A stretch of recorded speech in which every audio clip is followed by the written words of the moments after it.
still solid when they not around.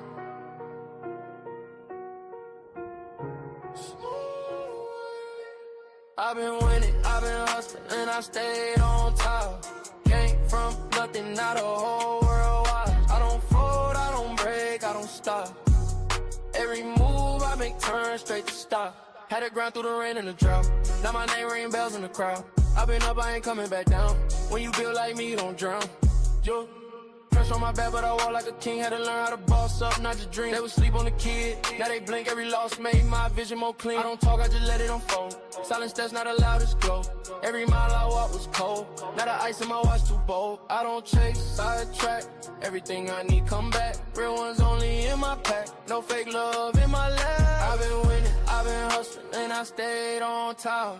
Came from nothing, now the whole world wide. I don't fold, I don't break, I don't stop. Every move I make turn straight to stop. Had to grind through the rain and the drought. Now my name ring bells in the crowd. I've been up, I ain't coming back down. When you build like me, you don't drown. Yo, they respect how I move, I'm precise. I ain't gamble with life, I roll dice. On myself every time, that's right. Now my future's shining too bright. No revenge, I just level up. When they doubt me, I double up. I ain't rushing, I'm setting pace. Now they follow my footsteps, trace. Ooh, I remember the days when I ain't nothing but faith. Now I'm breaking the chains, and I'm keeping my place. I've been winning, I've been hustling, then I stayed on top. Came from nothing, now the whole world wide. I don't fold, I don't break, I don't stop. Every move I make turn straight to stop. Had to grind through the rain and the drought. Now my name ring bells in the crowd. I've been up, I ain't coming back down. When you built like me, you don't drown. No, yeah, top floor, no ceiling. Still hungry even when I'm eating.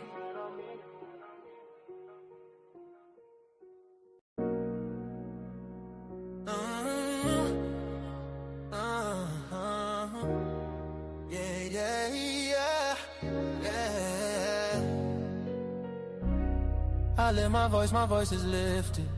Gifted, I foresaw it and I ripped it. The whole enchilada with a side of avocado. I came down from my fences, desperados. My flow should be sold at low. Next to the 2x4s, an electric range stove. The bolts and screws, home and approved. Gentiles and Jews, penning on views. Broken for you, my moment approaching. The coaching, the ocean is waving. The money I'm saving, the arrest I'm evading. The models I'm dating, this cup of mine keep cascading. God has engraved me into the palm of his hand. I'm in the best hands. I be washing Jeezy's dishes, pots and pans.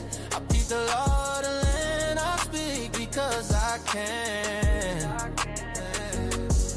Legalize blacks, legislate that. Hurry up, please, because a brother can't breathe. Kaepernick kneel, the world stood still. The level of hate was so unreal. I foresaw the end right before the hook. Hating is not a good look. I took from the good book. I feel like a tree planted by a river brook. Let me cook them surgically with this sword. Will put my vocal cord itching to release the source of my peace.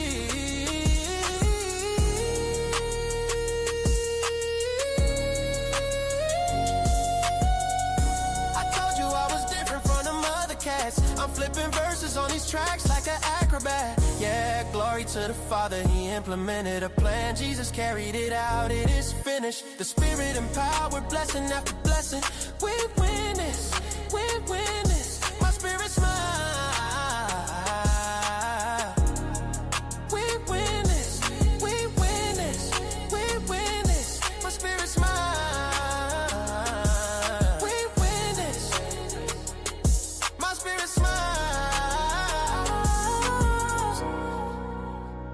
My spirit smile, my spirit smiles. Do y'all hear what I'm saying? Think about it. Think about it. Man, Jesus did that. We win this. We win this. My spirit get it. We win this. Do you hear what I'm saying? We win this. My knees buckle, my spirit chuckle. We win this. We win this. Oh.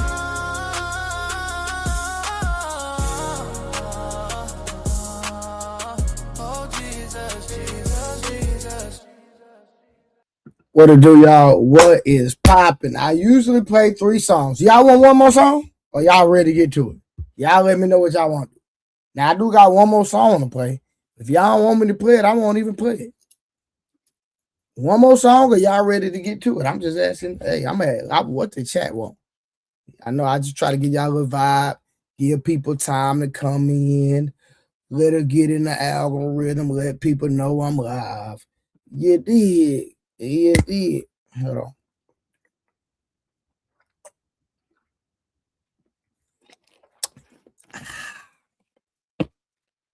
Man, what to do? Man, my ears hurt. Man, I just got my hair twisted, man. Listen, man. When you got long hair, fam, listen.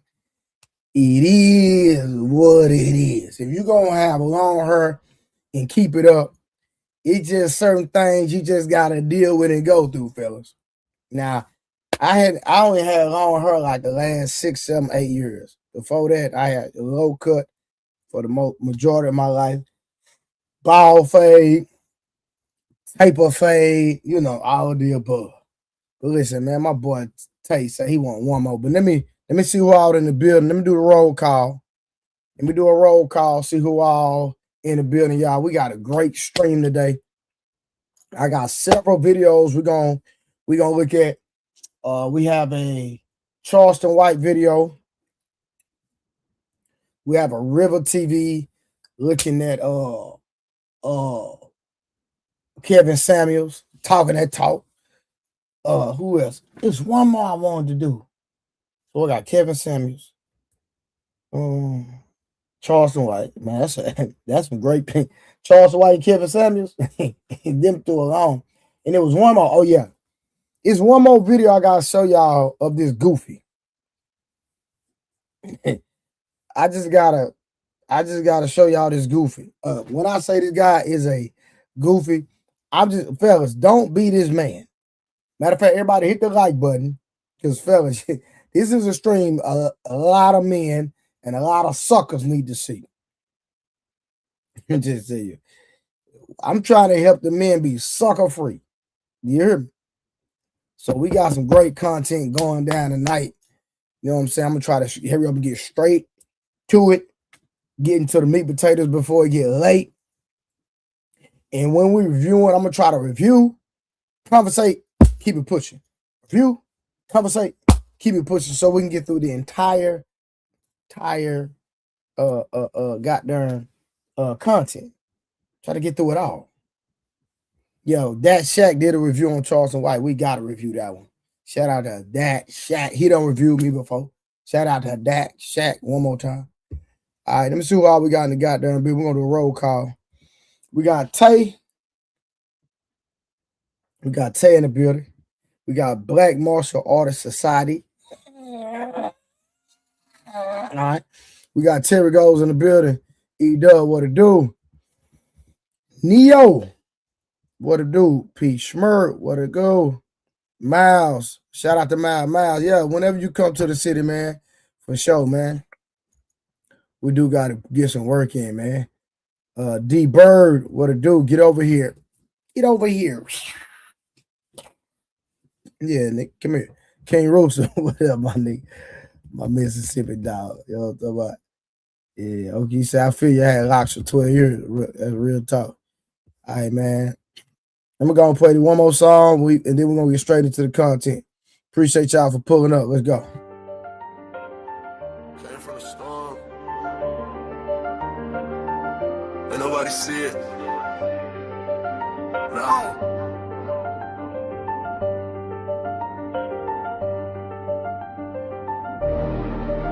Came from the storm, I was lost in it. Now I got racks, I'm a boss with it. They didn't see when I was down bad. Now every move got a cost with it. I had to grind through the madness. Pain turned me into a savage. Now I just glide through the chaos. I made a way out the damage. Well, down on the storm, I was fighting myself. Had to build it alone, I ain't asked for no help. They was sleeping on me, now they watching my steps. Now I move like a king, I don't deal with the rest. I done seen it get dark, I ain't fold, I adapt. Every loss that I took, I just turned it to racks. I ain't chasing no love, I just stay in my bag. Now the same ones doubting, tryna say I'm the man. Yeah, I've been quiet, I don't speak much, but my vibe tell it all when I pull up. I was lost in the rain, now I leveled up. Now I'm floating above, I ain't regular. Came from the storm, I was lost in it. Now I got racks, I'm a boss with it. They didn't see when I was down bad. Now every move got a cost with it. I had to grind through the madness. Pain turned me into a savage. Now I just glide through the chaos. I made a way out the damage. I had nights I was thinking about giving up. Had to fight through the doubt, had to live it up. Now I'm up and they see how I'm living now, but they don't know the pain that it took to get up. I done been through the fire, ain't panic. I was moving through life with no plan. Now I'm solid, I know who I am. I ain't worried about nobody's hand. Yeah, I just stay in my zone. I don't need nobody else. I was down on my own. Now I'm up by myself. Yeah, all that pressure made me. All that pain changed me. I ain't the same me. I had to go through it all. Came from the storm, I was lost in it. Now I got racks, I'm a boss with it. They didn't see when I was down bad. Now every move got a cost with it. I had to grind through the madness. Pain turned me into a savage. Now I just glide through the chaos. I made a way out the damage. I did.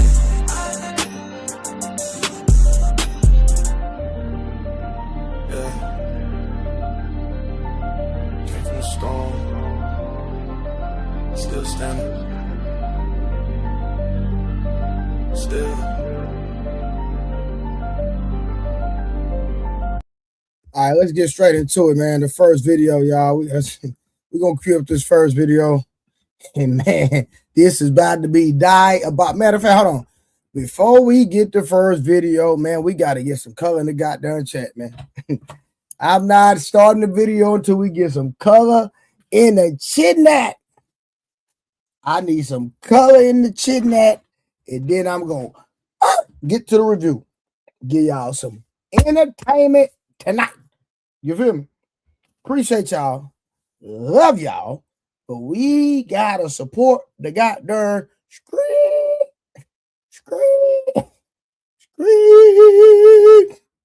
Okay. Gotta support the stream, fellas. So listen, put some color in the chat. It could be 99 cents, it could be $99. I'm just saying we gotta support the goddamn content creator. Who's the content creator? Hey, you fool. Venus, I won't smoke. You already know what happened on Fantastic stream. You remember that. I put BTA back to I got the receipts, Venus. But how you doing anyway? Thank you for coming on over here. Thank you, Venus.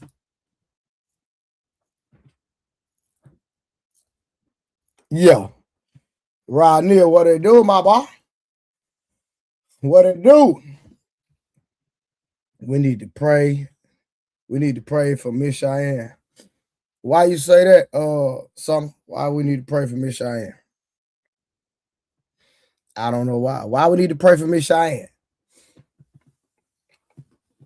But listen, this straight.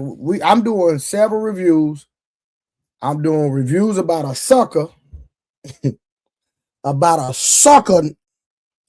And hey, fellas, this first video. You dudes gonna stay on topic and blabber about nothing like you always do. Yeah, that's what we're gonna do. Thank you for being over there. I was being nice that day. Okay. Venus, you cap, man. I got the receipts. Don't do that. But I'm doing great. How are you, sweetheart? Hope you're having a phenomenal day. Yeah. Now since we got us some support coming in from Golden Child, Brother Nims, then we got King Rooster coming through. Got my dog from the MISS, Brother Nim with the $5. Thank you, sir. Then my boy Rooster came through with from the Mississippi nigga with the 3 ball. Then Peace Smirk came through. I got 5 on it, and I'm sending blessings on the family for the week.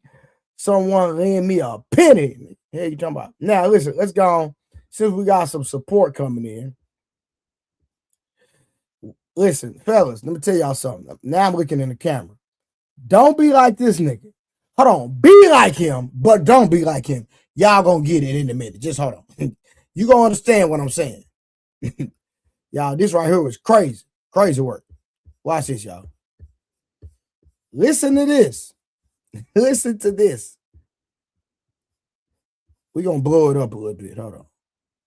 Nah, you know I'm just gonna put it like this. Listen. You're much fatter in person.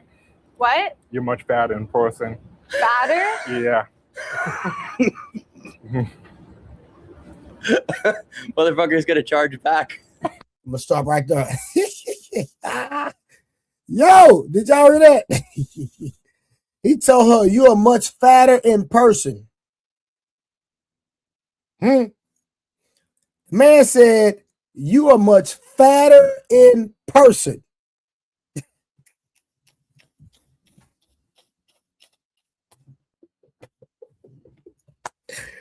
But hold on. The plot thickens. Hey, Summer, you say the pot calling the kettle. Hold on. Now this nigga is a sucker. Do you hear me? Straight up sucker. But give me a second, y'all. Let's go back. I'm gonna start it over. Let's take it back.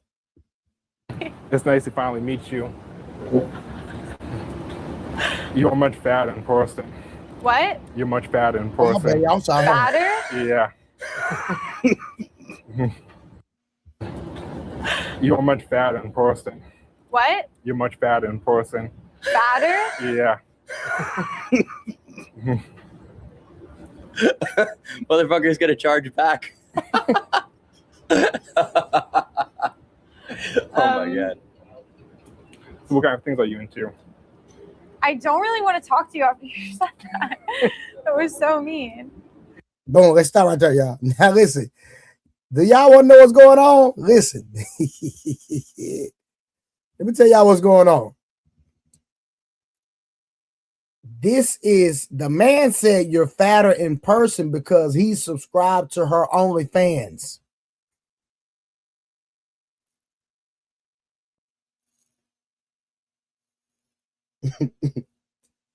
So he's only seen her on camera on her OnlyFans. That's all he's seen her. Now, the plot is about to thicken. I need y'all to listen, fellas. Listen, watch this. Watch this. I know she's not that fat, but I don't know what he see. I don't know, but just listen to what's about to be said, y'all.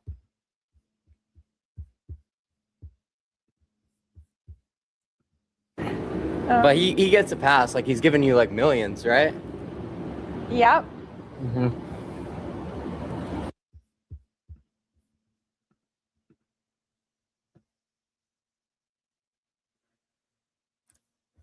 I want y'all to take a guess. I just want y'all to take a guess. Guess how much money he done gave her on OnlyFans. Did y'all hear what the man said?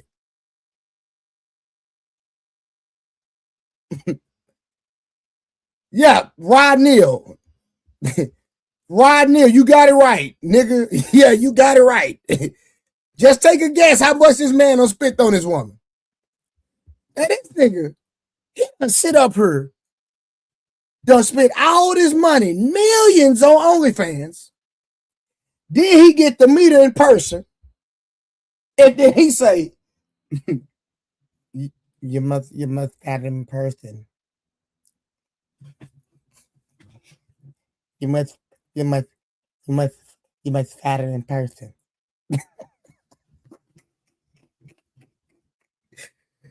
Bro, why I'ma spend my hard-earned money on a broad I ain't never seen, man?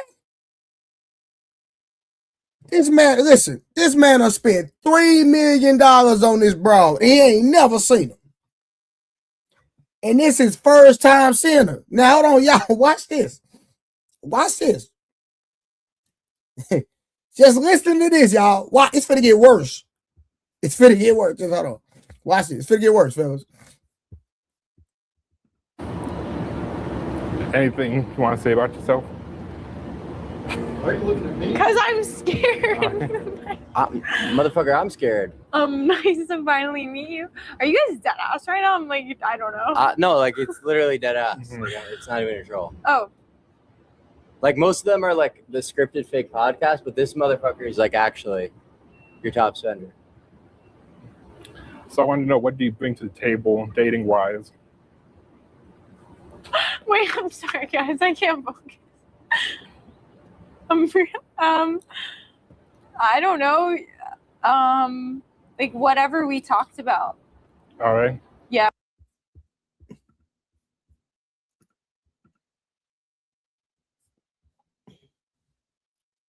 Nigga. This nigga asked her, what do you bring to the table dating wise after you done gave her $3 million? And then you look goofy.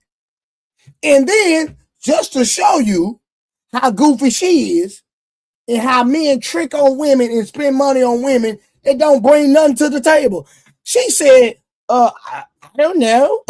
Hold on, let me put my feet up. Hold on. I don't know. Whatever we talked about. What? Yo, this is like, what are we talking about? Whatever we talked about. This dude done spend $3 million and then he not said the chick fatter and then asked her what she bring to the table. She don't even know what she bring to the table.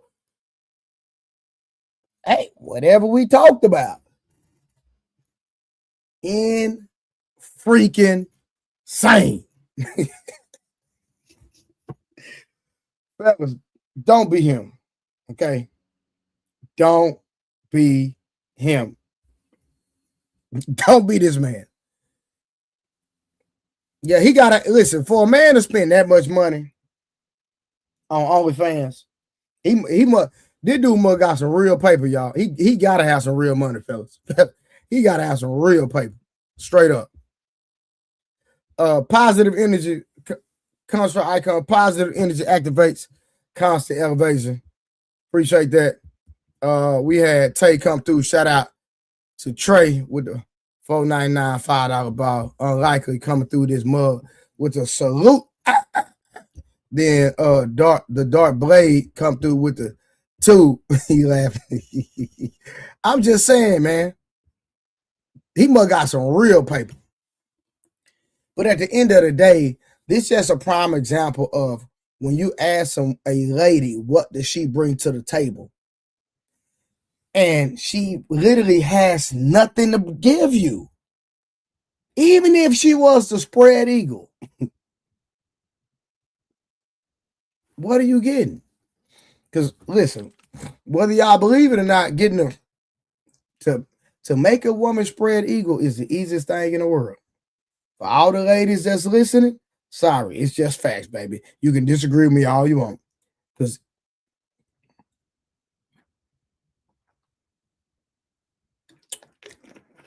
all right, y'all, let's keep going. Now that's the farthest I got. We're gonna see what else happened in this video real quick. And y'all, that's only 1 minute and 19 seconds. The video is 14 minutes. I don't even want to watch the whole 14 minutes. I'm gonna probably watch about 2 or 3 minutes and I'm done with this. What we talked about. How many wanks have you had to Alice, would you say? About 1,000. 1,000. Mm-hmm. So okay, so how many wanks a day is that? About like 2-3 times a day. Okay. Wow. What? Impressive. Quite impressive. No, I'm done. I'm done. I didn't just hear that. Do you have any? Yeah, we done. We done with this video. I'm done. I can't listen to that. Did y'all just hear that? Did y'all just hear what they said? That was my first time watching that part of the video. I hadn't even got that far. He done burnt me up. Nigga, my ears are virgin. I got virgin ears, man. What? No, did he, my boy? This dude done burnt my ears up, man. Hold up. Jesus. The Bible. Hold on.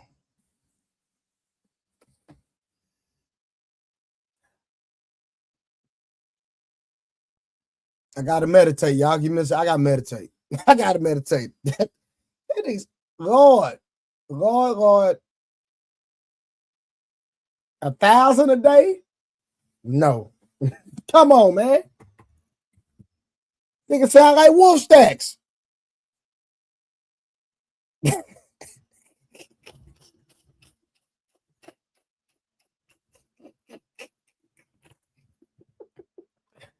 Wolf stacks, don't get mad at me if you watch it.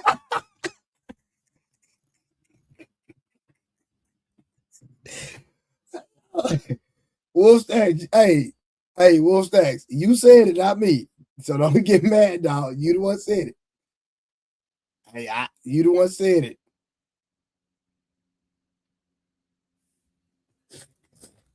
I'm just saying. Whew, man, hold up. I swear to God, Wolf Stacks said every day. That's what he said. If I'm lying, I'm flying. On this panel, he said that. So I'm just saying. And I am not going to continue to watch that video. After he said the man spent $3 million and he does what he does 3 times a day, I'm good. I'm good on that, y'all. I'm good. I'm good on that video. That was enough. Like, y'all ready to get to Charleston White, man? Let's get to Charleston White, man. Charleston White is going to be a little bit more entertaining, I'm sure. Let me find this Charleston White video real quick, y'all. Hold on. That was enough of that. Yeah, he burned my ears up, everything. Shout out to, we about to review Dat Shack, man. Dat Shack, one of great content creator. He done reviewed some of our stuff over here on the Trey True Teller show. So we gotta show love to Dat Shack, man. That's her man. You just her boyfriend. And guess what? You're getting old, ladies. And men is when won't new. And I'm not gonna commit my life to one woman sexually, and she can't satisfy me ever. Because Hey, y'all, that already sound like this about to be good. But shout out to Miss Venus with the $1.99. We're gonna take away the 30% and I'm gonna be petty. I'm just tripping. All right. Do you actually read the Bible though? Yes, I do, man. Why would I have the Bible right here and I don't read it? And if you ever want to come up and test my knowledge on the book, I would love for you to pull up and test my knowledge on the Bible. I don't think it will work out good for you if you try to challenge me on any ideology when it comes to scripture. Many have tried a lot, many have failed. Better ask somebody about me when it comes to that good book. So Venus, pull up, challenge me on the Bible and see what happens. I'm gonna put BTA. Now let's get back to this Charleston White. Yeah, I said that. I said it. Hold on, y'all. I done messed up. Okay, Venus. One day is just not today, baby. Okay. Drop the link. Man, I'm doing a review right now, man. I'm a solo right now, man. I don't even want nobody messing up my flow right now.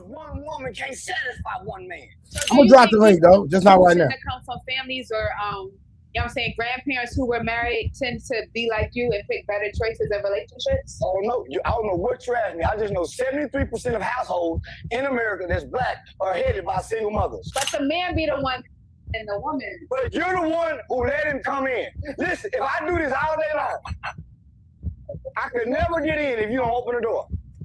I'm in a relationship with a woman who don't think if you cheat on me, I cheat on you. Hold on. Man, who that man? Hold on, man. Who that man sound like? Who that man sound like? Who done said? Who done literally been on this panel and said, and knocked on this desk right here and said that a man can't get in unless what? Who done said that?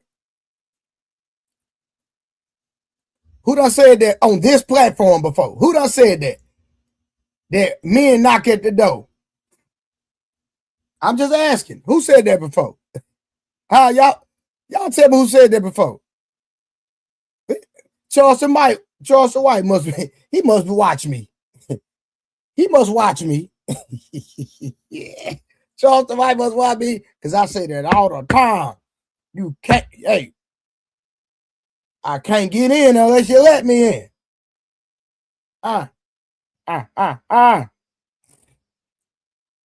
Peace, Murph, stop it. Peace, Murph, listen. Peace, Murph, listen. You know you's a good boy, boy. Don't play with me, boy. Play with me. Y'all know I done did that. We can go back and pull the receipts. Everything. Listen, all the lives are still up. We can go get the receipts. See, JT and Peace Murray want to play games today. It's cool. I ain't doing no trip. They my partners. You know what I'm saying? I done taught them young men good, so I get it. So they want to say themselves. It's fine. But listen, we can go find the video of me saying it, though. Can we find a video of y'all saying it? Yeah. Don't make me call K Clarity. You know, she know where all the receipts at. You did. Let's get to it, y'all. Let's get to it. All right, well, that's not equal. So that is equal. No, it's not. That's why you're not married and I am. I'm married. My wife ain't complaining about what I do. Welcome back. I'm sure we got ourselves another video. We got ourselves a Charleston White video. Charleston White is about to just get upset. He about to get upset on this podcast. He's not really gonna get upset. The lady gonna get upset. But Charleston White gonna talk about the fact like women, like certain women who get upset about guys cheating. So say, oh, what's the point of being in a relationship if all men cheat? Because Charleston White says that all men cheat. He believes all men want multiple women. So if you get with a guy and your whole plan is him to be monogamous, he's gonna cheat. But if you ask me, I believe majority of men want multiple women. And when most of them say that, hey, I just want you and only you, I don't believe it. But you know, I guess he can fight it. He can try to fight that off. Majority of men don't want that. Majority of men, they love to lay there with, but they want other women. And guess what? I believe majority of men can love multiple women. They can love multiple. But women don't want that. And I accept that. I accept that they don't want that. But I do want you to know you're definitely saying F his nature. Even though men don't say it like F women's nature. Well, to a certain extent we do as well. So actually, if I would be fair, both sides do some wild things. But you better hear Charleston White get into a heated back and forth with this lady on, I don't know the name of this podcast. My bad, y'all. I just don't know the name. I'll tell you this. No, these women's, their wigs pissed me off the whole time. But hold up, just in his video, hit the like button, hit subscribe, hit notification bell, and comment says give me a thumbs up or heart. Just let you know that is real. You know, before we get to the video, go ahead and hit the thumbs up. Not thumbs up, it's a hype button. Y'all understand? I don't know what, I'm not in my right head right now. I said thumbs up. It's a hype button. Hype me up. Like the video. Don't worry, you won't hype me.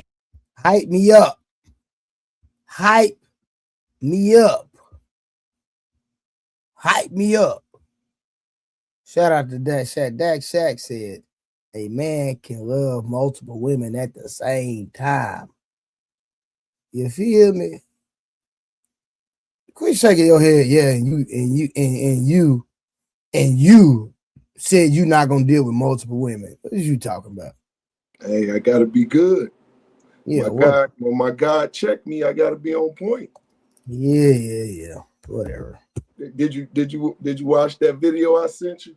Not yet, brother. Take not your yet. time. Don't rush. Yeah, I left something for you at the end. I'm gonna watch it. And yeah, take your time. probably something I'm gonna have to debunk, but I understand. It's cool. It is what it is. I'll wait. You'll learn one day, brother. Hey, that definitely not today. Not today. Yeah, it's cool. Tiffany K in the building. Peace Mercy said Tiffany K, the CFO of the channel. I seen that. Tiffany K is the CFO of the channel. She keep up with all the paper. Hey, always. Yeah, man. Shout out to everybody, man. If you're not a member, make sure you're a member of the platform. And if somebody give you a member, keep your goddamn membership. Bastards. What's wrong with y'all? All right, let's get back to it. But shout out to Dak Shack, man. I had to stop the stream, give Dak Shack his props. Get back to it. Yup. Hype me up. Ooh, ooh. Hype me up. I hype me up. I wish I knew another one. I gotta come up with another hype song. Probably gonna be like Lil Jon or something. But let's waste no more time. Let's roll the clip. Oh, you know what that was? Oh, that doo-doo, baby. How you feel about Latto having a baby with 21 Savage? Good question. Well, Crystal. I remember everybody was shaming me by cheating on my wife. What are your thoughts about that infidelity? Is it okay or? How can a side woman who get pregnant, how can she have any glory? How can she have any admiration? So who you think should be at fault, the man or the woman? The woman. Why the woman should be at fault if the man was the one in the relationship with the wife? He owe his loyalty to his wife. You owe dignity to yourself. So side bitch should be more dignified. No, side bitch should be what they is. Side bitches. He is too funny. They get more than the wife anyway. Yeah. You think all men cheat? All men cheat, and so do women. All women cheat. But I feel like women cheat for a reason. No, women don't cheat for no reason. Women cheat emotionally. And emotionally cheating is worse than physical cheating. What do I... Nah, let me address it. Now, I don't... Oh, now someone want to come up. She been MIA for I don't know how long. Now she want to come up. My sister been sick. You feeling better, sis? She ain't been no goddamn shit. No, it's my date weekend with my man. My kids was gone. It was about my man all weekend. Man. Too much fish. Oh, you don't get shit. Boy, it's like, listen. Look, she glowing too. Hey, I'm glad y'all had a good time. You know what I'm saying? But yeah, but listen, man, Charleston White said the side chick gets more than the wife. That's what's wrong with a lot of niggas. Messing up the game, man. I feel like if you know, we're not gonna condone cheating, but at the same time, we're gonna speak about the elephant in the room, which is dealing with side women. And if you're gonna deal with a side, bro, you ain't supposed to be paying her bills. You ain't supposed to be doing none of that, man. Only thing she's supposed to get is the slick, and that's it. You know what I'm saying? We in and out like a bank robber. You know what I'm saying?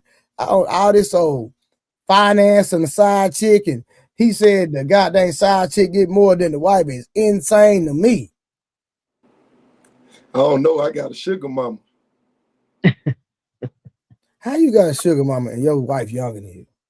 Hey, I'm just saying. It is. You don't have a sugar mama. Your wife older. Your wife younger than you. A sugar mama is an older woman. You're right, but she my sugar mama. Bro, is she your wife? What are you talking about?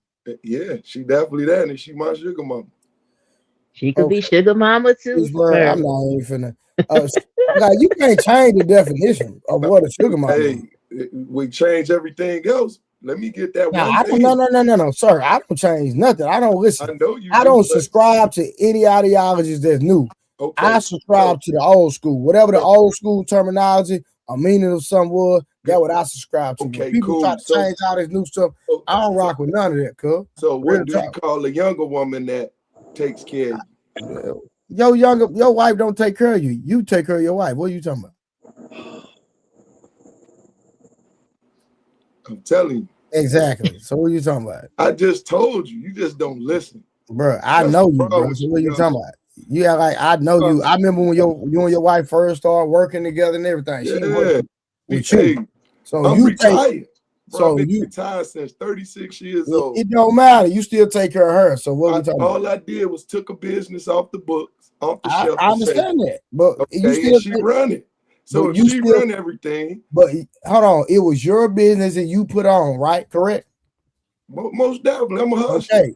So again, you take care of her. Regardless if you open the door and put in a better situation. Gotcha. It was initiated by you. That's all I'm saying, brother. Okay, well, I did do that, and I didn't deny that. Exactly. So what we talking about? Hey, and You don't have a sugar mama. she makes sure everything come into play. So Yeah, no, for sure. No, she's being a wife. and I ain't complaining. You see why I'm good? Okay, then, so I ain't disagree with you not one time. I just said I got a sugar mama. yeah. That's all. And you don't. But okay, I have to keep arguing with you about it. But I do got. I do what you want, man? Hold on, Icon, what you want, man? I don't like how you said that, but whatever. I said, bro, because you don't be talking about nothing at the time. But I appreciate you for last night, though. No, hold on. No doubt, I got you always. But well, check it. I love this panel, and you guys are dope. I have no hard feelings, even though I can act whatever way I act. I am who I am. But I'll be honest with y'all. All of y'all are super dope. Peace Murph. You too. Peace Murph. You know what I'm saying? Knight. I don't know where he is at. You know what I'm saying? Trey Shield punching on his titties. I don't know. You say what? Yeah. Construct, what you done had tonight? Hold on, what you just say? You know what I said. No, I don't know what you said while I'm asking you. What did you say? I don't like to repeat it. You know what I said. No, what did you say? Actually, I didn't hear you neither, Construct. What did he say? You know what I said. Oh, I heard what he said. What I heard what he said. And everybody knows what I'm talking about. He said you was punching on your titties. That's what he said verbatim. Oh, okay. I don't know what that meant, but that's what he said. I don't know. Yeah, he can punch the back. That's what he can do. Yo, why would you refer to a man's chest as like why? Yeah, don't worry about it. He just said pecs. Yeah. He can stay over there. That's what he can do. Chest. All right, so let's get back to it. So is it a difference between cheating and having an affair? No, they the same thing. They're the same thing. Is it a difference between having a side chick and a mistress? Same thing. Same thing. Oh, okay. Yeah, what you thought was something different? No, I'm asking. I never cheated, never had a side chick. Shout out to P. Smurf for never cheating. Hold on. Oh, I had an affair. The Charleston White did say all men cheat and all women cheat, which I didn't agree with that. That was ridiculous, if I'm being honest.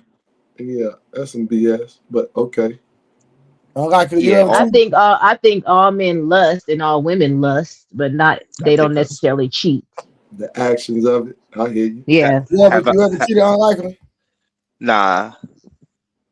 Okay. I never cheated. I don't see the point of that. I like to be honest with women. I tell them. I tell a woman straight to like. Honesty. That's why I only been with two other women in my life, because I tell a woman straight to her face like, yo, I like her. I like your friend. She look good. You know. I think men be getting scared like, yo, I'm gonna lose the box. I'm not gonna be able to hit that no more. But my mindset always was that it was never mine in the first place. So I just be honest with women. So I don't need to cheat on you.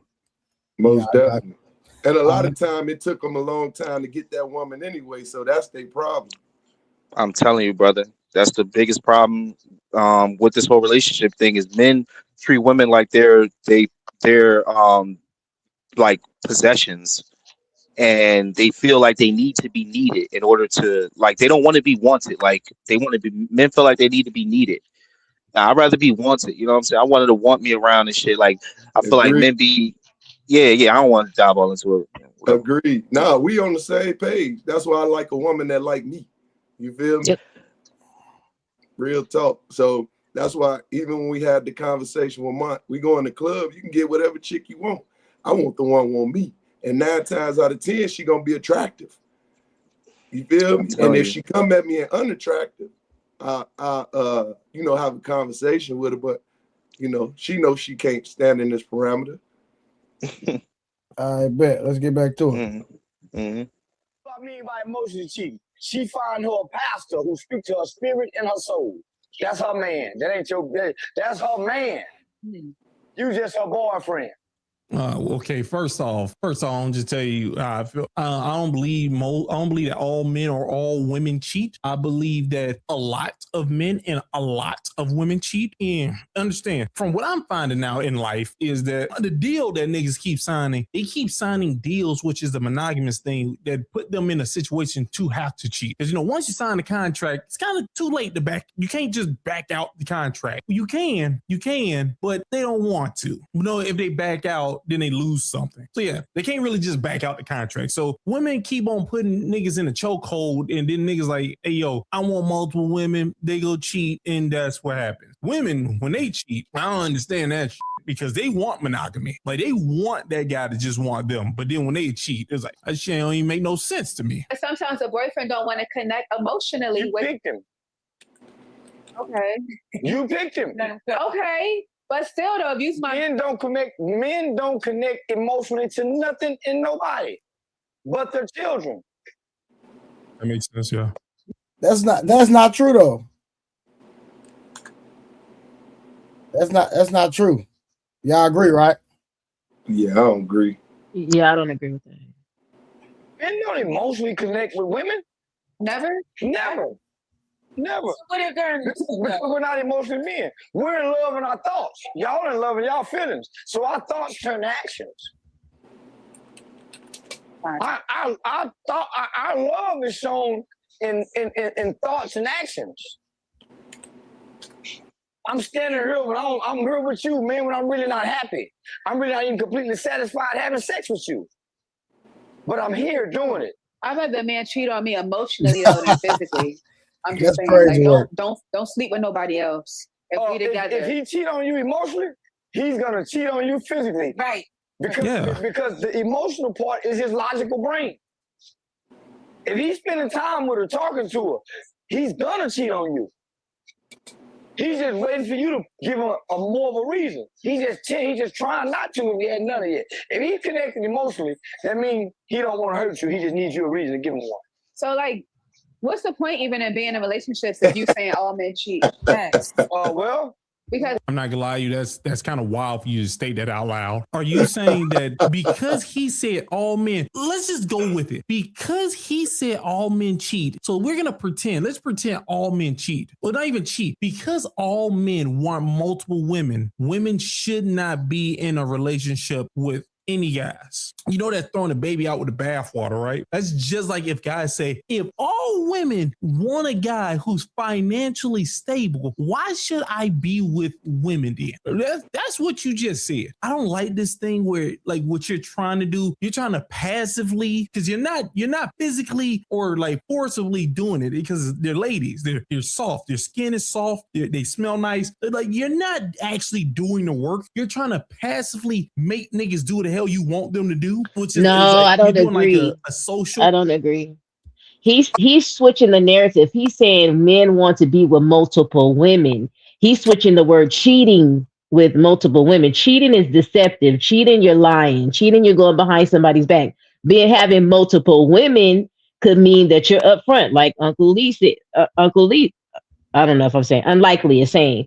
Where be open, be honest, say I want multiple women. And if a woman chooses to be in that situation, then there's no cheating that will ever be involved. Mm-hmm. So he's switching up the narrative when he's switching it to, you trying to say just because men want multiple women, then women shouldn't date. No, he was talking about cheating.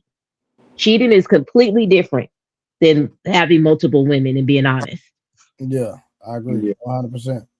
Mm-hmm. Yeah, I agree too. That's why everybody can't try to be like some relationship specialist, because he's using the wrong word already. So all men don't cheat, because they don't even have to. So he already, that's funny. Yeah, it's already ruined this conversation. No, you ain't ruined it. That's why I asked the question: is there's a difference between cheating and fair? Because when everybody used to be like cheating. And it's just like every word we use now, narcissist and everything. I would always say, like, when I went and looked up the terminology cheating, that means you trying to be ahead of the game, right? So that means y'all playing the game and you trying to one up it. It's almost being petty in some instances. But when I go and look up affair, that's like having another relationship besides your Yeah. main relationship? That's why I asked Right. that question. You know, I know it's a slang for having an affair, but at the same time, we're using the words incorrectly. Right. Yeah, And that's yeah. what Caucasian women say for the most part, affair. Yeah, they'll say affair. So they know most of them, their husbands have an affair. And that means it's another woman involved. So, but when you single, I mean, are you really cheating? I mean, well, in that instance, if you would be cheating. When you married, that's more of an affair. So I think it's all the same shit. I mean, if you're messing with somebody while the other person doesn't know, that's affair, cheating, yeah, whatever. but it goes back to I think it was my homeboy, Big Bro JT, when he says, dang, what did he say? Well, I have a brain fog on that one. Dang. Let me pick it back up. Go ahead. I'm gonna think about it. I know it. Well, I think an affair is different than having a side chick. If I'll be honest, affair is long to me is long term. Like you're carrying on a relationship. Like you literally that's your second family. That's your second woman. Like you're treating her on the same level as your wife. A side chick is just what to call them, like a bust down. That's what y'all say. Young people say a bust down. You just go get a little something, hit it, quit it, and go on back to your family. But yeah, affair is like you got a second house across town and you got an actual another, you living with them as if you were their partner. And then, that's what affair means. And that's what I was thinking was when it comes to the vows, right? It's a difference between having marital vows. Do you have, other than saying we're monogamous or exclusive, when you're single, when it comes to marriage, those are different vows. You're saying me and you, right? Under the watch of God. So that's why I say it's a difference in that sense. And I think that person that has another household or having another relationship, rather than just sleeping with somebody, that's the mindset of a polygamist. What did you guys call it? Yeah, polygamy. That's a person that literally wants multiple women, but wants to be in relationships with multiple women. Indeed. When they do that. Yeah. But what's the difference though? They all being in relationships. The moment you start, the only thing that I would say makes it that would be different is if he like had a one night stand. That's what I was thinking in my head. Everything else y'all saying sounds the same. Whether he's over there for a few nights or he's popping up, if he gets consistent sex from this woman or vice versa, that's cheating. That's an affair. That's all this stuff. I don't think that's happening as much. Yeah, but I agree. It's still cheating. I agree. Blanketed cheating, right? But I'm saying a man that's literally buying groceries, like living over there with the other woman as if the other one don't exist for a period of time. Like that they're like in a relationship with the other woman. Like they grocery shopping. She cooking dinner. She think he going to work when he's away with the other woman. Like they literally are in a relationship and she has zero clue because he was operating as if she's like a regular girlfriend or whatever, right? But are you not saying, like a side chick. Yeah, a side chick is the same thing. You just described the same thing. Here go the problem with that. Back in the days, though they didn't say much, they knew that great-great-grandpa had another chick. Long as he took care of the house, that's what mattered most to them. That's why they would say a man gonna do what a man gonna do. That was their terminology for that. As long as he don't bring that into this household, and I used to hear women say it all the time, long as you don't bring it in this household, I don't care. Long as he take care of this household, I don't care. So but that woman, those women back then were like, that's not the same thing. It goes back to my brother Trey said, he'll like to have two, but guess what? They can't sleep together. You see what I'm saying? They have to have their separate everything, right? So that's a whole different makeup. Okay. What was the point? I think a side chick, to me, I think a side chick knows. Okay. Yeah, sis, right there. They all know. That's what I'm saying. Why y'all trying to make it like so the difficult? main woman knows, right? Both of them know. Yeah, but that's not happening no more. Like, Yes, and it that's why is. bringing up the well, everything is kind of happening, but bringing up the past is kind of pointless because back in the day, It's those women. current. No, hold on, slow down. Back in the day, those women were like they had to be with that guy, you know? Like now women can make their own money and stuff. Women ain't doing that shit no more. No, they still doing it. D. Ray Davis just had 2 women. What do you mean? In public. It's a lot of guys Nah. that done had Nah, I'm talking about the we snenario. just Hold talked up, we wait, just because talked see, you about, got to hold slow on, no, down. you That's hold why. up, bro. I'm No, talking. hold up, No, slow hold down. on. I'm Wait, talking I was towards your talking point. though. I just let you No, do you a bunch of wasn't. talking without cutting you off. Yes, we did. We just heard Bro, you you like said explain that that was whole something thing, in and the I'm trying to. past. Go ahead, brother. Yeah, Go but ahead. I know, but hold on, like you talking too fast. I'm talking about the specific thing that you were saying happening, where a And woman I'm just says, explaining. "Hold up, yo, slow down." And I'm just saying where a woman just says, "Oh, I'm just gonna let it happen because as long as it's not going on with me, it's not happening." You brought up D. Ray Davis, and those 2 women were having sex with each other as well. So that doesn't go with your the analogy that you just used. So for you to use that, it just shows that you're not really like listening to what you kind of saying. No, That I'm listening scenario. clearly So why would you bring up that scenario when all 3 because of them were sleeping with each other? because you're one thing that I can say is this. I don't know if they were sleeping together. I just They know were. I just know he had 2 women. I don't know So his personal. okay, I'm telling you that they were sleeping with each other. So go ahead Okay, though. brother, They were all that's sleeping with each fine. other. That's fine. But then I was going to also bring up the Diggs and Cardi B situation, right? So I'm just putting it out there as far as these people are actually doing this thing. It just sounds and Doing looks what? different. Doing what exactly? I'm just asking you. Like, you think that women are still allowing their men to sleep with other women, and it just worked out, and it never worked out. Are I you would, li- al- I would argue that. Oh, go ahead. are you listening? Did not Future doing the same thing? Are you not listening? They're doing these Why things you on a keep naming regular all these? basis. Wait, okay, you just named a bunch of people that's not in relationships or had failed relationships. So you saying it like it's working? I'm talking about it working. Bro, If we're you're not just talking talking about about guys, things that ain't working. We're just talking about the relationship in itself, bro. We ain't said nothing about working. Are you listening to what you just what? said? Yeah, I'm listening to what I just Okay, said. all You right, don't. we good then. Keep the party going. Okay, I'm just saying. I don't think that But women are doing this anymore. I think that the women of the past were were in a scenario, a situation where they had to do it. yeah. They had to, and now they don't. Yeah, That's I all I'm kind of saying. Still agree. happening. I agree with Unlikely on that piece, Murph, where it was kind of like a lot of women were relying on their husbands a lot. Like they had to Right, rely that's on their the word. husbands. They didn't have a means to kind of get out of the relationship because they couldn't really take care of themselves. They had a whole bunch of kids or with their husband. So if they got another side chick or mistress or whatever on the side and they found out about it, their mindset was kind of like, well, I can't do better all by myself type of deal, right? So I Exactly. gotta kind of stay in this relationship. So I have to kind of accept it, even though I didn't want to.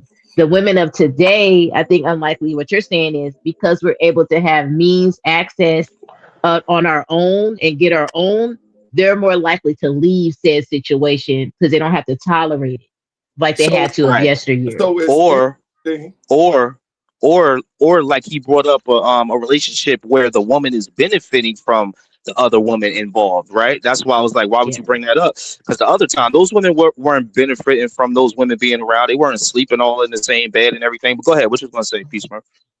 No, what I was gonna state was why when you go on the internet, everybody continues to talk about men be cheating. That means this stuff is happening today, right? How many men has multiple baby mothers and they know about it? That means it's happening on a regular basis. A young lady just got unalived here in Chicago a minute ago due to the fact that a baby mother took the other baby's mother life. That's all I'm saying. So, do we know the intricate details? Do it look the same as when they were coming up? I don't know because I wasn't.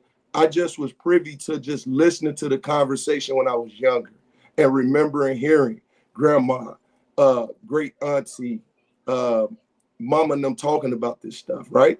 That's all I'm saying. So, how it looks now, I don't know because I'm not involved in it, but I see that they study getting into it, having issues over the internet.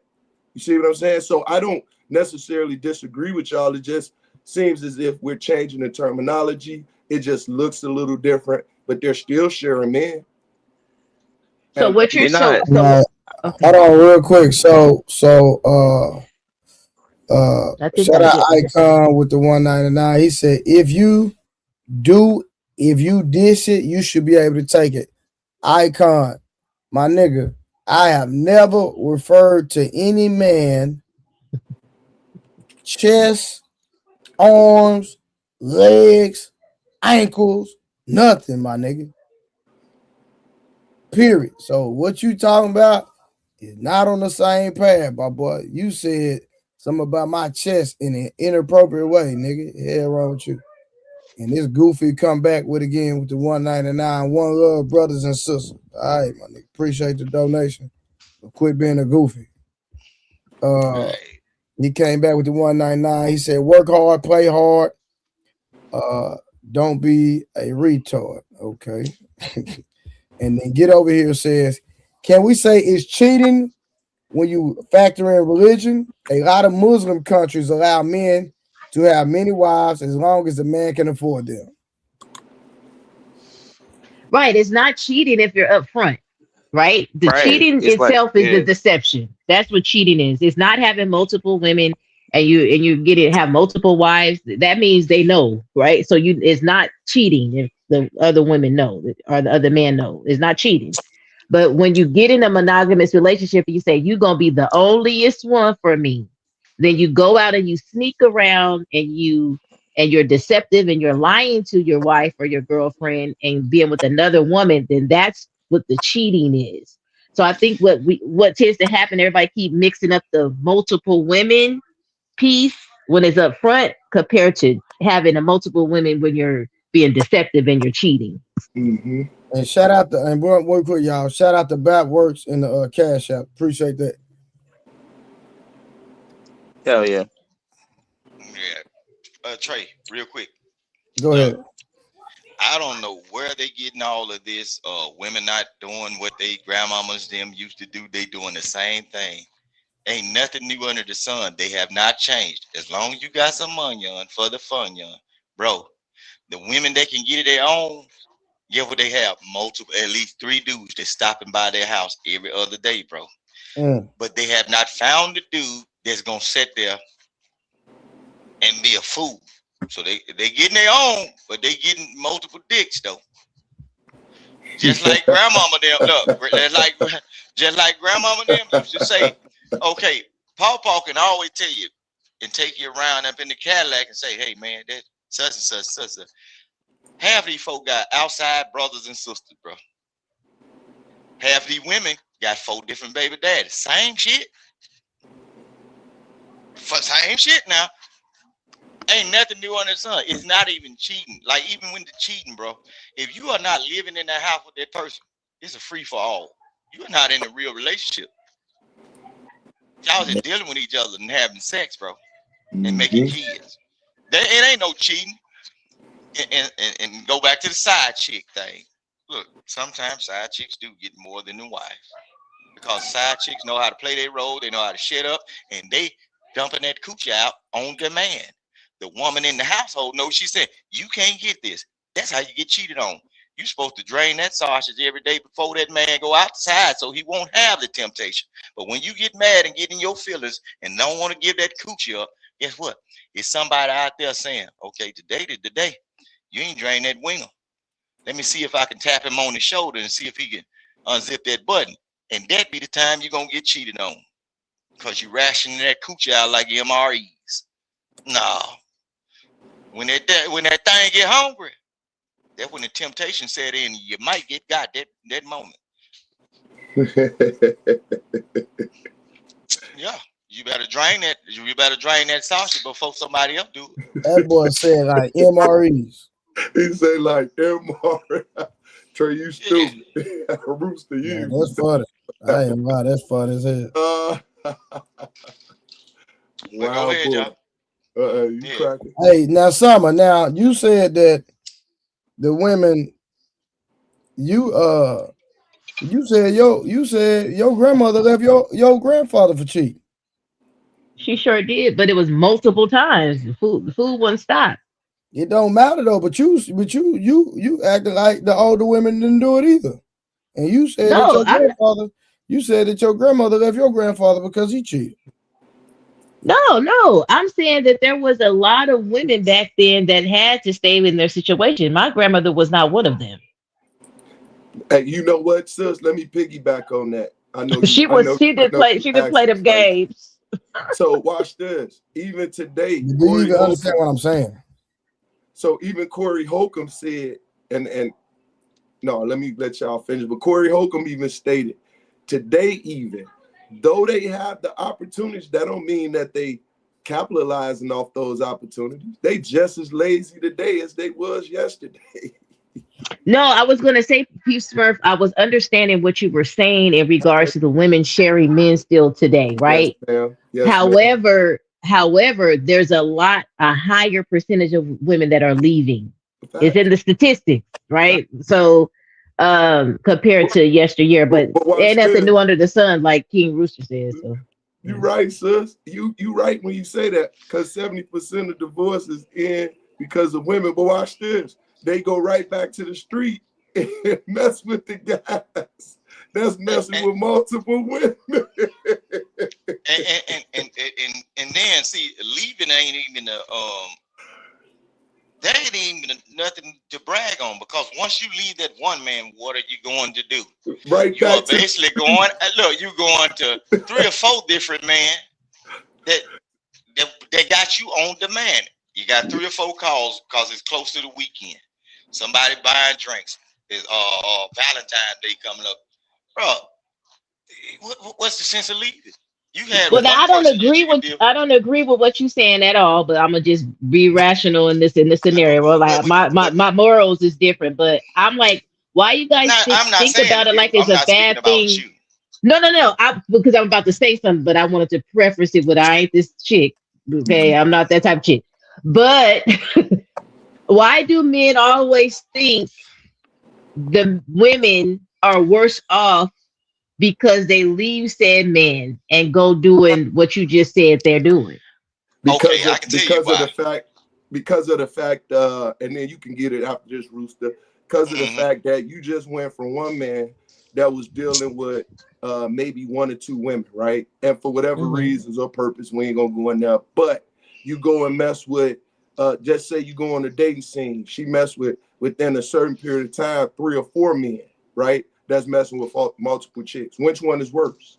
Messing with that. But to them, they're doing it on their own terms and not being like, when you take a marriage vow, I think it's a little bit more heavier to a woman, right? When you do that, you step out, right? Then you get out of said marriage and you're no longer under a vow any longer, right? You're just dealing with a boyfriend or a date or somebody that you messing with, right? It doesn't have the same consequences, I guess, so to speak. It's worse.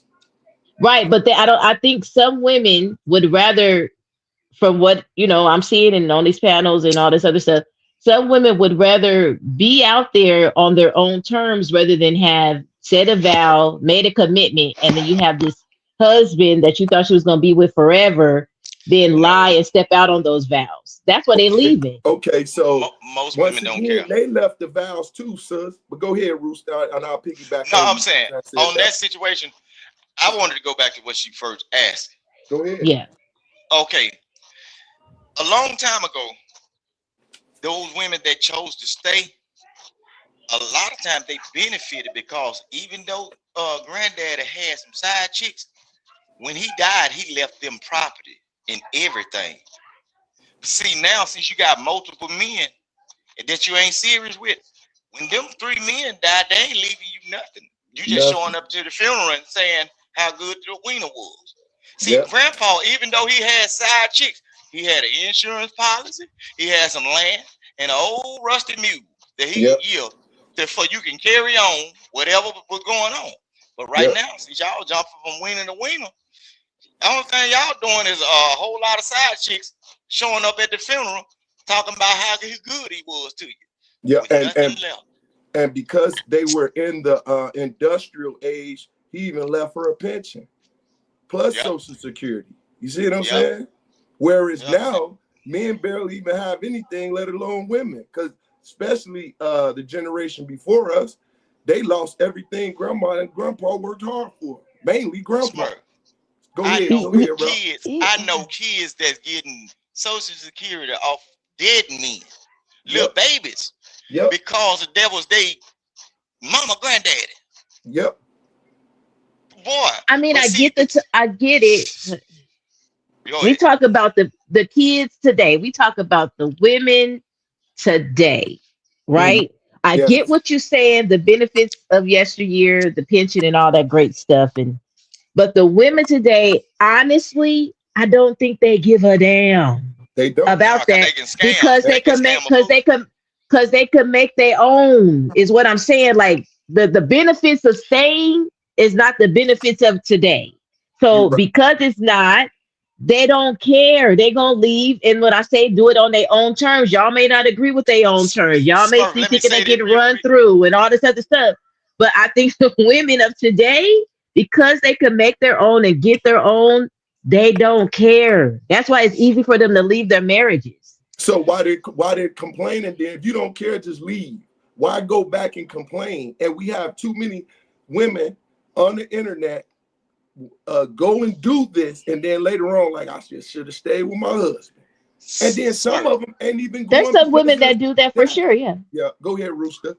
Yeah. Smurf, that I don't think even I don't care what career, based on what I see in real life, and I know the people who actually doing this, married people and side chicks and all. Look, bro, whatever accomplishments of a woman has made, that money that they making ain't money.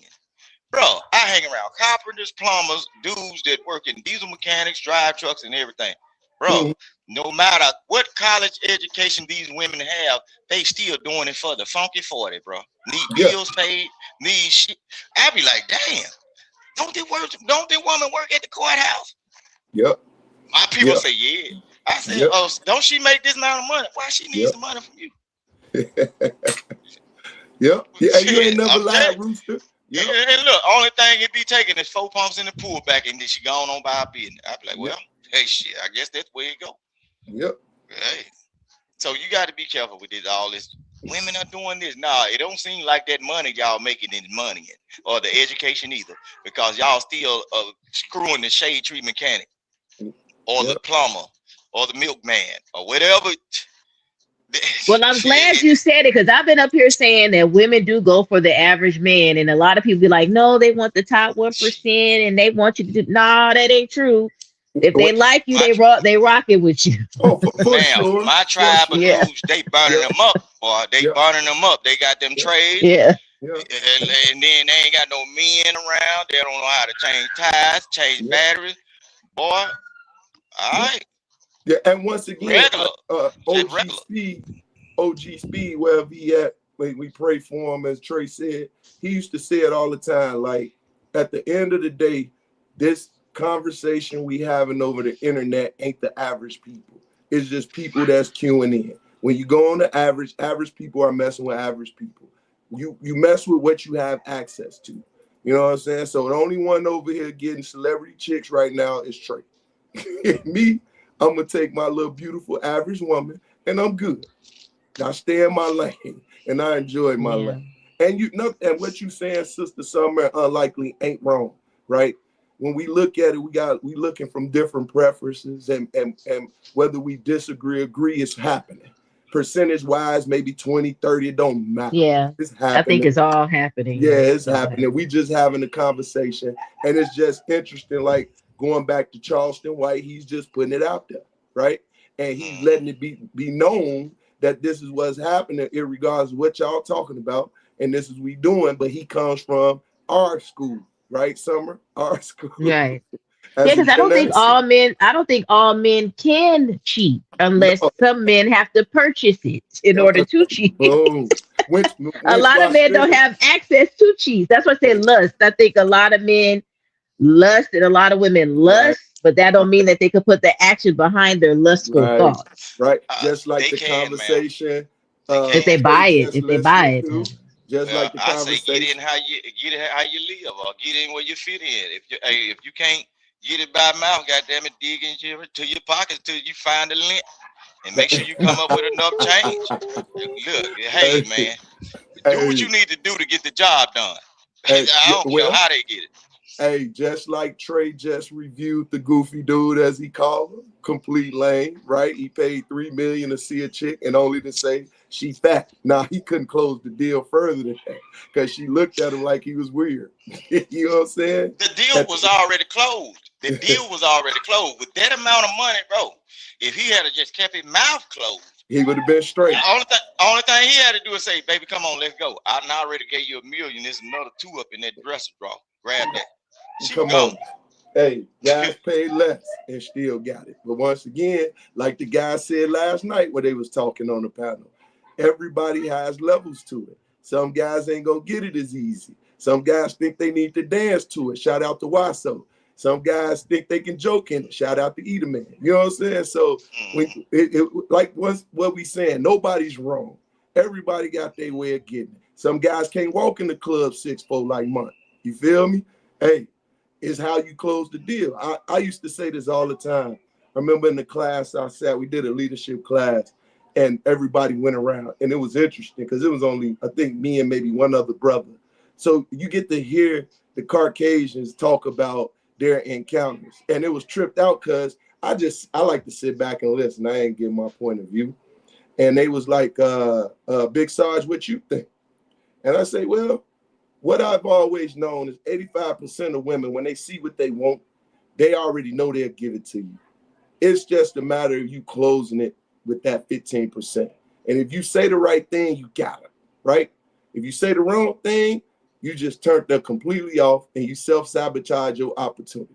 You feel me? I think he felt inadequate. She may have given him so I didn't see the whole. I was trying to look closer, but I felt like he felt inadequate going up to that young lady in the first place, right? Yeah. So I think, but he was trying to humble her first before she said anything. That she beat him to the punch, so to speak, right? Because he was not aesthetically pleasing, if I could say that. You know what I mean? He came off as a goober, and he probably knew he was going to come off that way. So he felt like, let me attack her first before she has an opportunity to say anything bad about me. Yeah. That's what he said. Oh, you're fat. You're fatter. You're fatter than I thought. Like the first thing out of it his don't mouth. matter, man. If I got that type of money, man, let me tell you something. I'm coming in confident here with my balls hanging. Yeah. Yeah, but that's you. But I think he was like a nerd with money. That's just gonna Yeah, take he you was. He was a overboard. nerd with money, though. He was like what you call a nerd with Socially money. awkward. He's socially Yeah, awkward with women. socially awkward. So being on the online all like that, that's crazy work. He was socially awkward. You know what? I really think he probably thought she was fat because aesthetically, like soon as he said what he said, I thought about our girl Serena Williams, right? Mm-hmm. They like bean pose, period. Mm. That's it. That's just what I thought. Now it's just a thought. He said what he said. I thought he was talking about something else at first till Trey broke it down when somebody said you're fatter than I thought. Once he said OnlyFans, I was thinking he was talking about another fat. No, he was talking about he was talking about like bony, skinny. The majority, like I got it, but I got that part. But then I was just kind of, is he trying to? Okay. what part of the United States did guy from? Because see, I noticed like when I traveled out there to California, a lot of like when I went shopping right with a female years ago, the clothes that a black woman could wear that's over in the East, it's kind of hard to find fitting clothes when you shopping in certain places. A lot of them women is poor, like slender and like hungry size. So the thickness, he probably come from one of them areas where okay, the rich girls they concerned about their weight, so they starve themselves. They the one that throw up in bags and hide it in the closet. You remember them stories that so her thickness is just too thick for him, and the way he has been dealing with female. He probably been dealing with a cokehead or something. that looks extremely good to him, that's malnourished, and that's what he liked. The one you can see their collarbone. But when he saw that little slim thickness, he was like, oh, she a little too juicy. And he said it out loud. Slim thick? You say slim thick, big dog? Yeah, slim thick. Yeah. Yeah, it's a such thing as slim thick. You know what I'm saying? Hey, Rooster, you know I know. Yeah, them slim thick ones. They ain't big, but they got a little, you know what I'm saying? Yeah. When they bend over, still athletic built. Yeah. Like a volleyball player. They would call that a slim thick. Yo, most definitely. Yeah. But I ain't see nothing wrong with it. I was like, man, this fella crazy. Shit. I would have walked away from the table. When he said what you bring to the table, the way he was talking, oh, bro, it instantly came in my mind. Am I gonna come up missing after the interview? I'm getting the hell up. The thing I thought about Rooster was fresh and fit. I say this dude a subscriber to Fresh and Fit. That's the last thing. Hey man, this conversation over, homie. Come on, shorty. Let's roll out. What we doing? You know what I'm saying? Where we going tonight? After 3 She already agreed to meet him, right? Like this random person online. She already agreed to go meet him in person. All he needs to do was just be quiet. 3 million top 7. He was a top 7 fan. It's 6 other cats that that wouldn't have did her like that. And you know she was. I thought he was the top guy. I thought he was the top guy. No, he was he said he was top 7, I think. No, that's what I heard, 7. Yeah. He made her feel very uncomfortable. You notice how she put her knees up to her chest and covered her body? Yep. They were supposed to stop that right then because she was real uncomfortable. And then she had an uncomfortable laugh too. When he said the fat thing, he basically like broke her down right then. Yeah, he messed with he definitely messed with her security. Ego, it was over with then. You notice the other guy said, I'm scared myself because this didn't look right. The other guy, he wanted the show to go on, but he said, I'm scared. And then he probably, we looking at it from the TV angle. Just imagine you sitting there at the table and this another man that like women and looking at this woman like, oh, she gorgeous and everything. I wish he wasn't here. I'd try to shoot at her. But he just immediately say that weird shit. I'd be like, oh, cut the camera, man. We got to get the hell up out of here because he got enough money to get rid of both of us. No, we got to get him.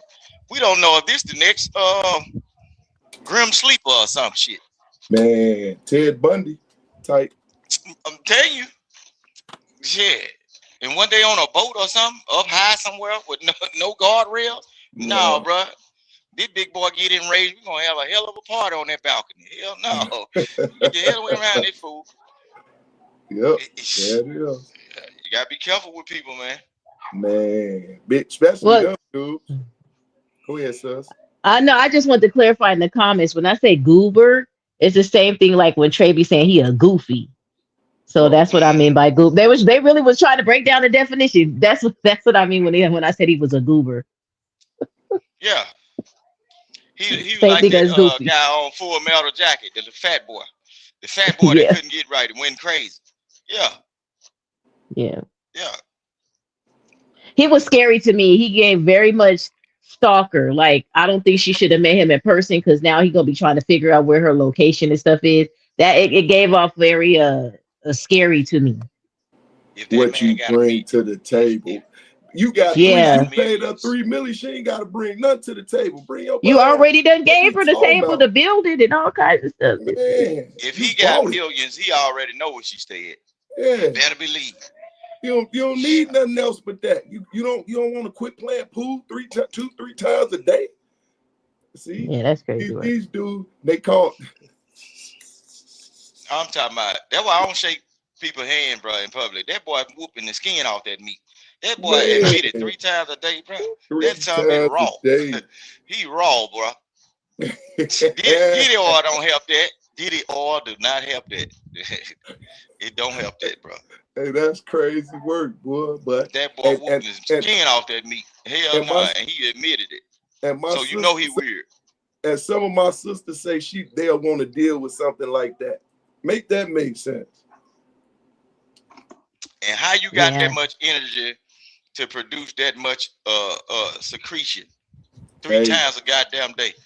That big boy, supercharged. Shit. He ain't doing.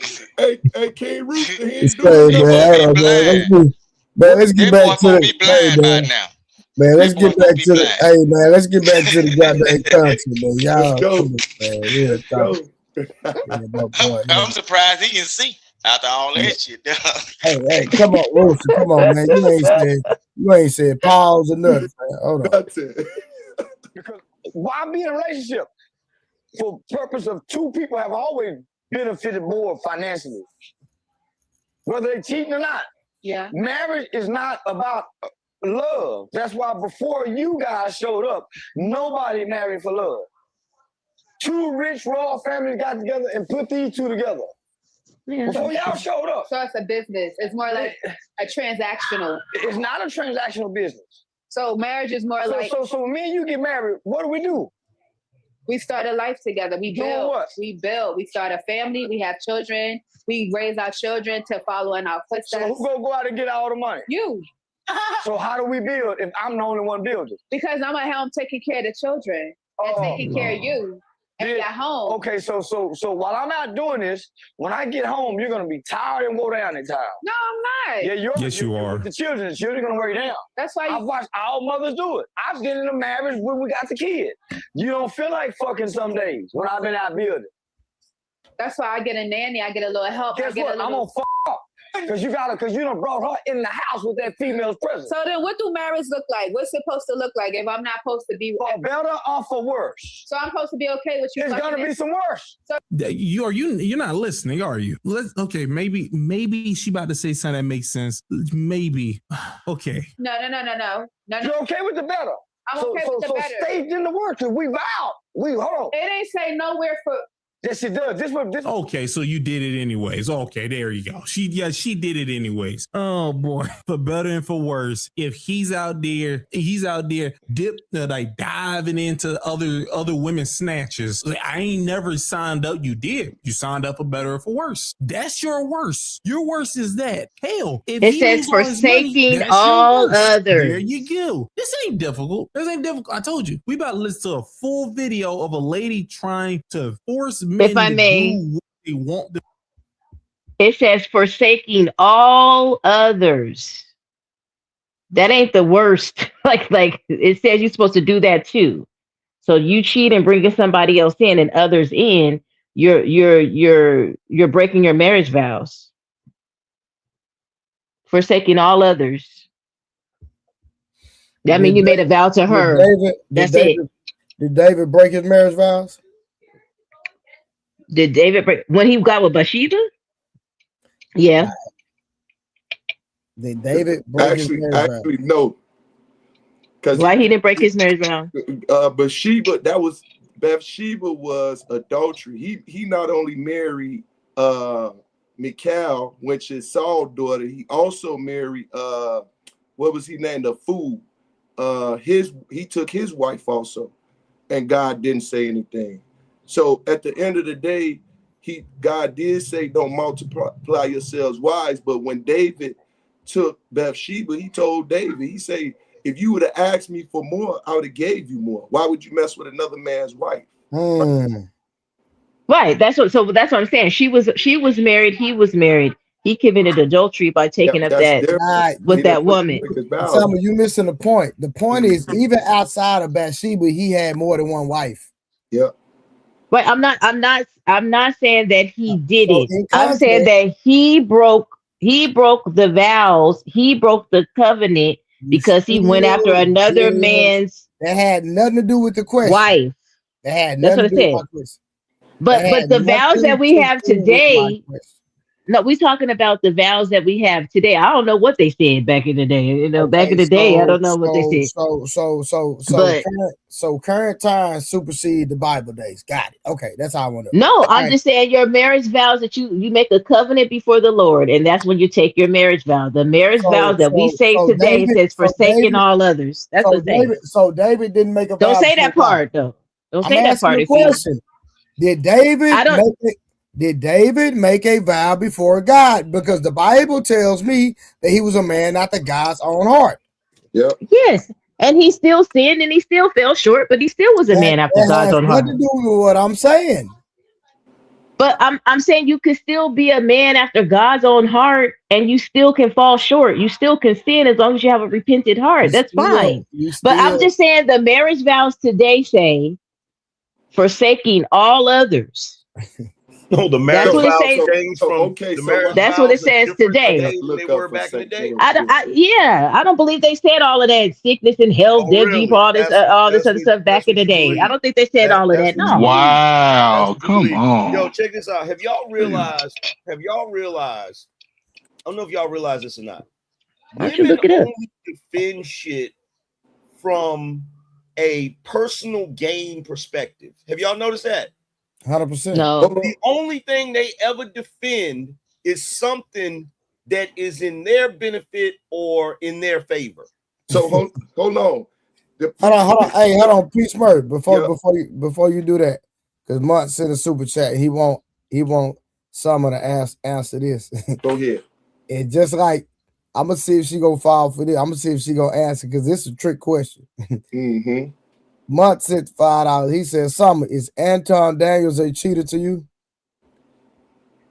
Oh, the one that has an open marriage and his wife agreeing to it? No. If he up front, he ain't cheat. Cheating is deceptive. I'm saying multiple women is completely different than being a cheater and having multiple women. If you have multiple women and you're telling people up front, hey, I'm gonna be dealing with multiple women. I want multiple wives. It's not cheating. Hold on, Am. I got this. Now, you literally just said forsaking all others.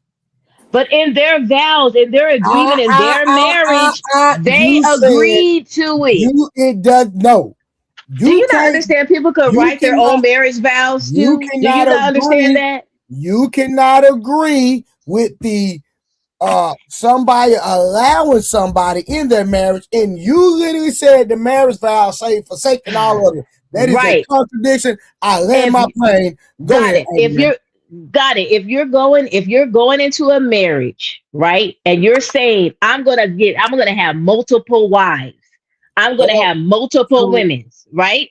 Therefore, you're not forsaking that doesn't apply to you because you already agreeing to that marriage contract as a woman. As a woman, I'm saying I'm still gonna marry you, knowing you're gonna have multiple women, and that's okay. I know at one point you may bring in a sister wife or two or three. I'm okay with that. So that forsaking all others does not apply in that term type of relationship because you said it up front. I'm saying cheating is when you're saying I'm not going to deal with another woman. I'm only going to be dealing with you. Cheating is when a woman say, I don't want you having other women. That's what cheating is. That's all it is. What if you as a man and as a husband say, I'm not going to have other women? It's when you women dictate the terms of what shit's supposed to be. That's what it is. No, but Angry Man, what if the man says it though? By the way, King Rooster, I hope and pray to God that you get a mountain of pussy after all that man hating you just did a little while ago, nigga.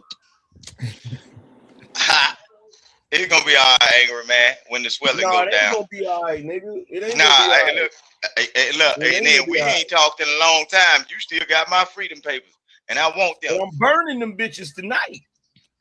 I'm burning them tonight. They're gonna be all right. Gone. But no, but what I said, it look. Well, Angry Man, what I'm saying is true, bro. You know it. What's true? I just wasn't supposed to say it out loud, though. I guess. Like the way things are actually going.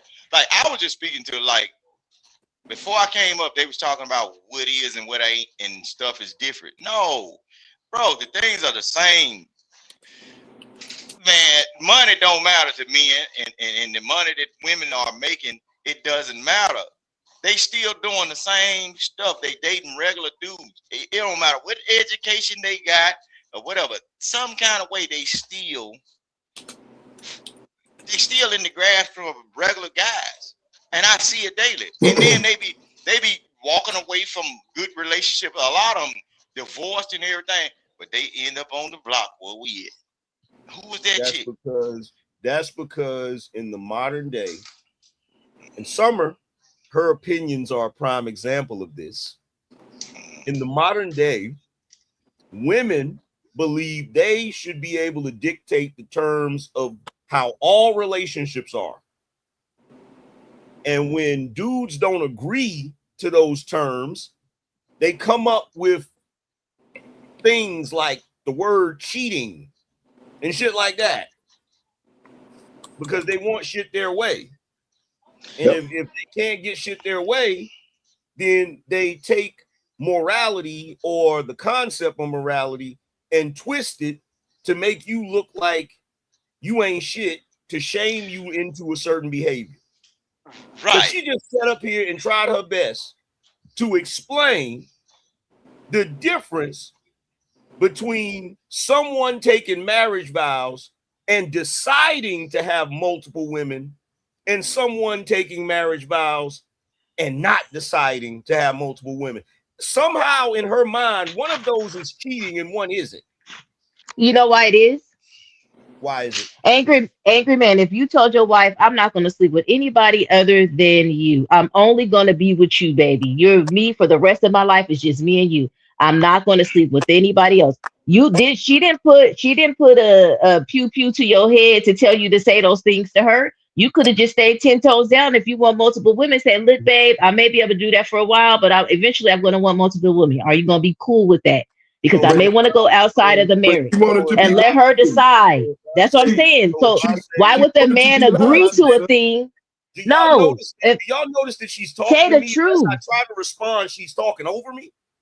Y'all see my well, no, point? I was talking to Poppy. I was talking to P Smurf. Y'all P Smurf, you know you had said something. She made a statement to me. You said something too. You see that? Respond to the statement.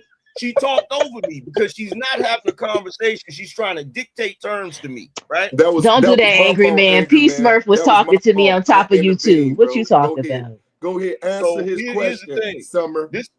This is why this is ridiculous.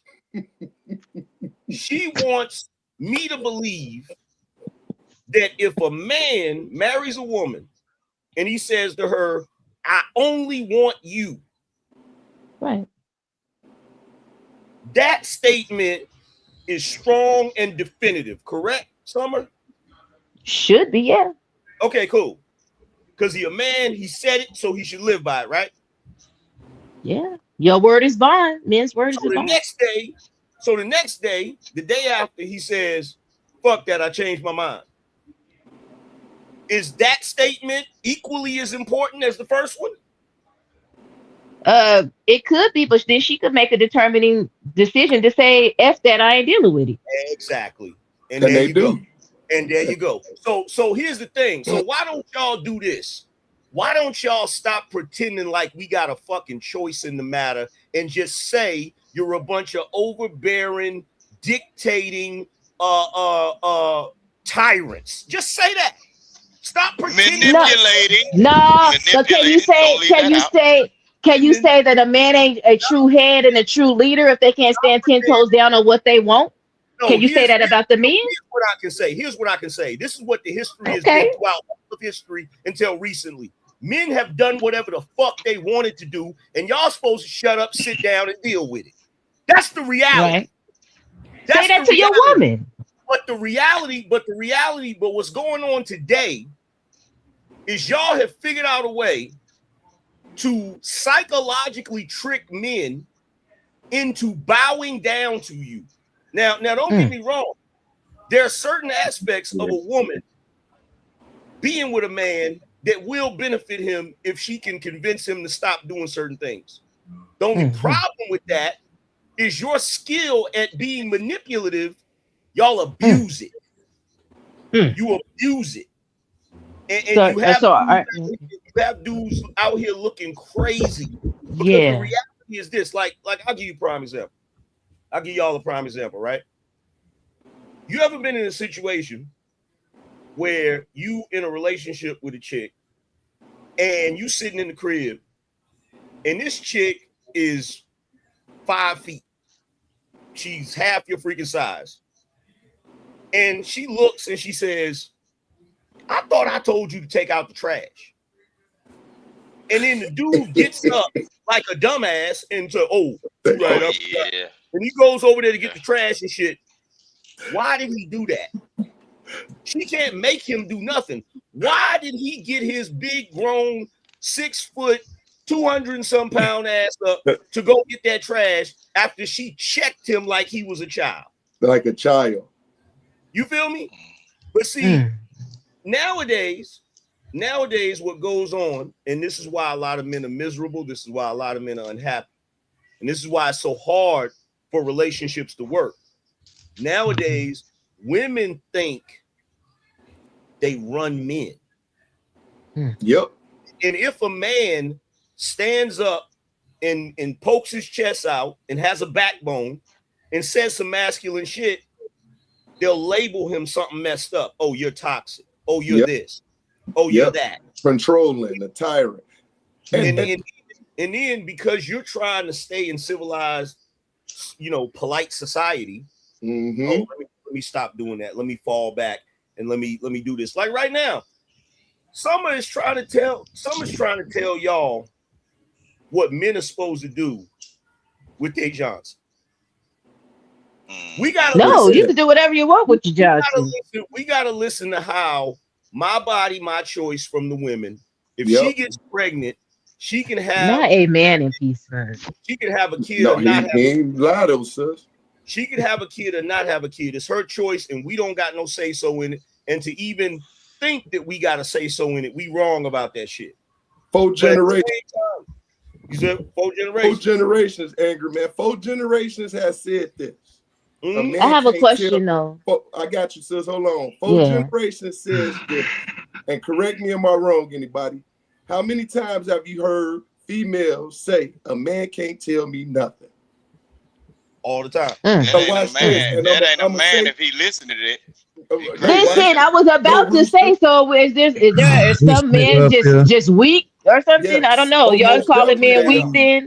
Got it. Because they so easily manipulated. Yeah.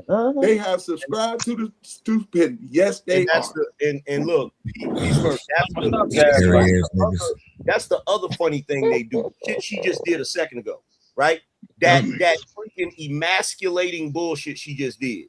So if you literally just emasculated all these men.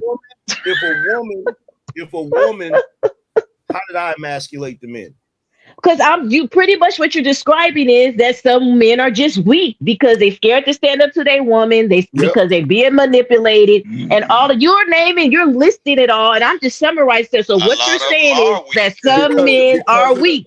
But I'm getting called that I'm emasculating, but you just listed 50,000 bullet points on how they're weak. That's really clever what you just did, right? I'm just saying, you saying it, angry man. I'm just agreeing. I'm just saying, okay, what you saying is they're weak? No, you're not. No, you're not. I'm gonna describe what you're doing if you stop talking for a second. Okay. No, you're not. Because here's the thing: if me and P Smurf are somewhere chilling or whatever, and I see something P Smurf doing wrong, and I say, yo, P Smurf, you need to tighten up, man. You tripping right now. That's steel sharpening steel. That's another grown man telling another grown man. That ain't the same as you, a woman, telling him he weak. You're emasculating him. That's different. And that's what y'all don't get. That's different. So what you was doing a second ago, when I said what I said, I'm like, yo, this is the situation. This is what's going on, whatever, right?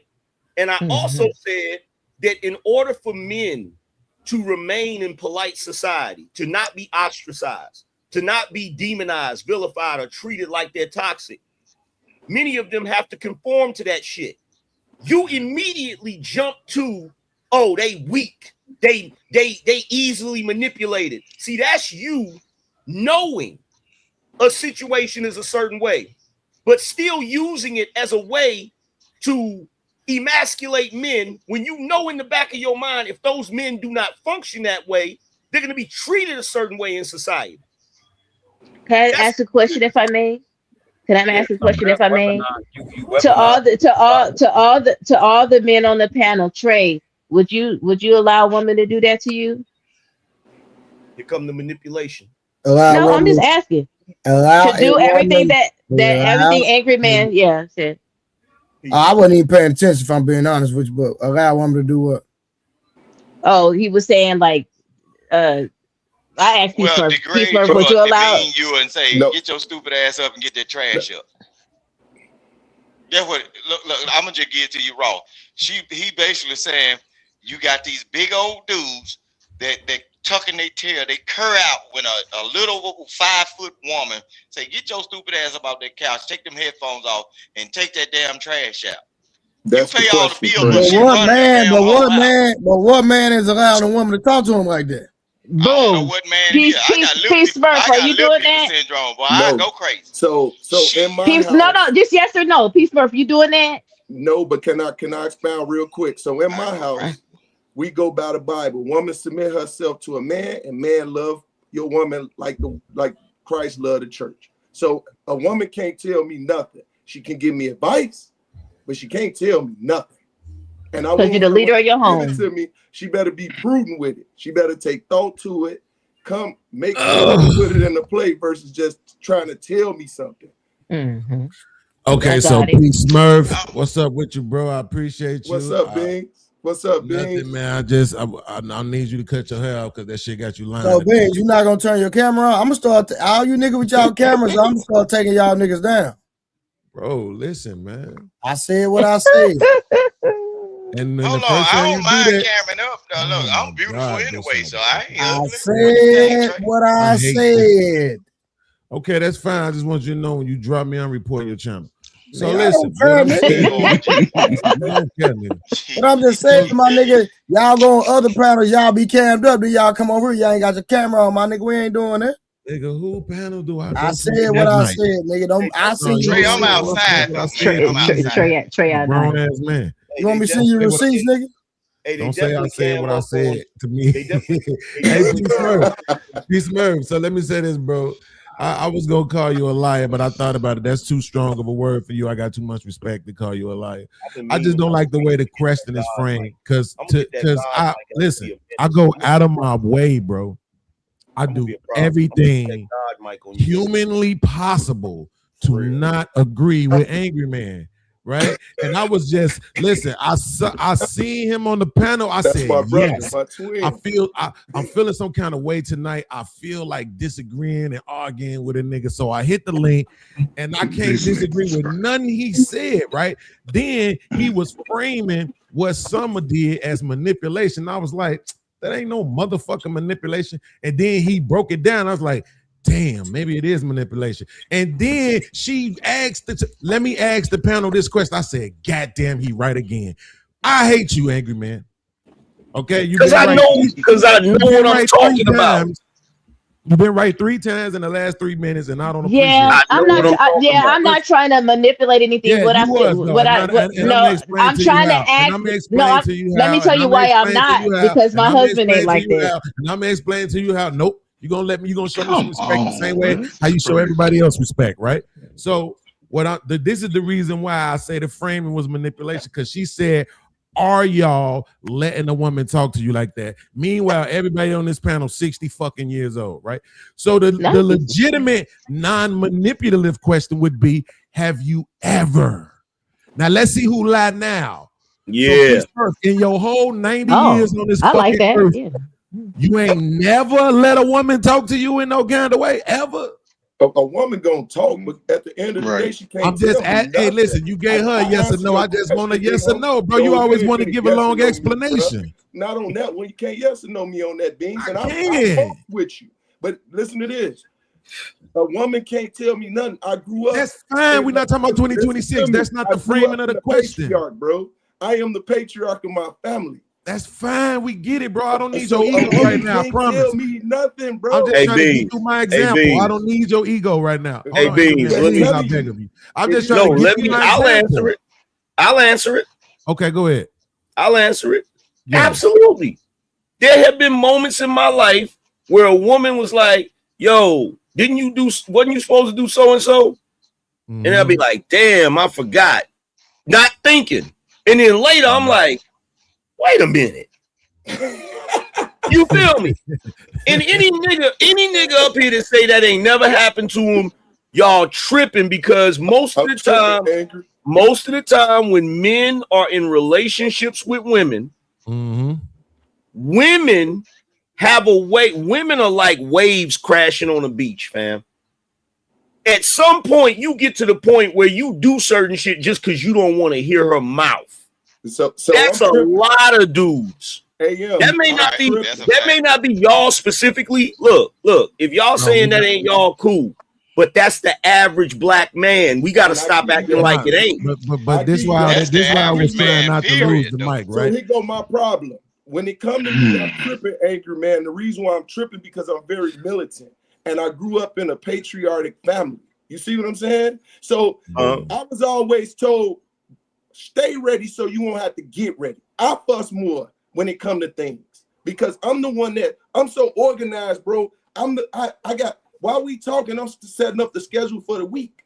You see what I'm saying? So when my wife come to me sometime and be like this, and this, baby, I ain't thinking about that. Because I got all these things in the plate. What are you supposed to do? That's your, make sure these things in the plate because you got too much on your plate to be worried about my plate. And that's what pushes them back.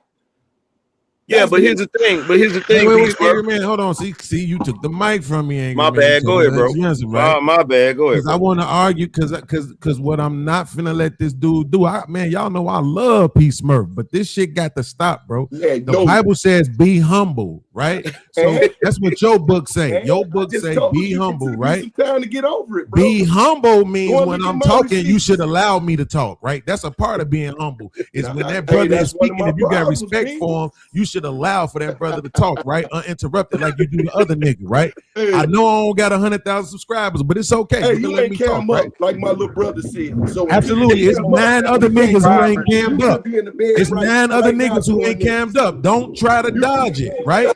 Don't try to dodge it. I'm talking too loud to be laying like that, right? So the fact of the matter is at the end, and you can tell I got my mic plugged up. So at the end of the day, what I'm saying is this, bro. You too old to sit here and pretend like you ain't never had no run-in with no woman. Nobody says she stabbed you. Nobody says she hit you upside your head with a skillet. Nobody says she called you a bitch. What we saying is, nigga, you done heard a woman give your ass some pushback. You done heard a woman talk to you in a commanding, instructive, dictatorial kind of way. But that's the point. But that's the point, right? That's the point, though, right? It's no need for you to agree with me under me talking. It's no need for you to do it. I already know. That's the point I'm making. Is that we as hey Harwin, you got a lot of noise in the background, bro. Absolutely, it's because I'm talking. He doing that on purpose. The fact of the matter is that at the end of the day, bro, what we gotta be willing to do as men. Ain't anybody do that on purpose. I ain't know my shit was off. I'm doing that weird. Hey, yo, Harvard, you do know I'm from Chicago, right? Oh, that's fine. Okay, I'm just saying, like, don't like just understand. What I'm saying is, if you so fucking smart, understand when somebody cracking a joke and don't make this shit go real bad. No, bro, if you do that, I don't take it as a joke. You just came on here shouting, "No, I ain't got that's fine. Don't take it as a joke. You done crashed out about somebody. Don't take it as a joke. Harvard, this is what you do. This is what you do, Harvard. This is what you do. Put something of your information in the back chat for me. I will be in Chicago this week, bro. Listen, I will be in Chicago this week. I swear to living God. When I get to Chicago, I will text you my location. We don't even gotta argue. We don't even gotta turn this into that, bro. We don't gotta. Hey, guys. Hey, hold on, fellas. Okay, let's not turn this into a gang thing, all right? We good. We don't want anybody doing any 187s in anybody's asses, okay? Okay, let's bring it down a notch, fellas. Everything I love. When I get All right, to Chicago, there's no need to involve your posses. Let's bring it down.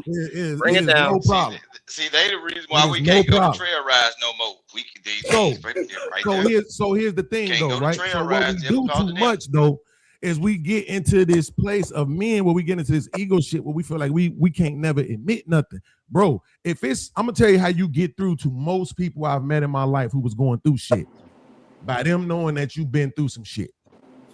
If people think you ain't been through nothing, they don't want to hear that shit from you. You the last person they want to listen to. So, and why you think it is when certain people, I ain't gonna say no names because we be doing this name dropping too much. But when you see certain people have what looks like a bad moment, everybody pile on. Everybody be ready to do 1 million videos, right? Because this person has presented themselves as infallible. Oh no, none of that shit you niggas going through have I ever been through. Oh, I ain't never been through. I don't know what you niggas going through. Man, nobody want to hear that. Back to the video. I just told Trey the other night when he asked us, Peace Murph, do you get relationship advice? I told him no, because of my pride, my ego. I'm one of those people. I'm not finna deal with the BS, bro. I'm rolling out. Do what you gonna do. I'm gonna do what I'm gonna do, and we gonna be happy. Ain't no sense of being miserable in no house with nobody, bro. Go and get. It's too many people in the world to be unhappy in a situation you don't want to be in. That's why I committed the divorce. Why? Because she says she don't want nothing. Guess what? She want this. Go and get it. Yeah, but Peace Murph, here's the thing. But Peace Murph, here's the thing. Let me just say this one last thing, I promise. But this the thing, though. What I'm saying is that when Angry Man was saying what Summer was doing, yeah, I was looking for a reason to disagree with him, and then she did it right in front of me, and then you helped it by not answering the question legitimately. Even though you, I know. That's what I'm saying. Just if you just let me fucking finish, Peace Murph. You did answer the question the way she asked it, though. So I get that. But you should have peeped the bullshit because Angry Man was already laying the blueprint out for you. I got you. But sometimes I ain't gonna agree with Angry Man. I got mad love for my brother, but I'm not gonna agree with him when it comes to what I got going on. Hey, look, I understand that. I actually said so. What you're saying is, Angry Man. So what you're trying to say, Angry Man, is that there's some weak women out here. That's what I said. You guys are saying, see, she tried to say, see, men are weak, men are this. I said, so what you're trying to say, Angry Man, are you saying that there's some weak men out here? That's what I said. I didn't say, so men are weak and men are this and men are that. I said, is that what you're trying to say? And then Peace Murph said, if I may, Angry Man, then Peace Murph said, yes, there are. Yes, there are. A question. You asked a question of me. I asked you, Angry Man, but then I'm saying then Peace Murph chimed in when I asked that question. He said, yes, there are, Sister Summer, there are weak men. So he was the one saying that there's weak men. I asked the question if that's what you were summarizing. Sister Summer, I'll be trying desperately. Hold on, right, bro.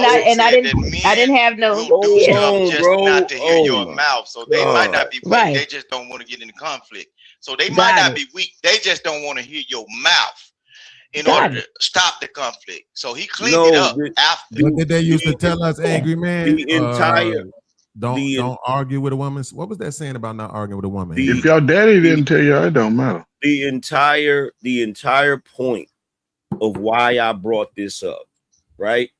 That she's not gonna be able to deny. I don't care. She ain't gonna have no explanation for this shit. You feel me? And I agree with you, Beans, about the whole thing about niggas trying to say they infallible. Nigga, I ain't shit. Probably ain't never gonna be shit. You feel me? If I do some shit wrong, I say, nigga, I fucked up, nigga. It is what it is. You feel me? But one thing I know for certain, I don't know nothing in this world. I understand the psychology of women. And they more full of shit than anybody. So here's the thing. The reason why I brought this shit up is because even though what King Rooster just said is 100%, some dudes are not weak. They just want peace. They just want the path of least resistance. Cliff Huxtable wasn't weak. He just didn't want to go toe-to-toe with Claire Huxtable every day. He didn't want to argue with a lawyer every day, right? That's a good point. So the reason why I brought this up is because even though women are full of shit, they're not stupid. Summer knows this. She knows that there are men out here that's going to take the path of least resistance because they just want to have peace in their home. They don't want to argue every single day. But even though she knows that, she still jumped out there like a freaking dog with a bone. So what you saying is these men are weak? So what you saying is she immediately went to the insulting of men simply because they want peace. That's a fact. Right. And then when you can't get no peace, anger man, you know, you witness it, right? When there's no peace and then you start speaking up, blue lights coming now. Them lights is coming, bro. They coming. The only way you can in this day and age, the only way you can deal with a woman that don't want to give you no peace, you just gotta leave. You just gotta bounce. Simple. It's simple verbiage. A lot of times the men have to, you got to speak like a caveman. No, and yeah. No, yeah. Man. And don't even get into it because they gonna trick you into an argument that can put you in a bad situation because they are not going to stop. And then when you prove they're wrong and you laugh at them, oh shit, blue lights coming. Because when a woman cannot accept defeat, when they supposed to be able to out-talk you or make you do certain things by using a certain verbiage to trigger you to get it done, bro, if you laugh at them and point out where they are wrong at, bro, they will call. I'm gonna call my brother. I'm gonna call the cops, and you better not laugh at them. Why you proving that they wrong? Oh boy, when you a woman's corn, shit. Okay, kick him out and lock the house up. Because my nephew just texted me Summer. He 11 years old. He said to tell you broke his heart. Calling me weak. He don't know if you're ever over it. Destroying men one at a time on these panels. What video y'all watch? I think y'all just want women to be so bad that y'all can't even hear what I was saying. But I'm gonna let y'all have it. Here come the victimhood. Oh, you know damn well my nephew ain't here come the victimhood. You know what I'm saying? I'm gonna let y'all have it. They was all agreeing with what I was saying until certain people got on the panel. Oh, here come the victimhood. No. It's okay. It's okay. Summer, you know they was Trey. You know they was agreeing with me. Trey. Summer. Who? What are you talking about? Let's be specific. No, you guys were agreeing with what I was saying in regards to the cheating versus multiple women. Okay, but the angry man got up here saying that women trying to make sure manipulate men. First of all, P. Smurf. Hold on. First of all, P. Smurf is the one that first came with the ideology for cheating versus multiple women. You didn't say nothing. P. Smurf didn't say. That's a fact. So what are you talking about? I was saying that. P. Smurf, are you there? Tell me something that you said that P. Smurf didn't say before you said it. You guys, we were having a back and forth conversation, and then I said that we need to define. I said that we need to define. You're not answering my question. I said that we need to define cheating compared to just having multiple women and being upfront with the woman and saying that you're going to have multiple wives or multiple women. And P. Smurf backed me up and said, "You're right, sister. I agree." P. Smurf gave the definitions, correct? I said it. P. Smurf actually, no, Summer, no, you did not. I'm not saying you didn't say it, but P. Smurf said it first. That's my point. No, he was talking about something else, and then I came in. P. Smurf, I came in and said we need to define cheating versus having multiple women. Read the definitions of affair and all of the above, so he didn't do that. What I'm trying to say is I was agreeing with the panelists in regards to the differentiation between cheating and having multiple women, and we identified that cheating is a deceptive thing. But what I'm trying to say, you only heard from one person. Hold on, but again, I'm trying to figure out what are you talking about when you sit up and say everybody was agreeing with me until a certain what agreeing with what? When I said that, when I said is a difference between cheating and being deceptive compared to having multiple women and being upfront. Didn't nobody agree or disagree because that's common sense. Yeah. You guys, you're right. You still said you're right, Sister Summer. That's what Peace Summer, said. that was not a revelation. Unlike that was not a revelation. Like, stop it. That was not a revelation. Well, why are you trying to say it was a revelation? I didn't say it was a revelation. Okay, what I'm saying is that I was saying exactly what you guys were saying. I was not differentiating from anything that you were saying. Summer, how you gonna say you guys are saying exactly what I was saying, and then say that we was agreeing with you, and then we changed when somebody came on the platform. That's a contradiction, man. I said that you guys, I was being agreeable with you all, and you guys were being agreeable with me. Then Angry Man came up here and said, I'm trying to manipulate, or women are trying to manipulate it, and I'm trying to switch it up to where I'm trying to control wieners. No, stay right there. Stay right there. No. Stay right there. No. Stay right. So who switched up? Put a name on it. No, you've been sitting back almost asleep, so that's not you. But Lord, I still want to know. Here's the thing. Look. Here's the thing. I can solve this real quick. No, I can solve this real quick. Hold on. No. I can solve this real quick. I had to do this with Rose. I'll do it with you. My apologies. I know you curled up on your couch, preparing yourself for a good old man bashing. An Angry Man came up here and disagreed with you and pointed out some goofy shit you was doing. My fault for doing that, Summer. But Angry Man, when I say that cheating is being deceptive, right? And you're not telling the person, you're going behind a person back, compared to you guys just saying men naturally want multiple women and telling the female up front, hey, you ain't gonna be my onlyest one. That's not considered cheating. Okay, I'm not saying anything different than what you guys are saying. Okay, cool. So you're saying the problem is the deception of it, right? Right, just the deception of the cheating. Cool. So let me ask you this question. How many women out here in relationships with men and they have to hide the Amazon packages because they buying stuff behind the man's back? I'm sure there's a lot of them hiding in the closet and stuff. So should those men leave those women? No, they should tell them stop spending up the money to hide it. No, that's not breaking a vow. That's deception. That's not breaking a vow. We can't compare Amazon packages to cheat and put your ding-a-ling in another female. Come on. Do another one and maybe I agree. Do another one, maybe I agree. Stop, King Rooster, stop. Y'all be saving them. Stop it. Don't interrupt. Do another one and then maybe I agree. No, don't interrupt because she's in the corner. She's in the corner right now, and she's desperately fighting for her life, but she's stuck in this corner. So what you telling me is going behind your husband's back and spending his hard-earned money without him knowing it. Him thinking he budgeting is less than a man going behind your back and sleeping with another woman. Well, when you say all of that behind it, financially unstable and stuff. When I say all of that, it's the same thing I said. It's the same thing.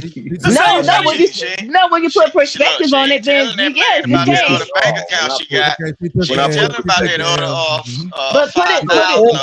or is it just this? Yeah, you running up the credit cards and putting you in debt. Yeah, that's crazy.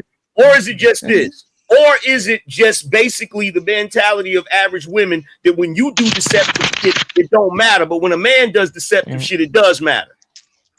Respectfully, I don't think that's the same as cheating, though. But yeah, of course, because the man did it. Because the man did it. No, it's not, because if the woman cheats, it's the same. It's the same deception if a woman cheats on a man. Any man is supposed to know the total income. Yeah, when I thought about it more, Hey, Harwood, are you there? Hold on, watch this. Any man that considers himself the head of household is supposed to know every income, everything coming into the house, monetary, and everything that's flowing out. The moment them Amazon packages hit that door and he don't have no wherewithal of what you bought, hey, that's taken from the house. You cheating. Hey, Harwood. Absolutely. Hey, Harwood. Trip told me to ask you this. He told me to ask you, do the folks in the city be saying brother? Yes. You financially cheating. You And financially we ain't talking cheating. about GDs. Y'all trying your hardest, ain't you? Trying our hardest? Oh, really? Thank you for Do proving my another, point. doing another Thank example. you. No, Yo, check doing this out. another example. Check Then this maybe out. I agree. Summer, thank you for I want to proving my find common point. ground. Thank you for proving my point. You believe that spending your husband's money behind his back without telling him is a less deception than him sleeping with another woman behind your back. See, now you add another nuances. I didn't add nothing to it. You did. How? You said at first. You said at first she just hide. She ordered Amazon packages and hide them. You didn't know she was using her money or not. Now you said now she using the man's hard or you said now the woman using the man's hard or money that they couldn't budget and now they siphon stuff off the top to get the Amazon. That's a whole different scenario, sir. Check this out, Summer. Check this out, Summer. You gotta forgive me. You gotta forgive me because for a while I thought that you were intelligent.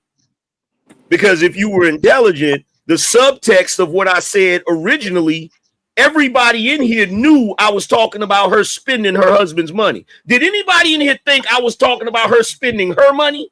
Nope. She could have been. Nah, because why would she be hiding it? Exactly. Because maybe she agreed. Maybe she agreed she wasn't gonna take from the budget. That's crazy. No, exactly. Stop. Come on, Summer, check this out. Summer, check this out. Right. I get when you want to. Hold on. I get. Don't go there with me. Can't say that with me. I get that you don't look. Check this out, Summer. I get that you don't want to be wrong, but I do know you're smarter than that. I know that you know what I meant when I said. Never want to be wrong. Ever. No, y'all always want me to be wrong. Y'all always want me to be wrong. Hey, hold on, y'all. I was literally agreeing with everything y'all was saying, and here y'all go. Watch this. Y'all wild up in these internet streets. Watch this, y'all. We're gonna go back to what I asked her earlier, because ask me again. She still has not answered. Yeah, that's a fact, though. You said the vows of today is forsaken of all, correct? Oh, that ain't what you was talking. I thought you were talking about what you just asked. Mm-hmm. Correct? Yeah. Now, did David violate God's vows and he had multiple wives? I need a straight answer. God allowed it. So he did not violate. He didn't violate God's vows. When he had multiple wives. Yes, he did not. You're not just answer the question, something. I said he did it. God allowed it. So he didn't violate no laws, no vows, nothing. God allowed it. No, he didn't. So say no. Yeah, okay, cool. Okay, that's how I want to hear. Okay, finally. Right. Yeah, I never said he didn't. Come on, man, Trey. She still didn't tell you who stopped agreeing with her once Angry Man came up. You told her to put a name on it. Which person stopped agreeing with you once Angry Man came on? I was having a good old time till Angry Man came on the panel. Angry Man, I don't mind you at all, Angry Man. Come on now. Don't do that. You know I don't mind you at all. She can always be talking about one person, and that's P. Smurf. I like you guys. You guys are like my bros, my brothers. I'm good. I said she got to be talking about you, P. Smurf. And you know the crazy part about it, when we talk about vows and they bring them up, I would hurt a lot of women's feelings by saying they break the vows first when they don't submit themselves to their husband, and that's in the vows. And they do. Is that right? And I wouldn't disagree with you. Just real quick, because I'm just trying to get this out the way. So, P. Smurf, you said it ain't the folks? Wait, you say when you say brother, you say brother, like specifically like that, brother. Brother. So I say it all the time. I'll be like, what up, brother?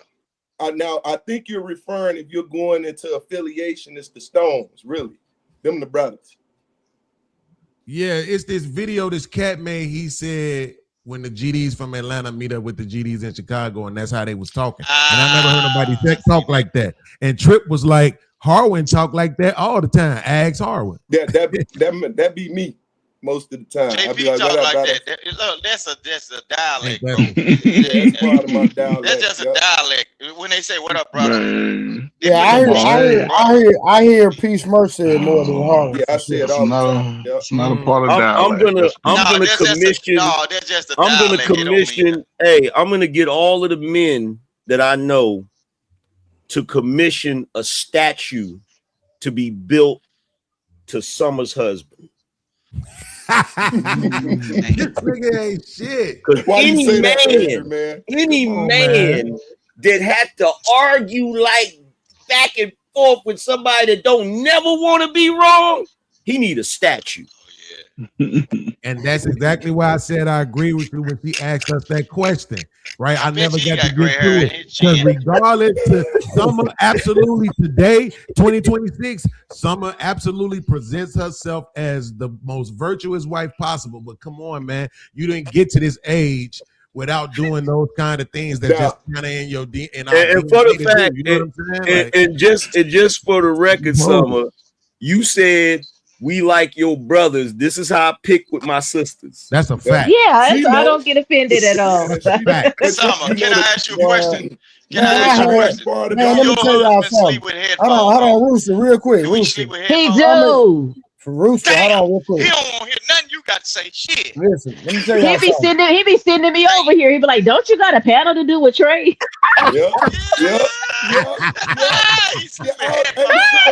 I was gonna say that. I was That's gonna be crazy. like, the man, angry man was talking about when they go to take out the garbage. He like, yeah, I'll take out the garbage. I'm gone. I'll be right back. Nah, I'm gonna tell y'all something.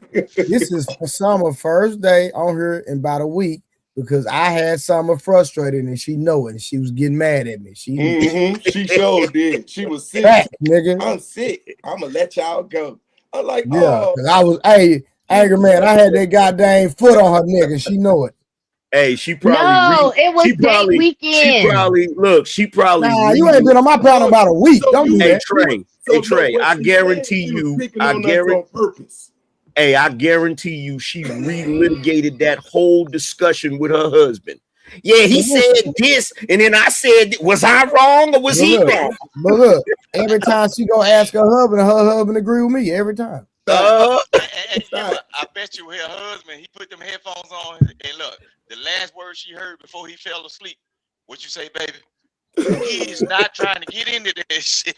Look, I do it sometime in my house. Look, I got the earbuds though. When my wife get into her little funk, I got the little earbuds. Look, what you say, baby? And then next thing you know, I'm asleep. That shit over with. No, I'm not finna get into that. Yeah, no. Yeah, he tells me he's King Rooster. He tells me he got a good 30 minutes. That's it. That's all I got. He got 30 minutes. After that, because you're gonna trap us into an hour long or 2 hours, especially close to the weekend. No, because you trying to figure it out and mine it out, as they say on the internet. And look, we've been mining it out throughout the day. We ain't got time. Look, we got a sandwich, shit, shower, shave. And the day-to-day, especially with these multiple personalities that you dealing with on the internet, he might not even be an internet person. We don't got time. We got to get up and be fully functional. No, hell no. Yeah. We ain't doing it. Headphones on. I'm talking about big ear muff. Shit, tuning that shit out. Look, he said God bless you, Trey. He said God bless you, Trey. He said I be talking too much. He be like, ain't it 8 o'clock? Ain't you supposed to be in there on your panel? And I was like, shut up. He'd be like, I'm just saying, you talking too much. Yeah, that boy want peace. Summer, that boy want peace. Look, if you catch it, look. And then, you know what? Hey, Peace Murray, now I thought about it. I remember Summer, she literally said one day, I'm going to see if she going to lie. She be disagreeing on purpose because she like to argue. Yep, she did. She did. Oh, Jesus. Trey, you might be the husband. Stop. You So might Summer. be his savior. Wow. Hey, So Summer. She literally said that, bro. Yeah, she did. Let me ask some of this question. I gotta add a correction to that. Summer like to argue until I roll up. Then she trying to get lifeline. She like, well, what? I mean, hold on. Let me ask the other men. No, ask me. Don't ask the other men. So, Summer, can I ask you this question in reference to what you said? Oh, Since you are in the mindset of, you like to just pick arguments and things, being that you of the modern woman ideologies, do you think most modern women of your age and younger think like that when it comes to a man? Sometimes I'm just going to pick a fight with his ass. Sometimes I'm just going to get up under his skin intentionally. Yep. Some women do That's why that, yeah. men be sleeping in the car. No, would you think it would be most women? Most women who want to do what they want to do, say they make their own money. Yeah, they making enough money to buy some new trinkets and stuff like that. So, and do you think most of those women who move like that grew up under a single mother?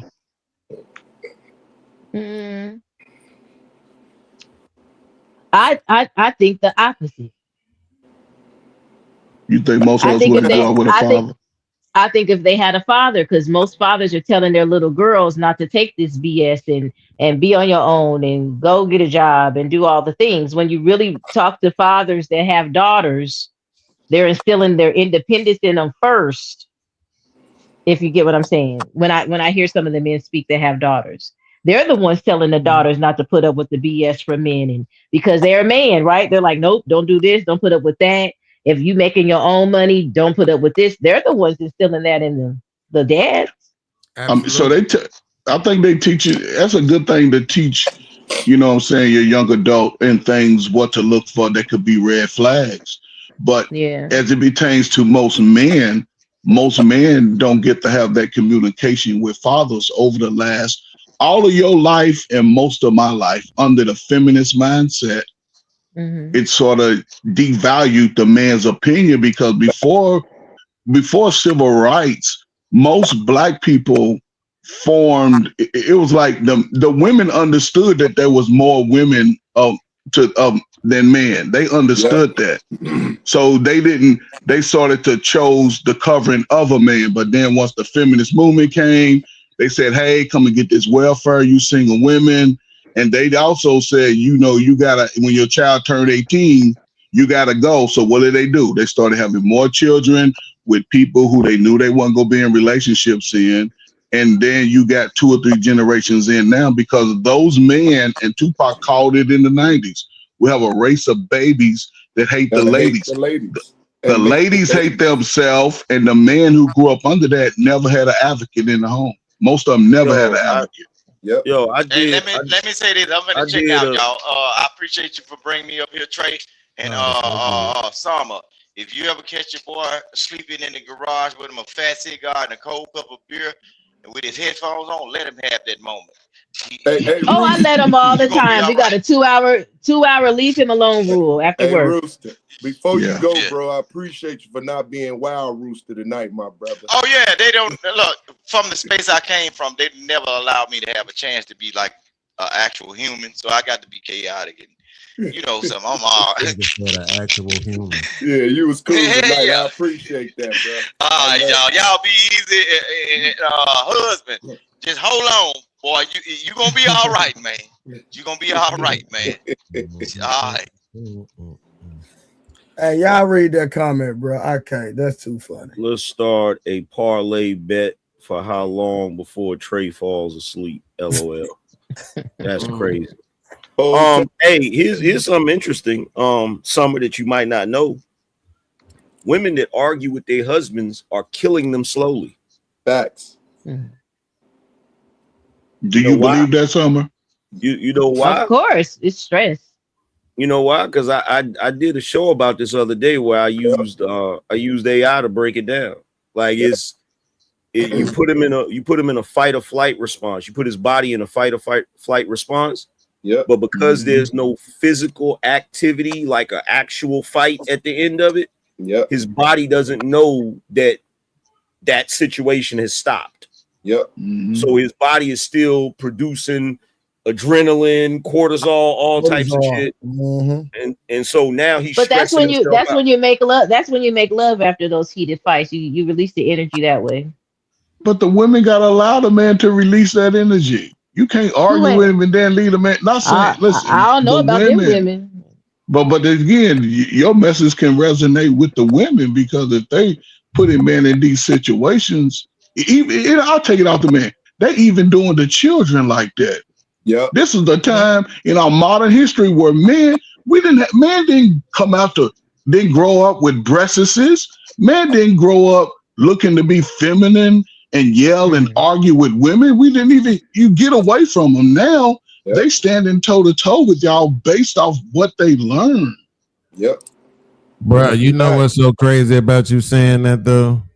Is because it's the white woman inside of Summer that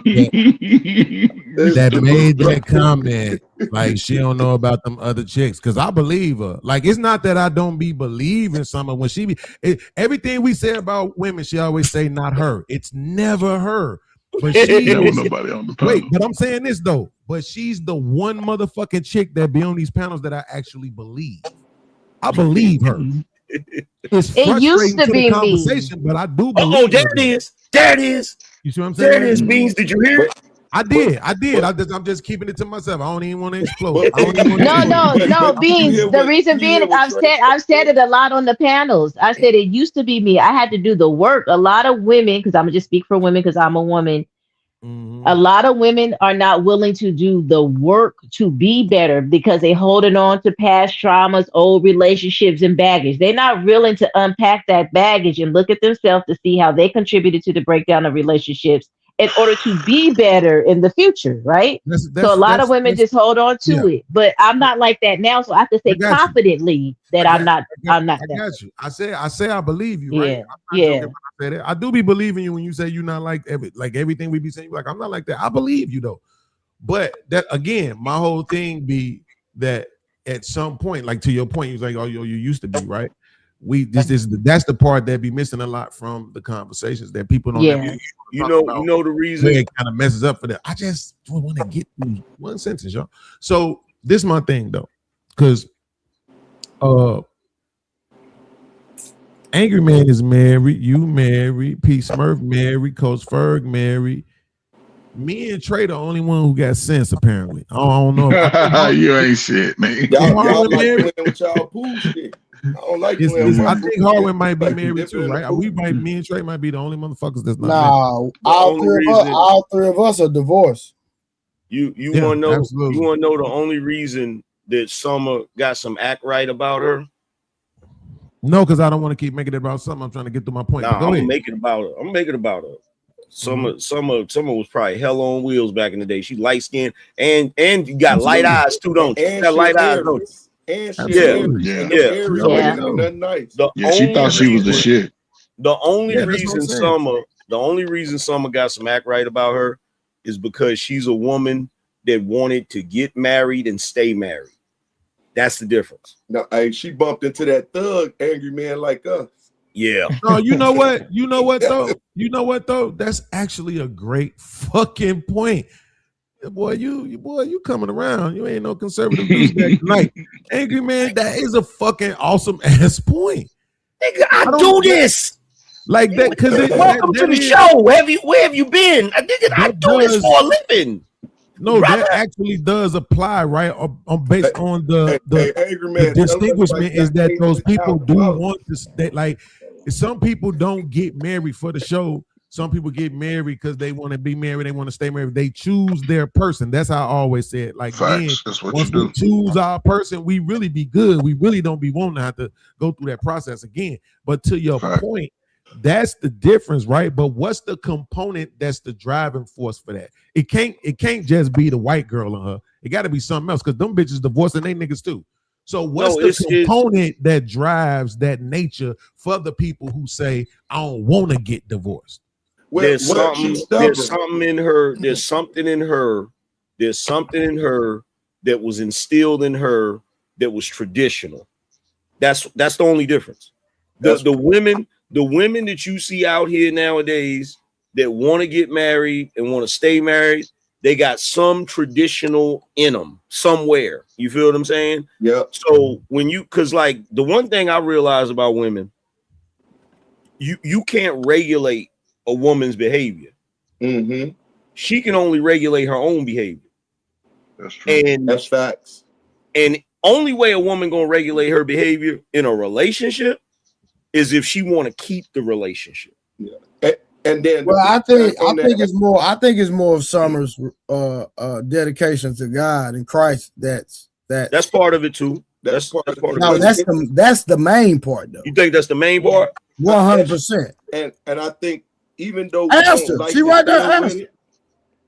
Yeah, she just said it. Even though we don't like to deal with it, also she's an Aries, and one thing about us Aries, we don't want to lose, right? That's the hardest part, to get out of that stubbornness. When you say you're gonna do something, you want to stick to it. It ain't all of us, but generally speaking, you want to try to meet that goal, and you challenge yourself, right? You know what? I'm not gonna lie. You right about that. I was about to disagree with you, but then I realized how you was framing it because my mom is an Aries, and I had to realize the goal in her relationship wasn't just to be with one person; it was to have it look a certain way. So to your point, yeah, she did what she had to do to accomplish that particular goal that she had in her mind. You got a point there. Mm-hmm. But it really has nothing to do. I want to say this real quick because I think he back. Hey, Harwin, just so you know, if you hit me too hard, you getting jumped. If you over 6 feet tall, you getting jumped. If you knock me out, you getting jumped and you taking your time. Just so you know. Hey, Beans, we were gonna jump you anyway. I was gonna hold you, and I'm gonna let him beat you up. I'm 5'7", 135. You should be okay. My man, that's what I'm talking about. Give me a chance out here. Give me a chance out here in these streets. Hey, Trey, I'm just saying, when you see that little 1-2 thing I do, I just want you to be proud of me. And I just want you to know how to beat your ass when I was 24, nigga. I'm seeing them little pull-ups you was doing on your short, nigga. I seen him little punk ass pull up. He pulling himself all the way up to the fucking bar, pushing all the way up off the motherfucker, come back down. Oh, you said he was doing proper pull-ups. He was doing proper pull-ups and shit. That nigga was doing pull-outs, nigga. That nigga was pulling all the way the fuck off the bar on the top of the motherfucking bar. Nigga, and then coming back down. I'm like, this nigga is a whole roach. Yo, I probably would have saw that shit. I probably would have been like, hey, B's, I probably would have been like, look at Trey showing off doing pull-ups correctly and shit. Exactly. Hey, fuck exactly, bro. Hey, how he got a tricep that look like that? Exactly. He got a tricep that actually a tricep. That's how you're supposed to be when you're single. When you're single, you got to stay in good shape, man. What you talking about, man? That's it. Look, hold on, Coach. I was like that when I was married. Here, you talking about? No, I'm just saying when you're single, you got to stay in good shape. And look, here's something I can say definitively because we witnessed it. You feel me? You know how I would have known Trey was single even if he didn't tell me he was single? How? You see how comfortably that nigga be sleeping? That nigga be comfortable. Bro, I ain't slept like that since I was a kid, nigga. Like that nigga be comfortable. One thing I'll never understand is how niggas can sleep sitting. I can't do it. Yeah, I can't do it at all. Yo, you ever been to the? Well, I know all y'all Christians, but have you ever been to the county, bro? And the county niggas be sitting up sleep, bro. I'm like, how the fuck are you doing that, bro? Nigga, I'm one of them dudes. I'm one of them dudes that wake up. I'm one of them dudes that wake up like just randomly, just wake up on some. What the fuck? My wife be like, "What the hell is wrong with you?"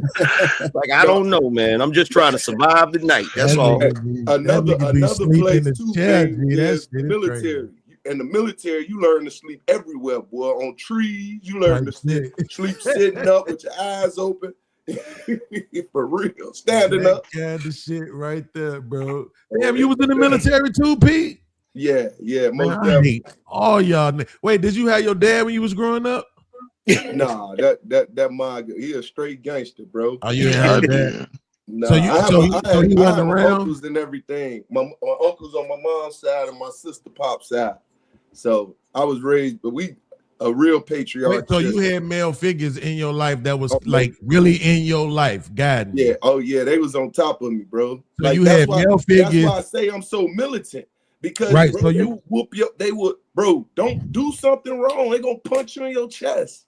That's right. So I'm just trying to make sure I confirm this. You had male figures and went to the military. Yes, sir. My grandfather was in the military. I got you. Sellout ass nigga. I don't give a fuck. Nah, I had my daddy. Shit. Bro, my daddy. I knew that was coming. That was normal. That was us 90s hip hop niggas who ain't supposed to have no daddies, no male figures in our lives. Not you 80s. Hey, Beans. Not you 80s Bunch babies. of goons. Absolutely. You 80s babies. Y'all had it rough. You 80s babies grew up under the I'm gonna woman tell you. I'm leading. gonna tell you who the most gangster dude in that photo. Who that? You see that? You see the dude right there with the afro that got his head tilted?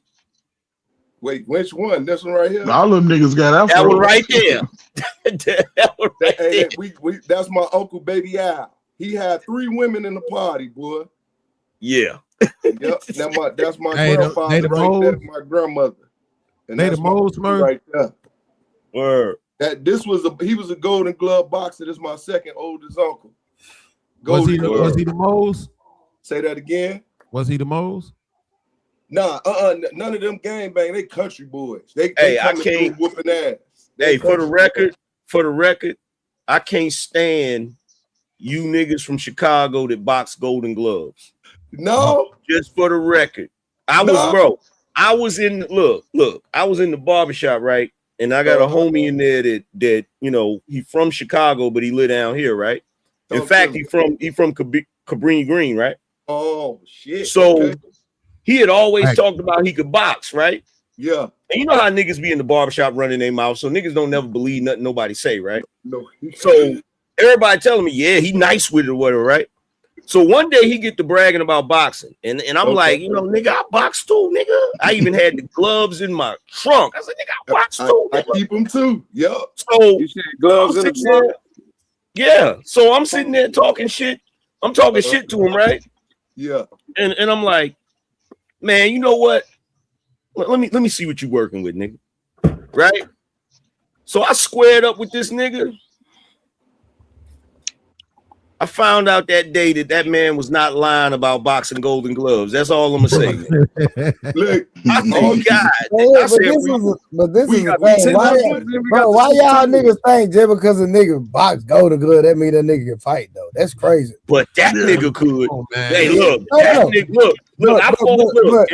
Listen, I'm not saying he can't, but you know I do it on a professional level, so it's like no doubt. Like niggas think just like when you say you fight Golden Glove, that means you just entered the tournament. That's all it means. Yeah, I know. That's what niggas don't understand.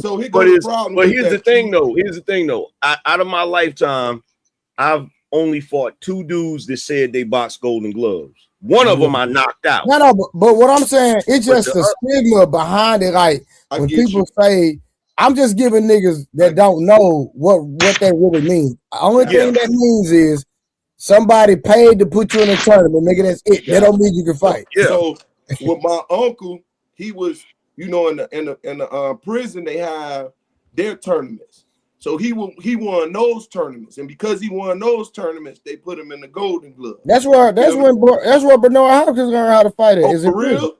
I ain't even know. So that's who taught. So he the one taught me how to fight.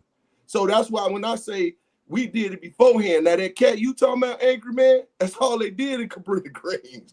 Fight, hustle, and went after women. You feel me? So when you went in the Cabrini Greens and you went from there, you fighting. And then his coming out fighting. And then his brothers came to visit one time, and they came by the barbershop. And I looked at his older brothers, and I was like, "Yeah, that's why your ass can fight, nigga." Mm-hmm. Look like hardened criminals, nigga. That's it. Yeah. Damn, that's crazy as hell. This nigga here disrespecting the Golden Gloves, bro. No, I'm not disrespecting the Golden Glove. I'm just giving niggas context because if people hear Golden Glove, they think people can fight. That don't mean that, bro. Man, look, as soon as I start talking this shit about Chicago niggas from Cabrini Green, we got another Chicago nigga in here. Stand up, baby. Hey, what's up, fellas? Can y'all hear me? What's going on? Bro. What up? Hey, man. First, congratulations. I know I'm a few days late to Trey for hitting his numbers, man. That's what's up. Appreciate it, Chuck. 2, Trey is right on a number of levels. Number one, all the niggas that say they box Golden Gloves didn't. All the niggas that say they from Cabrini Green ain't. Yep. That's some projects that's been closed for so long. Yeah, they tore them down, right? Yeah. 2005. They've been closed down for a minute. Yep. Number 3, Chicago boxing is like fighting is like basketball. Yep. I cannot remember. I'll be 61 this Wednesday. I cannot remember. And this ashy knuckle niggas fighting moment is being brought to you by the Family Secret All Natural Body Butter. Go get you some at the familysecret.shop. It's my body butter company. And thank y'all for getting it. I'm so damn busy. Anyway, boxing, fighting, I can't remember, I swear, from birth until I left for boot camp. I cannot remember a week worth of days that I wasn't either in a fight, saw a fight, or heard about a fight. Fighting. So and finally I'll say this and shut up. Wherever niggas live, you can get a fresh ass whooping. Ain't got a damn thing to do with your zip code. Yep. Hey, if you can take it, you can do it. Anywhere niggas live, somebody got a 2-piece for you. Yep. Hey, Harwin, man, I'm mad that you dropped down because Harwin tried to show y'all. I don't know if y'all saw. He had showed y'all his gloves that he keep in his trunk. I wanted to show him mine. I wanted to make sure he saw my glove. This my glove right here. That's then what I swing damn, with. A green screen. He just went and got a sheet and dyed it green. Period. Hey, look, that's why yesterday, Trey, I was tripping when Monk was asking dudes questions about whether or not they get broads. I'm like, bro, that's the one thing I've never understood about the internet. When I was growing up, if you couldn't fight or talk to women, you was getting clowned by everybody. Like every day. You was gonna be a victim every day. Like every day. You was getting clowned. Matter of fact, you couldn't even have this conversation. You can't talk to real man with you couldn't even be in the bro at all. Even the women would clown you. Or tell jokes. You know the dozens. You know you have to be ready. Yeah, because what's gonna happen is everybody gonna be cracking jokes. But when the person that can't fight start cracking jokes, that's when the nigga gonna be like, nigga, who you talking to? all of a sudden it's different. Yep. Facts. And you know what though? And you know what though?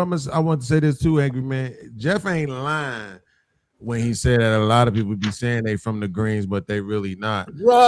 See, like I like my building was literally in the intro to Good Times. We lived in 911 Hudson. You know what I'm saying? On the 6th, I'm not even joking. On the 6th floor. That building, it's the building that's on the right, and then 911 Sagoozie is behind it, and then it's the church with the bell tower on the top of it. That was my building. And we also lived on Sedgwick because we lived in the row houses two places. Where my grandma lived at, and my mama had her own spot. And we moved. Can I ask y'all a question about Chicago?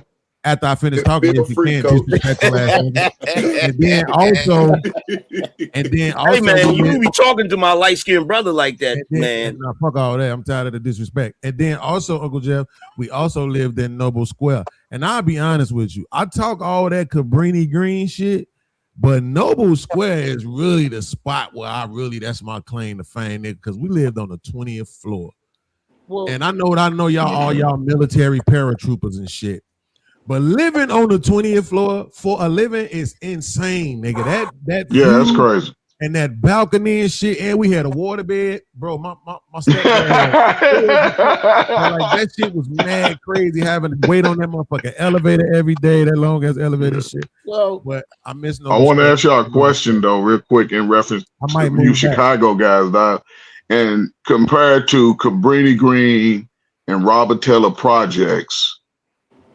In the time of the worst, I don't know if y'all was there during those times. I got to Chicago in 2004, and I used to go visit people in Robert Taylor projects. And the more I visit, I learned about the history.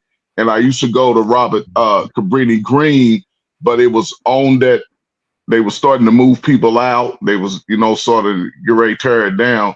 So in the height, which one of those projects would have been the worst? There's no. I'll if I may answer that. Go ahead, Coach. It's almost like looking at a turd and saying which part stink worse. There is no this whole poverty Olympics. Poverty was everywhere in Chicago, but the truth is, one of the nicest places in Chicago was the Auburn Gresham area. Outside. Auburn Gresham, yeah. And you could get your ears stomped together over there. Yeah, that's what I'm at now, Griff. I'm in that area. Auburn Gresham. You buy a house there? Beautiful. I used to work at Paul Robeson. I worked there. Lawns and you run your mouth raggedy, and a nigga will give you a root canal with your mouth closed. Yeah, I'm in That's that. what. Now I'm glad you said that out loud, P. Smurf, because now I know where to come find you at. Oh, bro, I could have gave you my address. But I do want to answer. I didn't want you to know I was coming. I just gave myself away because I'm stupid. But Coach, I'm gonna answer your question like this because I respect Uncle Jeff's answer. I ain't gonna stunt. Mm-hmm. But it's the tailors. It's not even remotely close. Okay. And I'm gonna tell you why. And I'm gonna tell you why it's the tailors. One, it was massively bigger, right? It was just ridiculous, right? But the other thing was this. In the tailors, for some reason, they didn't have the same kind of I ain't gonna say they never had it. I'm gonna say by the time I was an adolescent and teenage age and I was going to the tailors, it was gone, whereas it was still in Cabrini. And that's this thing they had where you couldn't disrespect nobody's mama. Exactly. Yeah. Like it was this project decorum that Cabrini had damn near to the end, right? Yeah. Where like if you was disrespecting somebody or somebody grandmama nigga, they would flood you. Yeah. Like you was getting your ass beat. Yeah, Go ahead. we got him, Miss Walker. By the time Miss Walker get inside the stairwell, you got 12 Nike boots across your fucking head, right? But in the tailors, it was a little bit different. Because my like one of my first times going to the tailors when I was a teenager, we went over there getting weed and shit. Bro, it was the women was being disrespected out in the open. You see what I'm saying? Now, I ain't like again, I'm not saying they never had it. I'm just saying by the time I became a teenager, that shit was gone. And when I was at that age still going to Cabrini, that shit was still there. Here's something a lot of people, if I may, don't understand. Is that the order of a neighborhood and the men running it. That's as old as tribalism. And where it came from in Chicago, my grandfather was a part of it,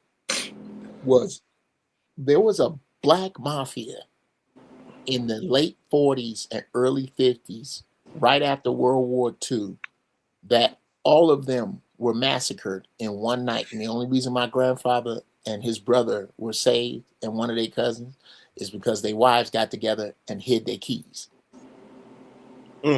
Those men set a code that the original gangsters, the original Black P-Stones, the original disciples, L. Rookins, Mickey Cobras, the L. Rookins, bro, Four Corner Hustlers, all of these cats had a code. Let's just say it's the BOS, the brother of the struggle. That's what it let's is. just say I crossed Trey, and Trey was a GD. And the GDs knew my mama got off the 63rd Street bus at 4 o'clock. At 3:56, 2 of them will be there. And when my mama got off the bus, they'd go, "Hey, Miss Brown, you can't carry them bags. We got them." And they would walk her home and ask her, "Have you seen Jeff?" You tell Jeff Trey need to see him. Yep. My mama know who these niggas are. Yep. They pressured us like that. But I didn't have to worry about my mama getting shot or no 3-year-old catching no one children. in the head. Yep. No children, no women was involved. Up until 20, I'll say like, I remember coming out of the military, and they used to have to check in. And I remember when the note came out, they said women and children involved, and I was like, what? When did that happen? Right? And this was like, it had to be, I got out of the military 2013. So I say the note came out like 2015. What branch? No, but that was I was in the Army. That was already happening. No, it was happening, but when I say target, like it was already. It was one thing. Target is a whole nother thing. So I want to say this to answer your question, and then we'll keep going, Coach. I didn't grow up in the projects. I was more affiliated in the hood, and I grew up in the Cape. So for me, it was sell out. That's fucked up. Yeah. So yeah, but when I got there, the behavior that you're talking about, they were starting to target women and children a lot more. Within my first 2 years there, it was probably 300 to 500 women and children that were being targeted. And this is 2004. That's what I said. I came right when they started to tear it down, but I saw how it was chaotic right before that. I saw they commingled the cultures. No, this is a that's actually. Go ahead. That's let me say this real quick. That's actually universal, and that's what I meant when I said I actually saw the Black community when it was a community. Yeah, because in the 80s, I've literally seen in Brooklyn, New York, I've seen niggas shooting dice. I've seen niggas shooting dice on the sidewalk. Stoop, yeah. And the old ladies are walking down the sidewalk, and they grab the dice and stand up. Stop that shit. How you doing, ma'am? And be respectful and shit. Yep. And these are street niggas, right? Yeah. Like I've seen niggas, they smoking or they put it behind their back and shit, being respectful.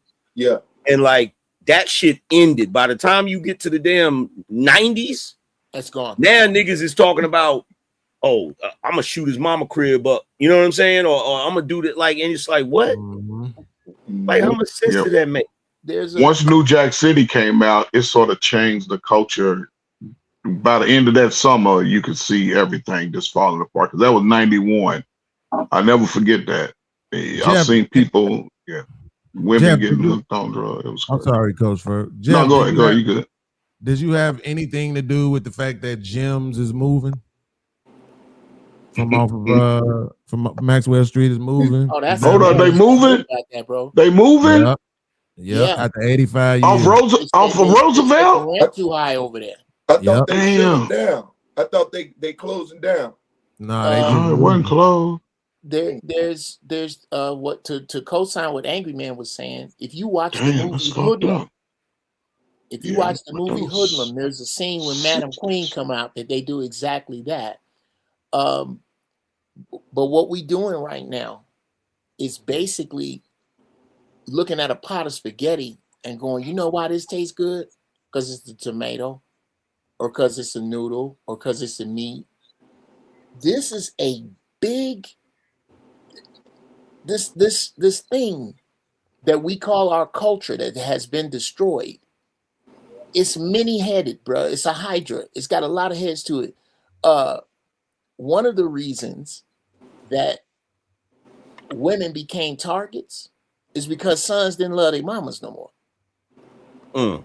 The same way Smokey Robinson could never have written "You stupid ass bitch, I don't fuck with you," because he loved his mama. Stevie Wonder loved his mama. These dudes fell out with their mothers because their mothers were angry about the system that a lot of these women were saddled with, that made them become, I like to say, women became, you can say a woman became horrible on her own, but you made her a horrible baby mama. You picked her to do this too. So this cycle has got a lot of pieces that are not going to die until this system collapses under its own weight. And I am so proud of Black people playing the wall and letting this shit happen. That's because so it's proud us of now. We're up leading. The Gen X is up now. And we know what it was because we did that rebellion back then. Remember, we was striking every opportunity. Even here, remember, Griff and Beans when the Bulls won, and we sent everything up. And then every year they won, we was sending it up. And then they was like, we got to figure out how to calm these cats down, right? So then that's when they put everything out there as far as exactly, and put money into play with us. And then that's when they was intended on getting us hooked into play, but a lot of us started to switch up and not choose that. We started choosing education. You feel me? And the trades, because they was taking them away because of the industrial age was leaving and the tech age was coming through. So you had a fine line that you could play at that point. You feel me? And that's why the reason why to piggyback on y'all say the loss and the hate of the mother, because mama wasn't there, right? For us, mama wasn't there because she was hooked. Just like dad already wasn't there, he got hooked. So grandma was raising the kids, right? And it was angry because one thing about us Hebrew Israelites, whether y'all believe it or not, we love our mother. Jacob was a mama's boy. You feel me? And we love our mamas. You know what? I ain't got but one problem with the Hebrew Israelites. Y'all know y'all shit, but I love God, just not enough to dress like an out of work wizard in the heat. That's the extreme, Grill. That ain't even my issue. That ain't even my issue with the Hebrew Israelites. If brothers want to dress like Power Rangers, it's all good. My thing is this. I don't want to intellectually battle a brother just because I happen to walk down that street that day. That's my issue. I don't want to have to intellectually battle. Say, brother. You feel what I'm saying? Like, say, brother, and keep in mind, I'm former NOI. I'll battle with you. Yeah. But sometimes I don't want to do that. You feel what I'm saying? I hear you. And watch this. That's the extremists, right? We call them extreme. That ain't how we rock. We don't go with the whole degrading everybody. Our purpose is to be the watchman, to teach all people, to bring all people to the Most High God. You feel me? So that's how we rock. Those are the Pharisees and the Sadducees in the Bible that went against Jesus. They don't even like Jesus. They don't believe. So when people hear that I'm a Hebrew Israelite in a sense, I tell them I'm really the original Christian. We go by the Bible from the beginning to the end with our flaws. And that's our battle. That's why we constantly stay in it. You know what I'm saying? Angry Man, did you see that text I sent you? Nah, I didn't see it. Don't worry about it. Check it out. When you get a chance, check it out and you'll see that's how we teach. Word. I sent it to you, Trey, and JT and Harlan. Wait, and let me say, guys, some question real quick, Angry Man, please. If I send you an invite, P Smurf, would you come to my channel to do a show? Oh, for sure.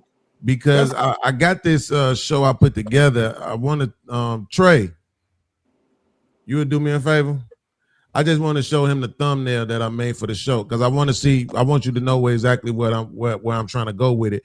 And I'm not gonna lie, for me, it's more about having a conversation. I was planning on having a conversation with AI. I kind of already started it too, right? To kind of go through it. So those are the 3 parts that I'm gonna do. It's a new series that I'm putting together called Know Your Word. And I want to talk about manifestation versus prophecy, free will versus God's will, and then the rich versus the poor. And the rich versus the poor part is the part that I really want to hone in on. The other 2 parts will be short, but the rich versus poor part is the part that I really want to hone in on because of the fact that too many people, and I would say this, Angry Man, my issue with anybody that claims to have to follow that Bible is that it's so much stuff in the Bible that people choose to ignore.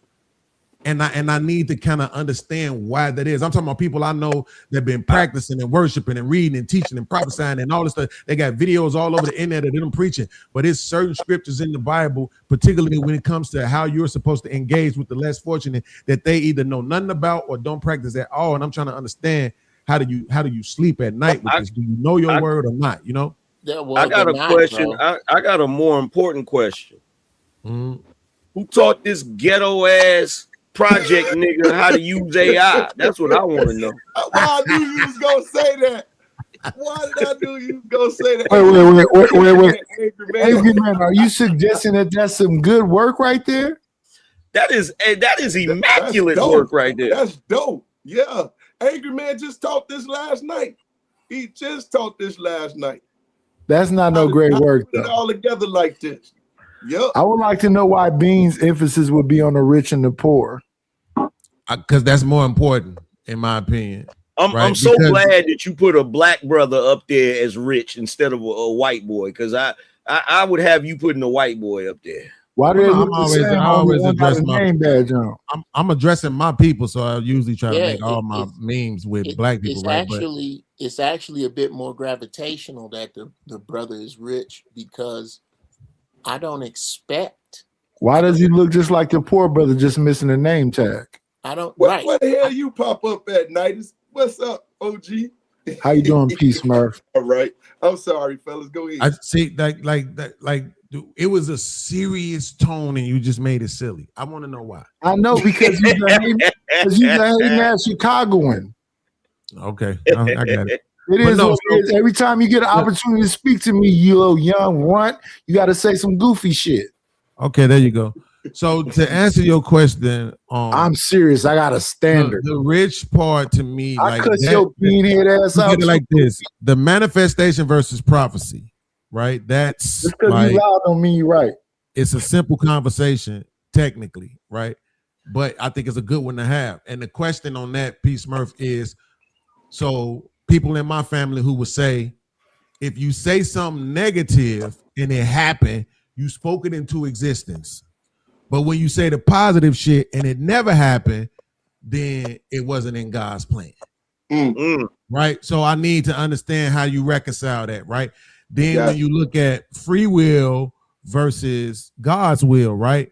Yep. My man, well, I don't know if I should say his name right now, but I could actually break down that manifestation versus God's will. Yeah. Well, then let's do it on the show. But listen, so my man Hamp told me he don't believe in free will. Y'all know Hamp is a Hebrew Israelite as well. He told me he don't believe in free will, right? So he sent me the scriptures, right, that suggest this. But then I also did the research on my own to see, okay, but what about the free will scriptures? So I got some of those, right? So I want to juxtapose those to see what do people really think? How do you reconcile these things? But for me, that's something like when people have they faith in it, they probably not gonna change. I just want to see how they reconcile it. But the rich versus poor, oh hell no. This is so simple. Here's my question, I'll throw it to you, Uncle Jeff. Mm-hmm.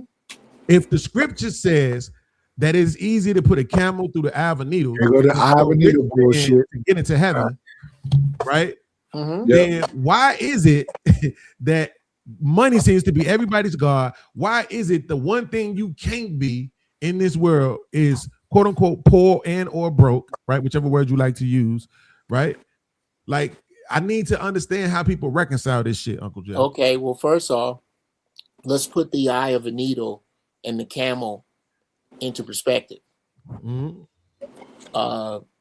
First, understand that there are two things that no Bible has in it: white people and original words.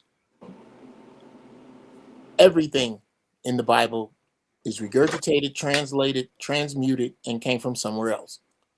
What was known back in the day in the Middle East, when the merchants would travel, they would travel with these camels. Yep. I'm so mad that he asked you that question because I wanted to answer it so bad. But go ahead. You about to get an answer I was gonna give. Go ahead, Uncle Jeff. In order for the camels to get through into town, they would be so saddled down with all of the stuff the merchants were carrying that the camels would have to bend down, like stoop down, to get through this area known as the eye of the needle. Yeah.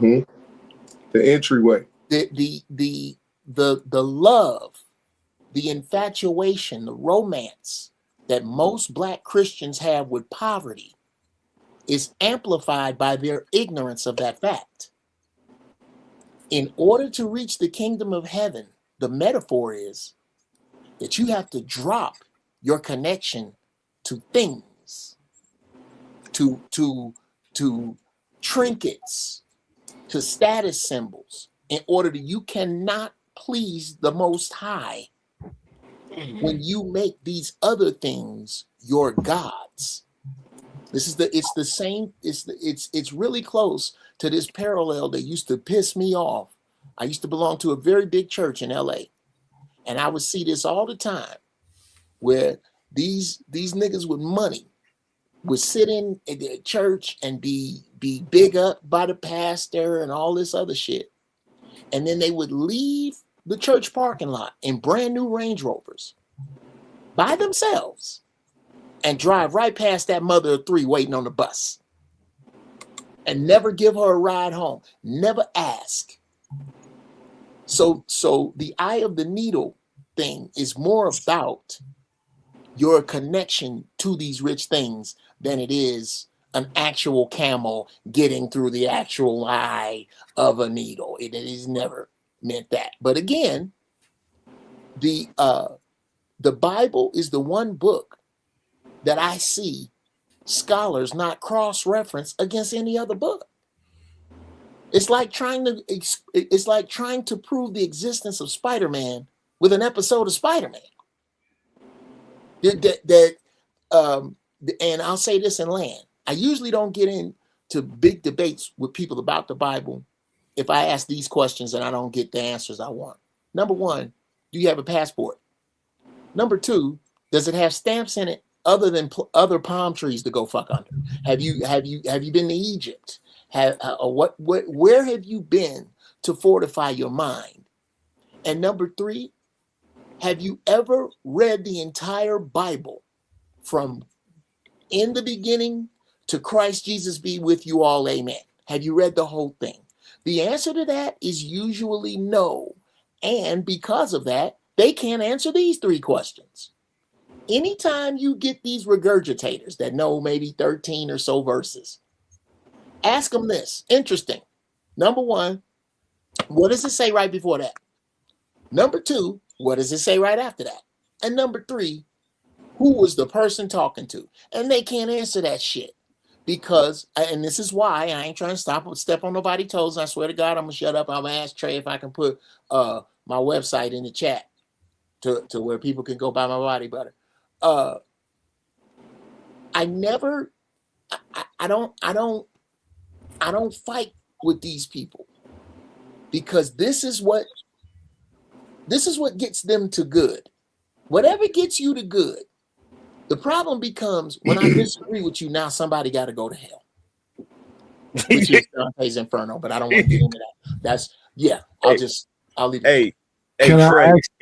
Hey, Trey, isn't that why when we was having that discussion that probably like maybe the third time I was up here, and you was like, what about this verse right here? And I said, well, you got to give me a moment because I got to go read that whole thing so that I can get the context of what was said and who said it and all of that stuff. Okay, but Angry Man, I was on the phone. I don't know what's going on. What y'all talking about? Can I ask Jeff some of you don't know nothing about the Bible? Can I ask Uncle Jeff something before Beans going on another long soliloquy? Yeah, I guess. I mean, okay, good. Okay, so here's the thing about the needle and the camel or whatever else. So when in the Bible it says that God loves whatever, and like the church, aren't the men who have everything the thing that Angry Man was going against about heavy as a crown? So if you have everything, are you not supposed to be concerned about the burden of society? Wait, say that one more time. If you have so-called everything, are you not supposed to be concerned about the burden of society? Because what I often hear is these successful people talk about how they're not concerned. If God gave his only son and Jesus loved humanity like he loved the church, are you, The one who have everything not supposed to be concerned about the least fortunate. Well, I mean, are you at from because you said the camel had so much shit on his back that he was weighed down, right? Mm-hmm. The people who have everything tend to say they don't want the burden. They have the successes, but they don't want the burden. Okay. So I'm asking you about the people who are the rich men who have to be concerned about this camel in the eye of a needle. Mm-hmm. Aren't you supposed to be concerned about the least fortunate? Well, I mean, that's yeah, I guess. I mean, well, let me put it this way. For me, absolutely. From what I can read, especially from the New Testament of the Bible, absolutely. But there is a romance that I like to say the poor. The Bible says the poor you will have with you always, but it doesn't name them. God will love you, and you can make it to heaven broke. I don't believe that. That I don't believe in the romance that Black people have with poverty. I don't. When I look at the Bible, the three things that God's chosen men have most in common is one, they were all flawed. Two, they were all paid. Why don't Moses paid, David paid, Solomon paid, Job paid. It's a reason why. It's a reason why. Yes. And whenever God really wanted to talk to them, he got them alone. Moses. Hey, alone, fellas, how the hell we get on this subject? Respectfully, what's that? How did we get on this subject? That's not what this stream was about, but I'm just asking. Our host didn't continue the show, so Beans took over. Yeah. The host was nodded out. Let me take this nigga down real quick. Hold on, let me take this nigga down. Wait. Why did you take Lee from Fame down? Say, nigga, don't ever come on and nigga change the subject of what we talking about, nigga. He got on green screen and everything. Let me give a shout out to P. Smurf. Let me give a shout out to P. Smurf for getting his voice back.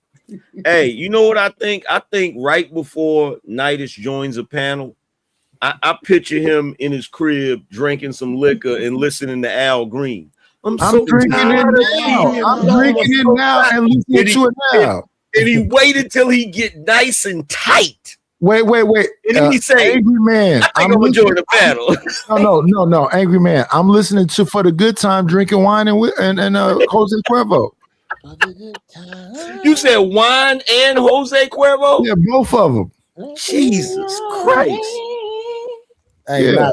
I'm just curious who goes and buys your hats, my nigga, because you don't leave the house. I usually have a little fella that looks something like you to go get him. Man, Trey, he bought that hat in 1985. Oh, okay. Them Vincent's hats. Okay, y'all gonna front on the Kango. Are y'all really gonna front on the Kango? No. It's not that we front on the Kango. He don't leave the crib. I'm not. Look, I like the Kango. I just know he didn't buy it. Well, I'm just trying to figure out who bought it. Exactly. I like the Kango. I just know he made a purchase. I just know he didn't buy it recently. That's what I'm saying. Right. I like all Angry Man. All this stuff is ancient. None of this stuff is new. Hey, that means I ain't mad at you, bro. Look, I ain't mad at it. That mean you done stacked up some paper. You ain't been spending no money on no shit recently. No, I wipe it off. I clean it. Ain't none of y'all got one of these. A McDowell had no. McDowell. Shout out to McDowell. Is that an original? Hey, shout out to James Evans for figuring out his family wasn't shit, faking his death. John Amos. Shout out to James Evans for figuring out his family wasn't shit, faking his death and moving to Queens and starting McDowell's. Wow. That's hilarious. Wow. Because you know who the real villain of Good Times was Florida. Florida, yeah. No, it wasn't. It was Michael. No, it was Florida. It was Florida. Michael wanted a black. Listen, Estelle Rose fault the small hat for James even be there. You said what? That was supposed to be a show about a single mama. Yeah. Yeah. Oh no. You talking about Esther Roll. I'm not talking about Esther Roll. I'm talking about Florida Evan. Yeah, exactly. Those two different people right there. Yeah, that's two. Yeah. Hey, somebody send $10 and drop Trey.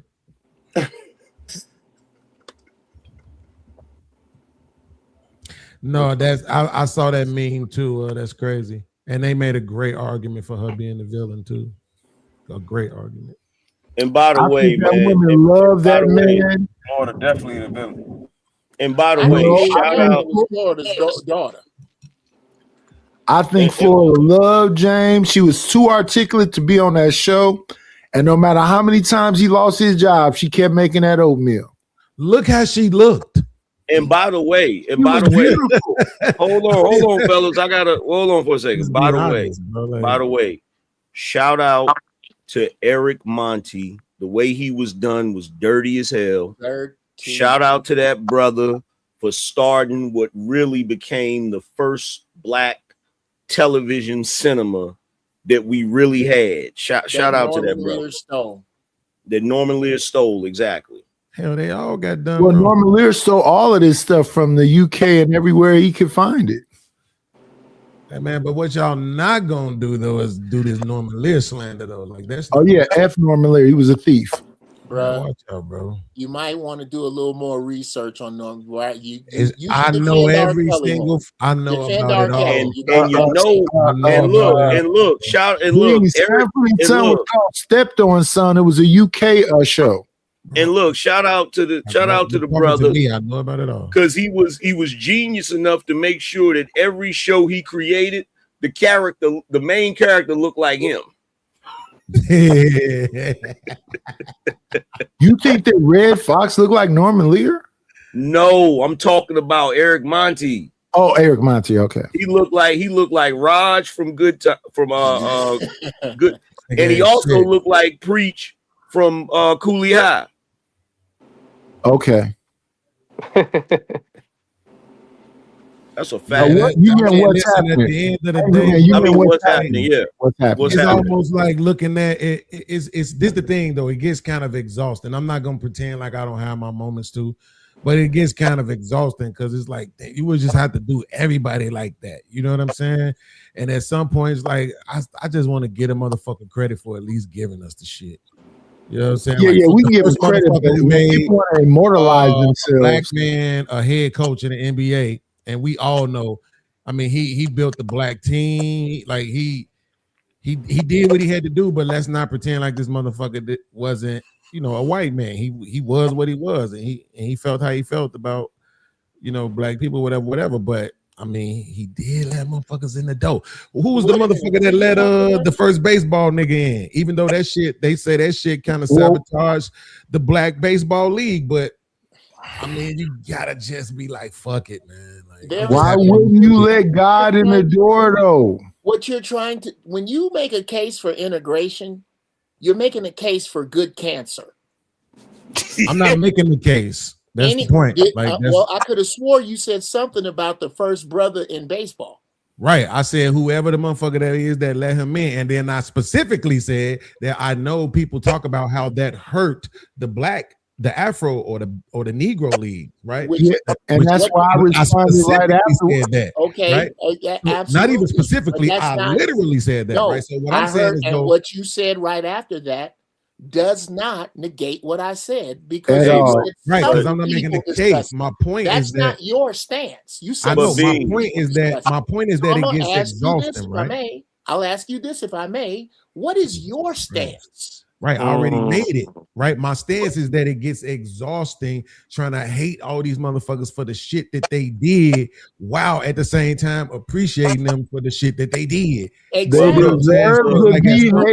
My point again. In conversation, that's not right. It's not because I'm making a case. I'm not making a case. I don't have to make a case. We all love Sanford and Son. We all love the Jeffersons. We all love. Problem I don't have to make a case. There's no case for me to be made. But The look, problem is this, though. They're trying to hate these motherfuckers 24 hours. But look, but here's the thing. The problem is this, though. You're trying this. I don't know if you know. You saying this. You shouldn't give no credit to them letting God in the door. I don't care if it's baseball, Sanford and Son, whatever it is. If you listen, we watched them let certain people in, and then other people said, we got to get more black guys here. Why? Because Satchel Paige was 100 years old, and he can beat damn near every in-time best player. The original Harlem Globetrotters was better than most basketball teams. But watch this, though. Watch this. Who was the first Negro in the major leagues? Jackie Robinson, I believe. Incorrect. Okay. Well, that's why I said I believe. I was so sure that was going to be wrong. The first Negro was in the late 1800s. Who you think that there was already Negroes in the major league? There was already. But there was already. They didn't acknowledge him being black. Could I finish what I'm saying? Nope. So there was already Negroes in the major leagues. Who you think Babe Ruth was? Right. They didn't acknowledge him as being black. That wasn't no white boy. That was a quote unquote mulatto. Yeah, you look close. And it ain't hard to see if you look close. He was mulatto, though. Well, Italian. Yeah, and this is what I'm saying. It's a bunch of them. So they try to say Beethoven wasn't white. They try to say Babe Ruth wasn't white. A bunch of them. Yeah. So yeah, they exist. The problem. So I'm doing the research right now. There were, and the problem was the different leagues. You had the American League. That was Larry Doby. He was the first one for the Cleveland Indians. You had Dan Bankhead.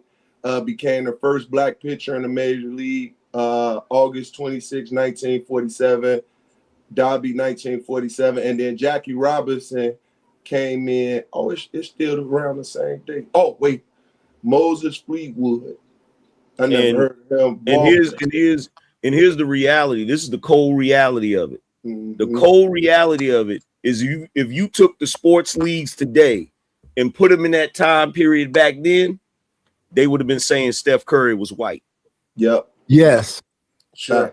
Moses Fleetwood was for the Toledo Blue Stockings in 1884. And that's why Beans, when you be talking about Pat Mahomes and Steph Curry, and you be saying them as white boys, that's why I be getting mad about that shit. Like, don't do that shit, bro. Hey, look, nah, no. If they look. That's a whole nother subject that No, that ain't a whole nother. It's one of those things that people are never going to agree with. You better claim these niggas. What makes them you better claim these niggas. What makes them white? You better claim these niggas. Wait. See, now I want to show you this, right? Like now, everybody, I'm not. This is not facetiousness. From the faces on this panel, I could say that from the conversations I had with y'all, everybody on this panel believes they're reasonable, rational, and logical. So let's see how this plays. Jeff said, what makes them, say it again, Jeff? What makes them white? What makes them white? Okay. Mm-hmm. Complexion. So if they're mixed race, Mm-hmm. right? Let's say they have some white in them, Mm-hmm. right? So that's what makes them white. Now here's my question. What makes them black? Here's what makes them black. I'd like to answer that. I would love to answer that. According to the people who make the biggest deal about it, one drop of black blood makes them black. Yep.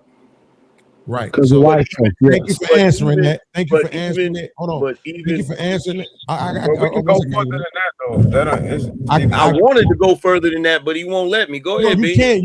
can. I just want to respond to it real quick. Can we have a conversation? So, Jeff, I just want to thank you for answering it that way and saying the thing that everybody would really say, right? Because people who gonna try to make it seem like they just know more than everybody else, and I'm not talking about nobody on the panel. I'm saying in general, we had that a lot. They were trying to come up with some other shit, but you and I both know that that's what everybody would say. My question behind that, angry man, would be, why doesn't that apply to white? What do you mean? Why doesn't that apply to white? Why doesn't the one drop rule also apply to whiteness? Because their genetics, their genetics are recessive. It's kind of like, look. Here's the thing. They show us this every day. You just got to see where it's at, right? Now, I know a lot of y'all don't watch anime. Y'all don't watch Dragon Ball Z. Goku is a Saiyan from another planet. He had kids with Chi-Chi, who's a human, but his kids are Saiyans because his DNA is so much stronger. Even this show Invincible with the Viltrumites. By the time I read the comic, right, by the time Mark, the son of a Viltrumite father, gets older, his Viltrumite DNA literally takes over his human DNA. They show us this every day. This is the reason why they said we got to get the Moors out of Europe. Because if we don't get them out of Europe, there ain't gonna be no more white people. Yeah. Okay, this is what you gotta understand about us. Our DNA is stronger. It's dominant, and their DNA is recessive. What the white man says, yes. Okay. So when you say that, it's genetics. White man's DNA is recessive, right? To co-sign what Angry Man just said, Beans, you will search far and wide. You will never find on earth a place where sick black babies were brought to white women to breastfeed. Right. Mm-hmm. They was the so-called Here's the thing. Yeah. Like, here's the thing. Black women. Ask you a question, Angry Man? Because I don't want to forget what you just said. So listen to the statement that you just made, right? My question is this: when you say that their genes are recessive, right?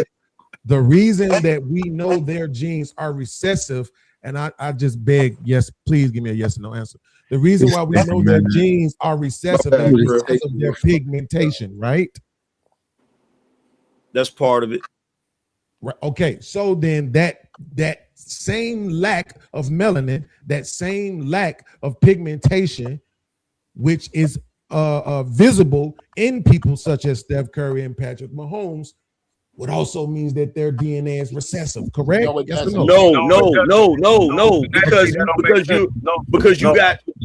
you got two things you're dealing with, right?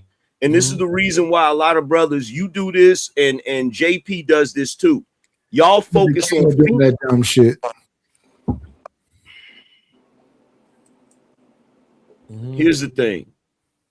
Y'all do this a lot, and we do this in black culture a lot. Black culture focuses too much on phenotype. Thank you. You have phenotype, but you also have genotype. Genotype is a stronger determiner than, like, think about it like this, right? So there's this white chick that used to come to the barbershop I worked at, right? She had two sons. She had a white son, and she had a son that was black, that was your complexion. Right? The only reason that happened is because she had the white kid with a white boy, but she had the black kid with a black dude. So here she is with sons that are brothers that both came out of her womb. But one of them looks like a black kid. He does not look like he came out of this woman's womb. You understand? Not to mention the fact you gotta realize this, because if we just focus on phenotype, then by that logic, all albinos are white. I got a screen I could share that is of the Khoisan people who come from North Africa. Yeah, they're the oldest people on the planet, and they me and Angry Man complexion. Yeah, so let's. The thing that you're not answering. The thing that you're not answering is, why is he that color? Why is he that color? Okay, I'm gonna answer that. Black women have mitochondrial DNA. In other words, they have the capability of producing all colors in the spectrum, bro. Every color in the spectrum, which is the reason why black people can produce albinos. You understand what I'm saying? So the lack of the melanin amount in Steph Curry and Pat Mahomes, that does not take away the blackness in their DNA. That's just the way That's just the way the DNA chose to express itself in that particular situation. Okay. So here's my thing, man, because sometimes I just want direct answers. So listen to what I'm saying. Patrick Mahomes' mama is white. Yeah. So you see how mentioning the black woman and what she could do kind of still doesn't answer the question. Patrick Mahomes' mama is white. It does because his father did his father not have a black mother? Yes. Okay, that's where the black mother is at. This is the reason why. Look. This is the reason why when you look at me, I have the complexion that I have, right? But I have a sister that's darker. My father and my uncles, they're different complexions. I got one uncle that's my complexion. The other three are darker. One is Jeff's complexion. One is darker than you, Beans. And my grandfather, their father, had a white father and a black mother, but he had a chocolate black mother, right? So whenever you put a black person in the mix, that changes the whole dynamic. The only way. Go ahead. Wait, let me make sure I understand something. So is it your opinion that, are you not your opinion, but do you accept the narrative that all people come from the same original black woman's mitochondrial DNA? Let me say this real quick. First off, I'm gotta let you guys go. I want to say love and respect, and y'all be safe and wise. Angry Man, Cellulite say your boy Iceman track is garbage. I just wanted you to know that so he can get his ass while I'm getting off. I'll holler at y'all tomorrow. All right. All right, let me know you ready for that show. All right. Okay, yes, sir. All right, love. This confused complexion moment is being brought to you by the Family Secret All Natural Body Butter. Hey, check this out. To all the Drake haters, right? They're saying Drake is trash. Compared to who? Which one of you niggas' favorite artists broke Apple and Spotify? Angry Man compared to itself. You cannot. Okay, Wow. if that's the case, then Immortal Technique ain't shit. No, it's not that complicated, Uncle Jeff. For rap proficiency by numbers. Sorry, that discounts Black Thought. That discounts Rakim. I can make a case for rap proficiency on the lyrics. Sure. Okay. Well, but that has nothing to do with breaking Apple. Yeah, because that shit is manufactured. I see what he's saying. He said, they trying to say they're buying bots. He said, this is what he said. He said, I gotta lie just to feel like I tied. Because based on this, how did he say that shit? He said, I gotta lie to feel like I tie. Because based on this, I can't tell if these are wins or nots based on what's suitable now. Yeah. Okay, so stay right there, Angry Man. That's crazy. That's wait, before you say anything, to go from tie to wins or not to what's suitable now. And if you put that jacket on somebody, that's an automatic, bro. What are we talking about? Yeah, that was that type of lyrical. What? Let me know when I can answer. It ain't super crazy. Let me know when I can answer. Oh, I'm sorry. And then right before that, he said, "Look up, flying in turbulence, avoiding the cumulus clouds." Wins or not is like a triple on. Wins or not is like, okay, are these a win? Did I win or not? Yeah. There's also a wins or not tie, and wins or not based on the wins and the turbulence, bro. What are we talking about? I think it's a little foolish to argue whether or not Drake can rap. Yes, he can.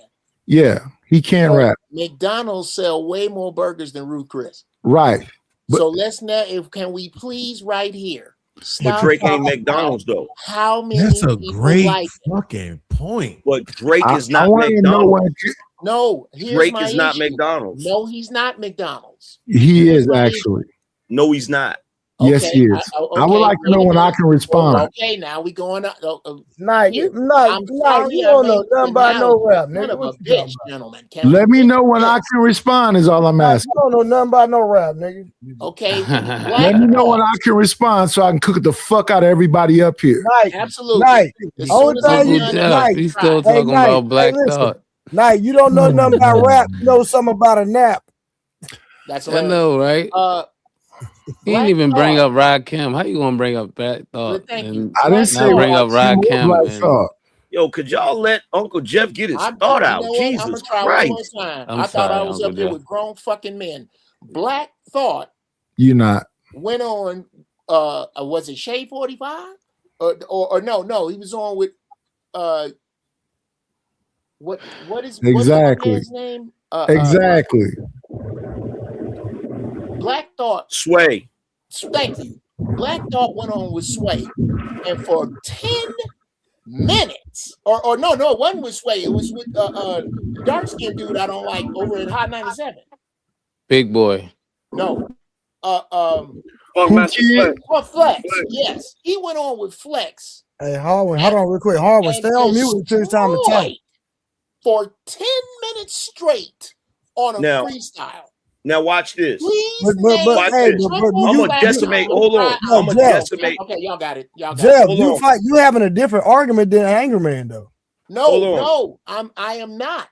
Angry Man But- started his argument with breaking Apple as an accomplishment, and I got to push back on that. Okay, so Because No, check he this out. said something. I asked, could I respond to, and y'all all saying different things. Hold And on, Knight. Hold on. Let me respond to what Uncle Jeff said because this is going to decimate this whole thing. Okay. No, it's not. So, what? Who said that? I did. Who else? Man, you gonna get your turn to get cooked, Knightish. Hold on. So here's the thing. I started with him breaking Apple and Spotify, absolutely. And then we transitioned to lyrics. I'm not gonna sit here and say that Drake is a better lyricist than Black Thought. I'm a real hip-hop head. You know that. I'm not gonna do that, right? However, I want to point out why I made my point and why him breaking Apple and Spotify is significant. Here's the problem. The problem is the reason why Drake can do that is because his audience that supports the white side of him supports him more than the black audience supports Black Thought. Sure. That's how he's able to do that, right? That's how he's able to do that. However, that still does not negate his lyrical prowess. It doesn't. It doesn't. I'm not. I guess you. I don't know if y'all missing my point or avoiding it. It just don't matter. Yo, you really don't have a point though, Jeff. That's why I'm asking. All right, well, I got a Let me tell you point. why. Hold on, let me tell you why. Because I understand what you're talking about when it comes to lyrics. But Angry Man started off talking about sales. Ain't nobody going down the street bumping Black Thought, respectfully. And even I got though a they're going question. down I the got a street, question. Why everybody hop on? I literally asked when it could be my turn, and I was patient and shut up. My question is why everybody hop on Hold on, I Drake? hadn't even said nothing, bro. So I'm gonna let you get your turn. I'm just saying, Jeff, this is what I'm saying. More people are going to listen to Drake than Black Thought. Is all I'm saying, bro. And that nigga been putting out bangers weekly for I don't know how many consecutive years, and that's a fact. Black Thought could never, respectfully. All right. Well, respectfully, can I add that why If you are let we me know accepting when it was my that turn, Drake is of course you could, the Vapor. top echelon of rap when his If you let background me is the go because it's Grammy? my turn, of course you can, Vapors. Jesus Christ. Why does he get to jump ahead of me when I Can you answer that? Go. Well, that goes into Uncle Jeff. That goes into what Uncle Jeff is saying. Nighties was next. I got to keep it gangster. He was next. Hold your thought, Vapors. Hold your thought, bro. Yeah. And I'm not gonna be long-winded. Got it. They don't care nothing about Lyrical Miracle because Wu-Tang, AZ, Black Thought, all of them is Lyrical Miracle. They some of them. So the thing that Drake is up against is he's up against Drake. He plateaued.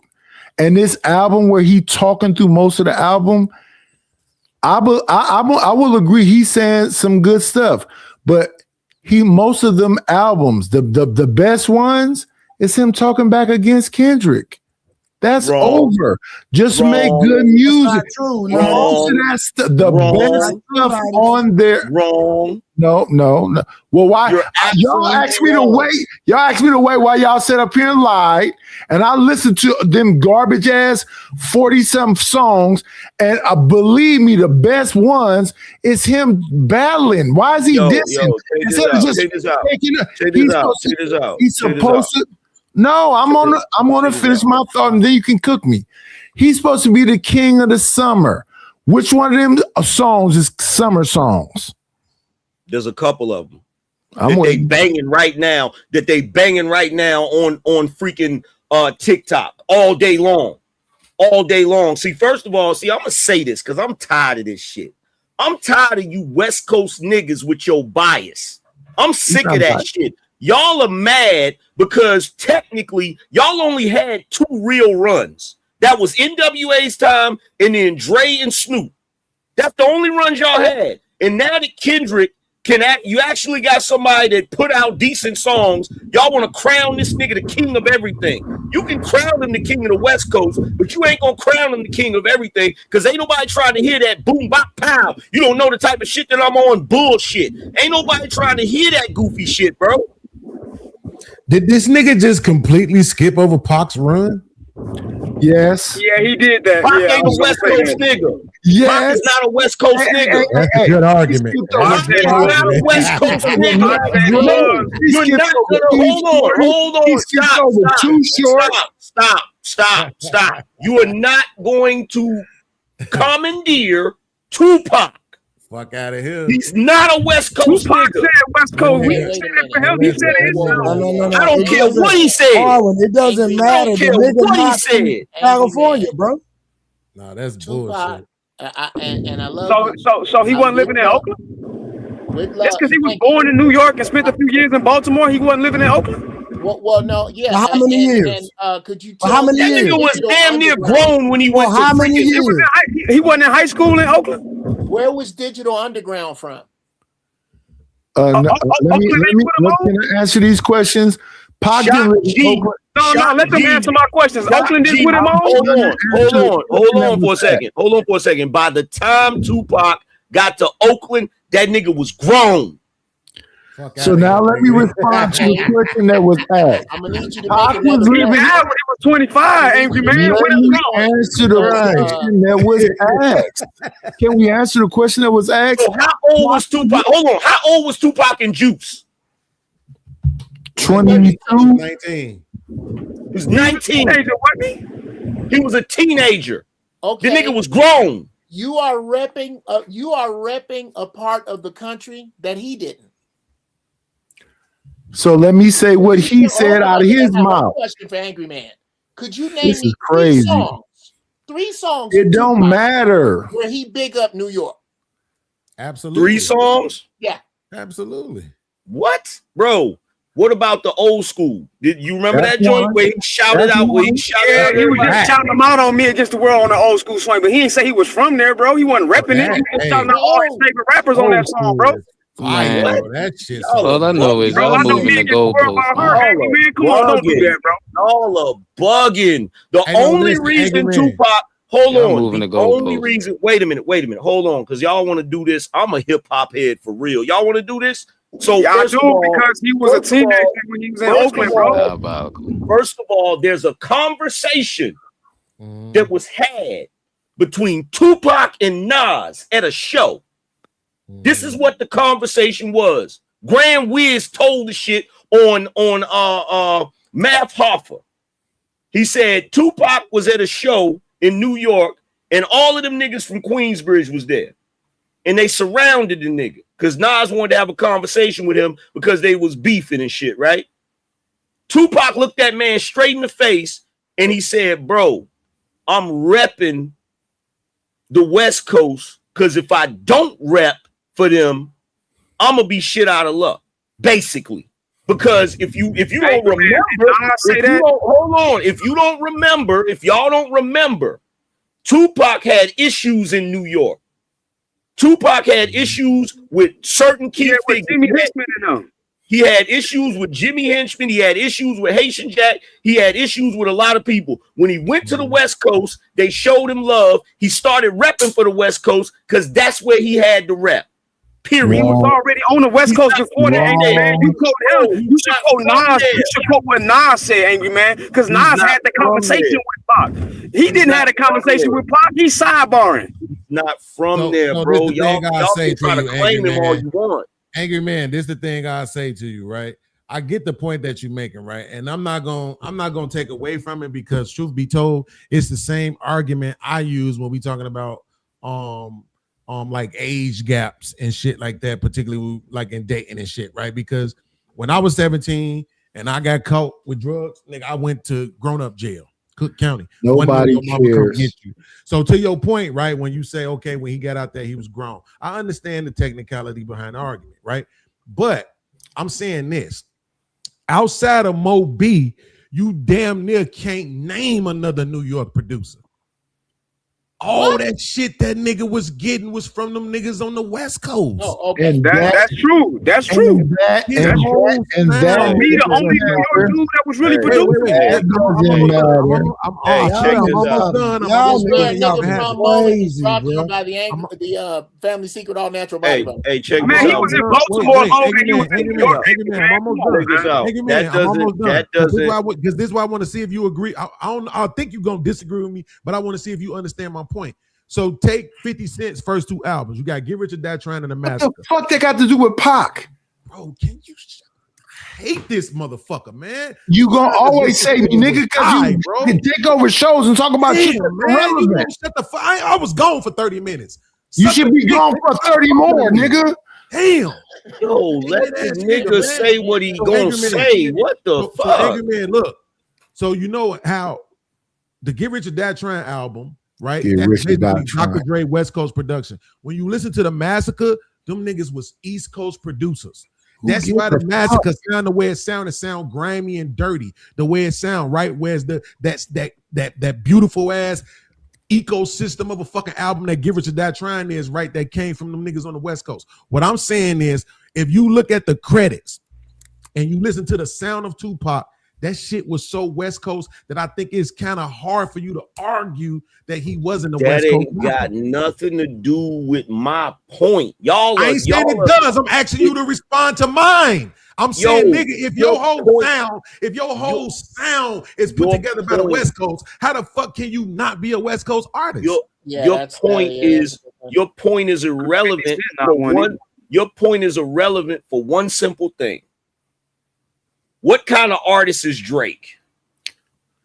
The nigga's a thief. That's what kind of artist he is. He's everybody. How the fuck is he a thief? Please explain that shit to me. Okay,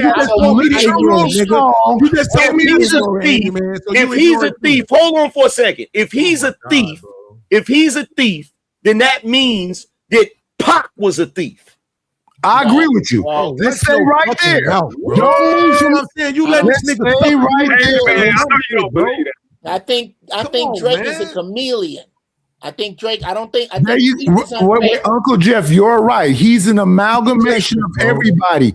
It doesn't matter where you come from, south, west, east. Yeah. Why can't I finish what I'm saying? You won't let nobody else. Pac himself said out of his mouth. I'm so tired of this. I'm so tired of this bias. If Drake, if Drake was a dark-skinned brother with a black mother and father, and he was from anywhere in the United States, y'all would call him multifaceted and talented. You wouldn't call him no damn chameleon. You wouldn't call him no damn thief, man. Cut this goofy shit out. Back on that a little bit. I want to can I respond, please? Tupac is a chameleon. No, he wasn't. Yeah, I don't. Tupac is Tupac. Now you tripping? Don't nobody sound like Pac, man. Okay. Can I finish a fucking thought? Why is it everybody else can come up here and say they can they finish a thought? Tupac said out of his own mouth he got all his game from Oakland. He said it. I don't know what that has to do with him on the mic. Actually, I'm going to explain to you what it has to do with that statement. Well, fuck it. You got it, Uncle Jeff. You're right. Angry Man and Jeff is right because they older or some shit. Different songs, Night, where Pac changes his style. Go. If he said he got all his game from Oakland, why don't you believe him? I don't be well. Now his original. Wait. Let me say right. Let me. You asked me a question though. You asked me one. Now I did ask you a question first, and to answer a question with a question is disingenuine. Go ahead. You just wasting time. Go ahead. Well, we're all up here wasting time. I'm just pointing out that I asked you a specific question and you didn't answer it. I did answer it. You didn't want to hear. You didn't want to understand it. Could you please name 3 songs where his style changes? Go.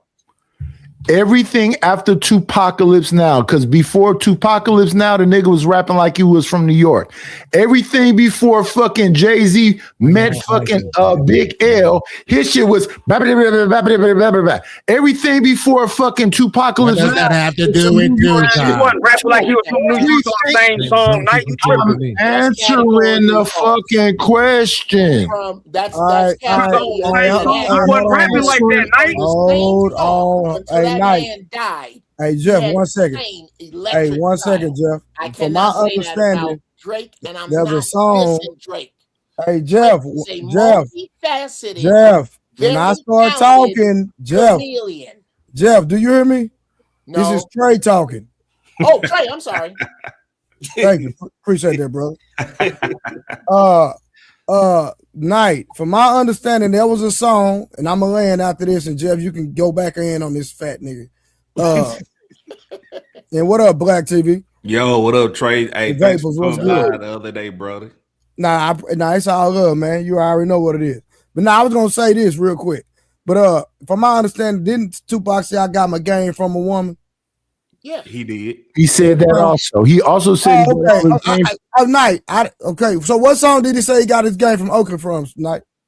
He said he got his game from a woman talking about Afeni Shakur, his mama. And he also said he got all his game from Oakland also. He said both things. And what song? That makes sense. He said that in the interview. Yo, you know what's crazy about this? Harlan, did nobody ask you to cape for this nigga? You know what's crazy about this? I ain't caping for that nigga. I disagree with the nigga. I didn't ask Harlan. Did I ask you a question? I asked Knight a question. I didn't ask you a question, nigga. But I ain't agree with that nigga.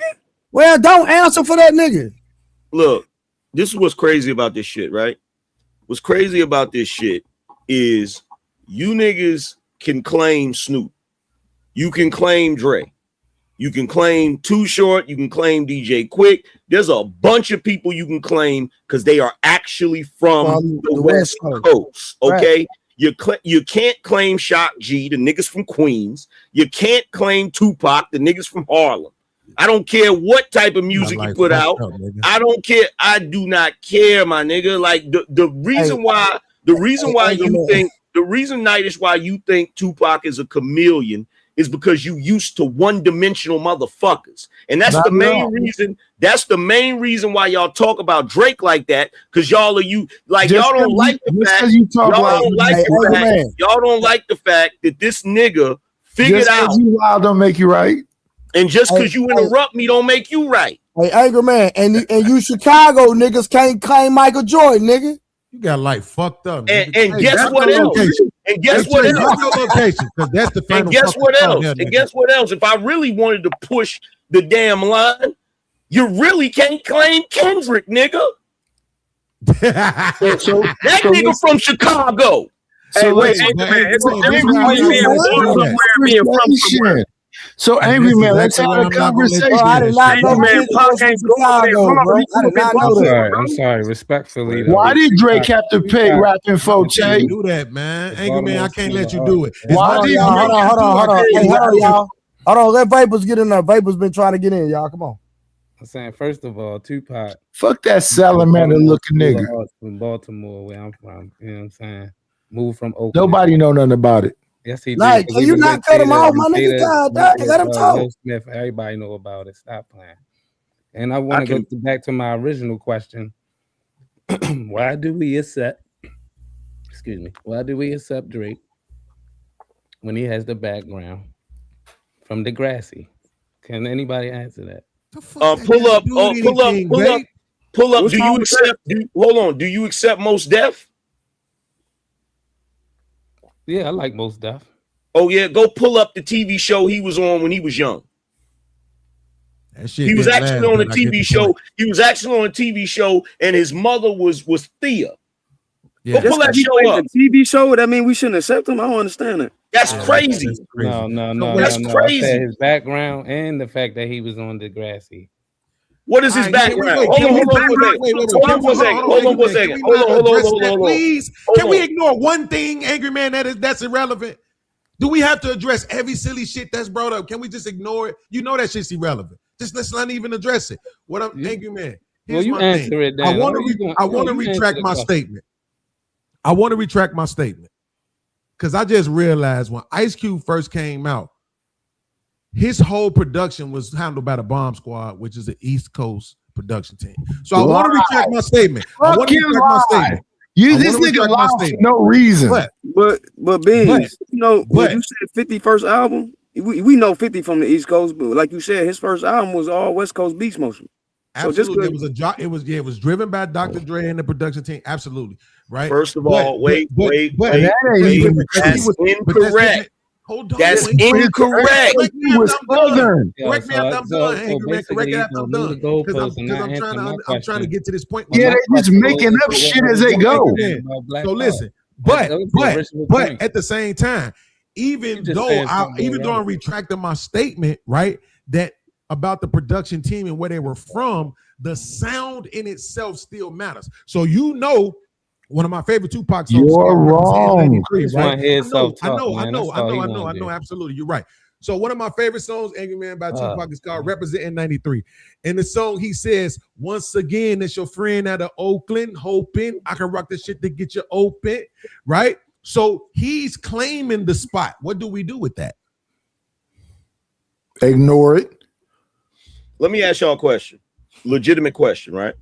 Ask you one. What do we do with it first? Legitimate question. Do you just take it as a bar, or do you take it as like It's nonsense because James, think about it. If a nigga, if I move to Chicago right now and I start claiming Chicago, nigga, and I blew up in Chicago, you niggas gonna say nah, nigga. You say what? Angry Man, when you tell him that's not true, Trey, this how you know it ain't true. Watch this. What I'm trying to say. Hold on, Trey, watch this. I'm gonna show you how that's not true. Angry Man, where's Kanye West originally from? I thought he was originally from Chicago. No, he's originally from Atlanta. Angry Man, where's Ludacris originally from? I thought he was originally from Atlanta. He's from Springfield, Illinois. You see what I'm saying? All these people went places when they was teenagers, bro. But we know them as the places they claim. So that's but here's the reality. Here's the reality of this, right? You got to bullshit. Come on, Angry Man. Come on, please just ignore it. Come on. I really don't know why you let that shit put you off. I don't even know the original question. Like, what's the original question? Like, what are y'all even arguing about? Y'all arguing. Bro, the man is literally trying to make a statement. In the subcontext is about Drake, interfering with his bullshit. I'm not interfering with shit. Suck my dick, nigga. I just asked him a question. The original thought with Black TV. Goofy nigga. The original thought was Uncle Jeff had mentioned something about Black Thought because Angry Man said something about Drake being that was the original. The original premise of everything is the same argument that's been going on forever. Niggas is ashamed that a half a white boy has been running circles around them for 15 years and they trying to rationalize why it is instead of just giving the nigga credit for being talented. That's all it is. He's talented.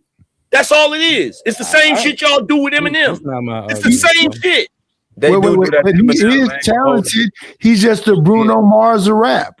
No, he's not. No, he's not. You can't put Drake on that. Actually, keep addressing this. Yo, check this out. I'm Check this out. somebody. Wait. Check this out. When we having these conversations, outside of rap, have y'all ever heard this statement? Whoever you are, by the time you 7 years old, that determines who you gonna be. Yes. Y'all ever heard that statement, right? Yes. So this is why this is significant. When you have somebody coming from somewhere and then they move later, they're already who the fuck they are, bro. So to sit here and say, oh, because he moved to Oakland in his teens and shit, now he an Oakland nigga. The only reason why Oakland and the West Coast would claim him like that is because of his level of success. If it wasn't for his level of success, because y'all niggas on the West Coast be desperate for a new rap god. Let's be real about this shit. Let's be real about this shit. Y'all niggas on the West Coast are always desperate for another nigga that's gonna bring the shit back to the West Coast. That's not a lie. That's not a lie. And now that y'all have crowned Kendrick the damn king of hip hop, you niggas really been showing your ass and talking crazy about New York. Kendrick is not the king of shit. I know he ain't. East Coast, West Coast. So we don't all think that. But let's stay right here on Drake for a minute. So tell me what's really going on is definitely Soulja Boy. And Mo, what's that other name? The Mojo, that's definitely rapping folk.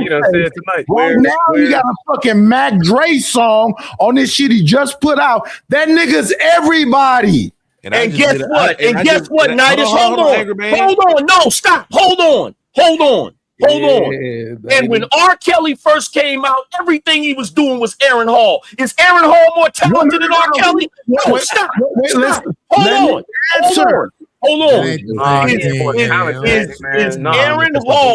Is Aaron Hall more talented than R. Kelly? I want to answer your question. Fucking R. Kelly is another motherfucking amalgam. That nigga was lost your mind.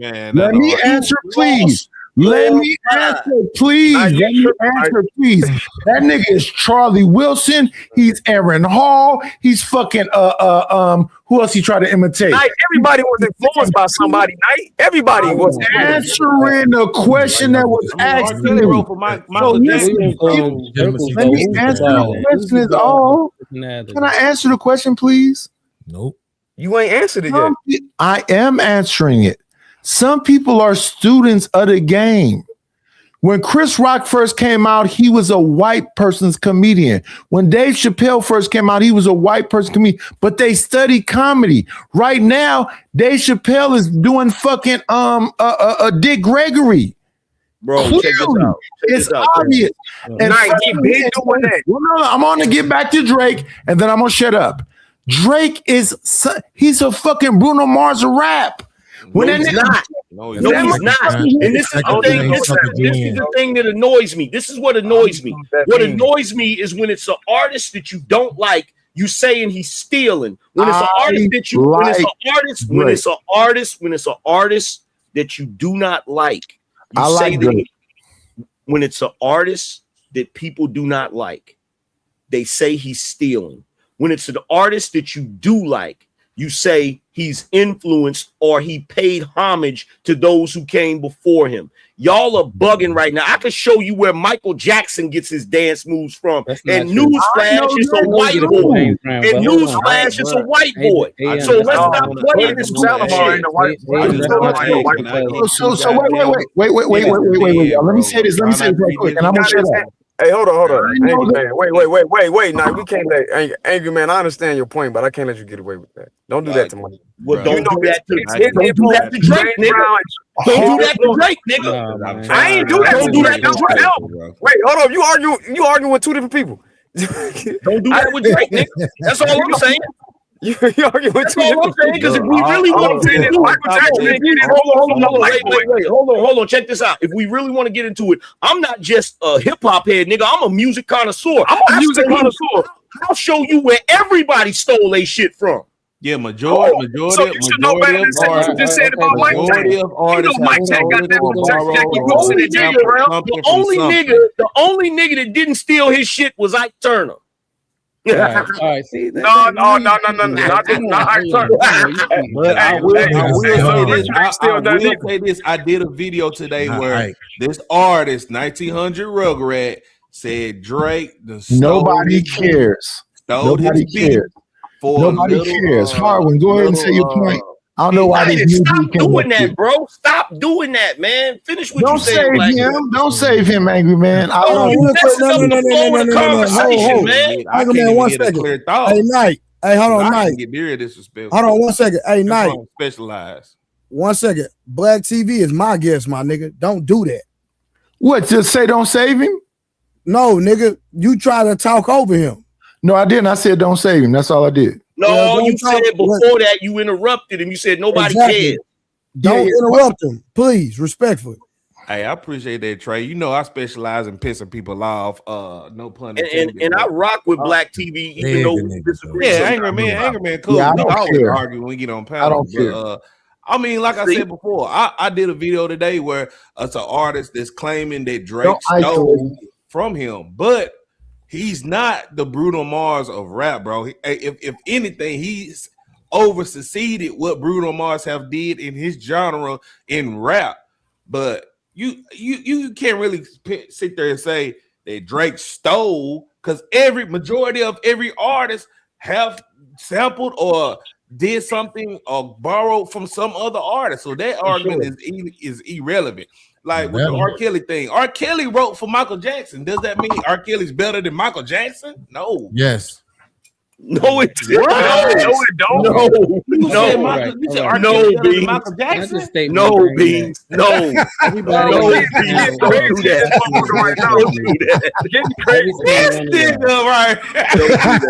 Don't do that, bro. You don't even believe that. Don't do that. Hey, look, wait. This is what I'm gonna say. Though, right? Because this the thing right here, Angry Man.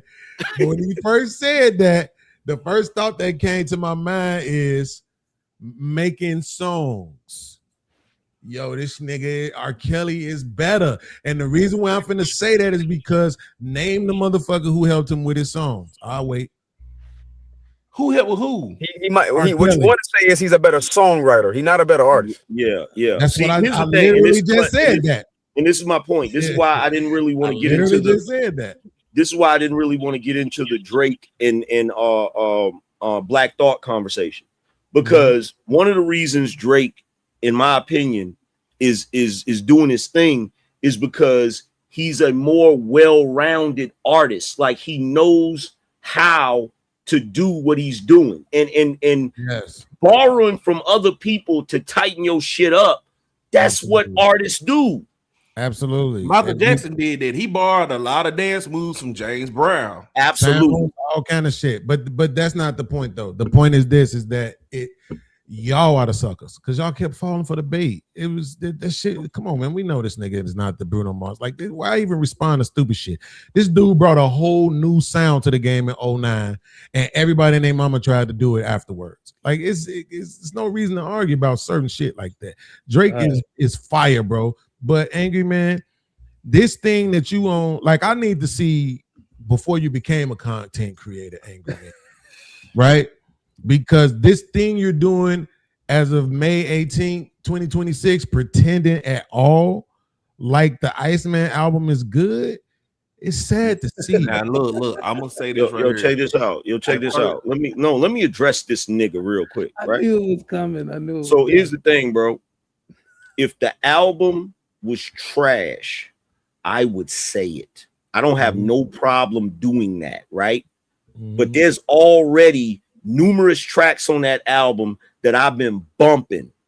I'm talking about fucking Whisper My Name. I had that shit on repeat, nigga. And nigga, and I'm a critic, nigga. I talk shit about artists. Hold on. Okay, Angry Man. Before you go, Go ahead. Can we agree that Drake stands are similar to Cowboys fans at this point? I'm a Cowboys fan. That's what you about to say about Cowboys? What you about to say about Cowboys fans, nigga? Nothing at all. Don't try to distract. Drake is successful. The Cowboys ain't won since the 90s. See, this spot, you know what, Harvard? We was cool before this, nigga. We was cooler than a fan. I'm just saying, I just gave you but then you had to be disrespectful. Why you gotta be disrespectful, bro? Angry Man, let me say this before we get off track, bro. Like, before we get off track real quick, let me say this real quick. Because Angry Man, look, I went and downloaded them bitches, right? Soon motherfucker said them shits dropped. I went and download. I tried to give them a listen. Now, to be honest with you, I am a beat man, right? So if the beat don't catch me, I'm not gonna finish listening to it, right? I don't give a fuck about you saying some nice shit, especially if you nice, because I expect for you to say some nice shit. But if the beat don't catch me, I ain't listening to it. Them shits just was not. I mean, I skipped through them other two albums like they didn't exist. But I will say it's one song on there that just inspired me to do a whole new song that I finished today. I sent it to my brother. That nigga said he pulled over and was going crazy, right? And it's called not Drake inspiring you. You right? But I'm not a Drake hater, so that's you can't put that on me. I've always said that I even thought Drake had the best song out of the battle. I thought Family Matters was actually the best song, but it's called Janice Shut the Fuck Up. Yeah. They bumping the hell out of that shit right now. Yeah, they that motherfucker going crazy. I ain't gonna lie, that shit nice. Now that's the Drake I was hoping to hear. And guess what? I don't even really rock with that one. I know that. I don't even rock with that one. That's because you're not an artist, though. Because you're who not an artist, nigga. Don't disrespect me like that, nigga. You done lost your mind. AI don't count, Brody. AI don't count. Not accusing him of being an AI rapper. Hey, Angry Man got some AI shit over there. Let me tell you something. Let me tell you something right now, my nigga. Let me tell you something right now. Let's be clear about something right now, nigga. I am a complete artist, nigga. When I say complete artist, nigga, you better check my resume, nigga. I can draw, sculpt, paint, write poetry, write music, and I can rap, nigga. Stop playing with me, nigga. Bryant right now. Stop playing with me, nigga. No, I don't sound like Dr. Cheyenne Bryant because I didn't need no white institutions paper to solidify my shit. Listen, at this point in 2026, I'm gonna be honest with you. You remember how? I don't know how the rest of y'all seem kind of young, but AM, you remember how when we was younger, if you couldn't play basketball, that shit was laughable, especially if you had any kind of height on you. In 2026, like if you just can't even put together a 16, that shit's kind of laughable. Oh, and I'm a tattoo artist. Stop playing with me. Like, look, here's the thing. Here's the thing, my nigga. Here's the thing. He came back with something else. Here's the thing. Y'all want to play this little goofy game, right? When it comes to art, period, nigga. And by the way, when y'all talking about my AI songs, I wrote the lyrics to them shits. AI didn't write my lyrics, nigga. Stop playing with me. Did you perform it, though? I can perform it. I'll run circles around all you niggas. Angry Man. It's better to write it than perform it. Give us no bars. Drake perform raps, too. You know? That nigga nice, bro. I can't take nothing away from Drake. I'm gonna tell y'all something. That Janet Shut the Fuck Up.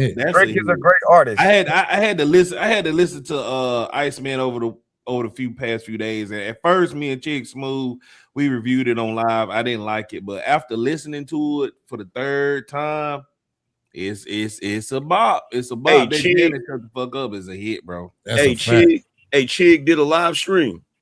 Yeah, me and Chig did a live stream. Was What's the Dirt up there? No. He had his own separate live. Me and Chase did one. And he had a few other folks up there. Yeah, I was hoping he was gonna come by, but Janice shit, bro. So like this, what I do a lot. Watch this. This is what I do a lot. And to anybody who not an artist, they probably won't understand this. Sometimes I will write my verses to a song that I hear on the radio or something, but I'll lay it to my own beat. Right? So I did that with the Janet shit. As soon as I heard it, it had me going. I opened up my Gmail, I started writing, came up with a whole song, then I made my own beat to it. How many? And that's what I sampled for the beat. Angry How many Man. shows you sold out, Beans? Phil Collins, nigga. Yo, that shit. You remember Phil Collins? I don't care anymore. How many? Hey, how many shit, shows you nice. sold out, Beans? But I'm mad y'all trying to come from. I'm mad y'all trying to come for the one talent I've had my entire life, which is art. Y'all niggas, y'all some disrespectful ass niggas, man. I'm mad. I'm more mad about that. I'm more mad about that than that damn cowboy comment that Harwin said. Like y'all is disrespectful, bro. Real talk. I sold out as many shows as your grandmama did, Vapors. Hold up, Angry Man. What you talking about? You said what? You said what was disrespectful? That Cowboys comment. I mean, it was just the truth. You know, they ain't won since like 96, 95.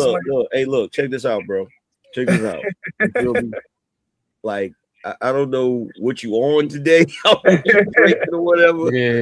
Stop coming for my Cowboys, bro. Stop it. Like, chill. I know we done had a rough patch, but we gonna get it together, man. Stop it. Our problem ain't the team. Our problem is the owner. So cut it out, man. Angry Man, I got a question for you, Angry Man. Actually, I was about to do a video on this, but I'm gonna ask you. Max B and French Montana did an interview with $1 Million Worth of Game, and Max B said the only artist better than him is Big, J, and Nas. What you think about that? What's your thoughts on that? Oh my god. Okay, so here's Max the thing. B said that? Max B said that. Here's the thing. Here's the thing with Max B, right? I gotta hear this. I don't really want to be unfair to Max B because his potential got cut short when he got locked up. But if we being real about it, that was a wild statement for him to make. But at the same time, he did influence a lot of niggas. Niggas ain't never gonna give him credit for it. But that whole wavy style, that shit he was doing where he was singing and shit, he influenced a lot of niggas. That's like saying I would even argue he influenced Drake. Answer the question for me, Angry Man, because this is really what's been disturbing me about this lately. Who the fuck is he? Who, Max B? Yes. Bro, do you remember that track when Cameron was going at Jay-Z? Yeah. The one where he started the shit out where he was like, yo, first of all, you stole Rock Fella from Game. You remember that, Beans? Not off the top, but keep going. That hook is Max B. You gotta love it. I didn't know that. That shit was fire. That shit was fire, bro. Yeah, that was my shit. Yo, I bumped Max B. I be seeing this nigga name on so many motherfucking thumbnails and shit. And I'll be like, who the fuck is this nigga? Beans, the fact that you don't know the Silver Surfer, the wavy one. Okay, look, let me tell you something. Jim Jones arguably made the biggest fumble in rap history, in my opinion. Yeah, because he had Max B and he had Stack Bundles. Stack Bundles. Oh, Max B was the one writing for him, wasn't he? And like he the one that wrote Ballin'. Oh yeah, I do know Max B. Okay, now I'm really Max B wrote Ballin'. You feel me? So like, look, and don't even get me started on Stack. Stack was the truth. Stack Bundles was that. Yeah, he was. For sure. Stack was the truth. You feel me? And he lost his life, and then Max B got locked up behind that dumb shit. That's a whole different conversation, bro. Dipset would have been a whole different monster. It was already a monster, but it'd been a whole different monster with them. You feel me? Yeah, Chinks Drugs was on that camp too. Chinks Drugs. I can't believe you saying it was intentional, like with Big L. I feel like it was. It sounds. I'm not going to jump down that rabbit hole, but I feel like Yeah, I'm just asking your opinion. I feel like certain niggas didn't think they would shine if them two was around. That's all I'm. Because look, here's the thing: a lot of they style that the niggas was doing came from Max B's way of rapping on tracks, and make no mistake about it, the Dipset look. They try to attribute that shit to Jim Jones, but that was Stack. The way them niggas was dressing, Stack was the one dressing like that, doing all of that rock star shit. You feel me? So they got a lot of shit from them because now you got Jim Jones out here saying that Cameron don't know how to dress, and he was the one that showed Cameron how to dress and shit, all of that wild shit, right? That's some weird shit. Hey, you know what? I will say this though, just really quickly. It's not a subject I'm trying to broach, Angry Man, but the last couple of projects that Jim Jones did, that nigga has motherfucking, like, what's that saying they be saying? Improved. When they say certain albums, that's yes, but when they say, yo, this album, he's aged well, bro. Like that nigga, like them last couple of projects, like he really do have his own style, his own lane. It's because it was pretty good.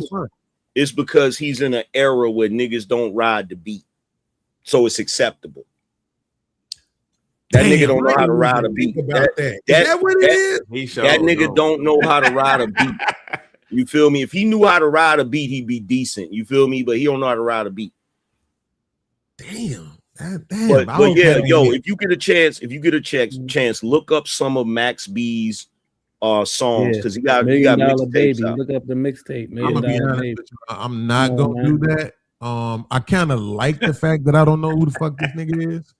And I want it to remain that way. I just asked you because I'm like, every time I look up, this nigga name is on a motherfucking thumbnail, his picture and shit. Like, I'm like, who the fuck is that? Because before he got locked up, he was one of them dudes. He was one of them dudes that was up next. Before he got locked up, he was on his way to being next. You know what I'm saying? Just like my man True Life. True Life was ill, but then he caught that charge. His brother caught a murder charge, and he was accessory to it, so he got locked. Oh yeah, the elder bars looking ass nigga, yo, that nigga actually, that nigga actually did make some nice music back in the day. That's type crazy. Like he was one of the motherfuckers that I was competing with mentally, because I'm like, yo, it was around the time when I was trying to slow down. You know, I used to do that fast rap shit. So I'm looking at all these motherfuckers from New York. I'm like, damn, man. I ain't trying to sound like niggas, but it is like the coherent. Oh my God, Angry Man. I heard this song the other day. What the fuck is this nigga named? BMB Black and this other nigga named Curtis Coke. And they got this song called Battering Ram. They from upstate New York. Oh my fucking God. Yeah, I have it. Deep. Oh my God, Angry Man. I'm talking about New York rap, nigga. Oh my God! But the problem with any upstate New York nigga, just like with Griselda and 38 Special, Buffalo niggas, they not gonna. And I hate that because of New York culture, they not gonna get credit the way they would if they was in the boroughs. That's the sad part about it because they upstate New York and shit. They can boy spit. Conway machine though. Bro, that motherfucking the video is so like the video is them in the trap, bro. Nigga got on a Carhartt suit, the other nigga just regular denim. They got a pit bull with the logs on the door, and they just going, bro. I'm like, yo, this is what I'm talking ask y'all about this. Right here, New York fucking rap. I love it, bro. Let me ask y'all this because I gotta point this out about Drake and the artistry. What do y'all think about the visuals of them videos, man? Man, which video? I ain't watched it. My favorite is the one where it's like black and white. It was going in and out black and white. That was dope. I was vibing to that. But he got talking about the new Drake shit. He had this joint where he like back because y'all know he been planning this rollout for a minute. So back when he first announced the Iceman shit, that first episode where he had the little dudes following him that looked like Pinocchio. Yeah. So now he got the video where the Pinocchio dudes, it's like a bunch of dudes, and it's like they in there planning some shit. They loading up guns and shit, and they supposed to be going after Drake, right? and then you got the visual of the birds circling. You know what I'm saying? The buzzard circling, and then they show from a bird's eye view. Their truck is flipped over, they laid out and shit, and this nigga's just walking by. Because you know the other meaning, not just Iceman being Iceman from the X-Men, Bobby Drake, right? But you also have Iceman that was the hitman back in the day. So cats don't even like, bro, the artistry that this dude is doing is just like, y'all can judge the music however y'all want to judge the music. But in my opinion, bro, this dude is doing shit that I haven't seen cats do in a long time. In fact, the last time I saw cats really do some visual shit that had me like, yo, that's an ill concept, was the Jizza shadow box, where they was like in two different military camps and shit, and they in there spitting, and they got the flags and shit. Yo, that was some ill ass shit. But the shit I see Drake doing, that shit is crazy, bro.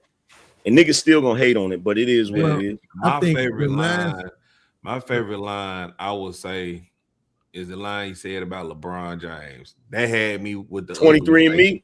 What he said, I'm not surprised with you switching up because that's how you made your career out of, or some shit he said. He said, I'm not surprised. I'm not surprised to see you in this arena. Yeah. You made your career by switching teams up. Yeah. But he also said, don't ask me about 23andMe. He faking, I'm not. It's in my DNA. Like, what? Then he had one on another track where he said, I got to father my mother and treat my son's grandfather like an older brother.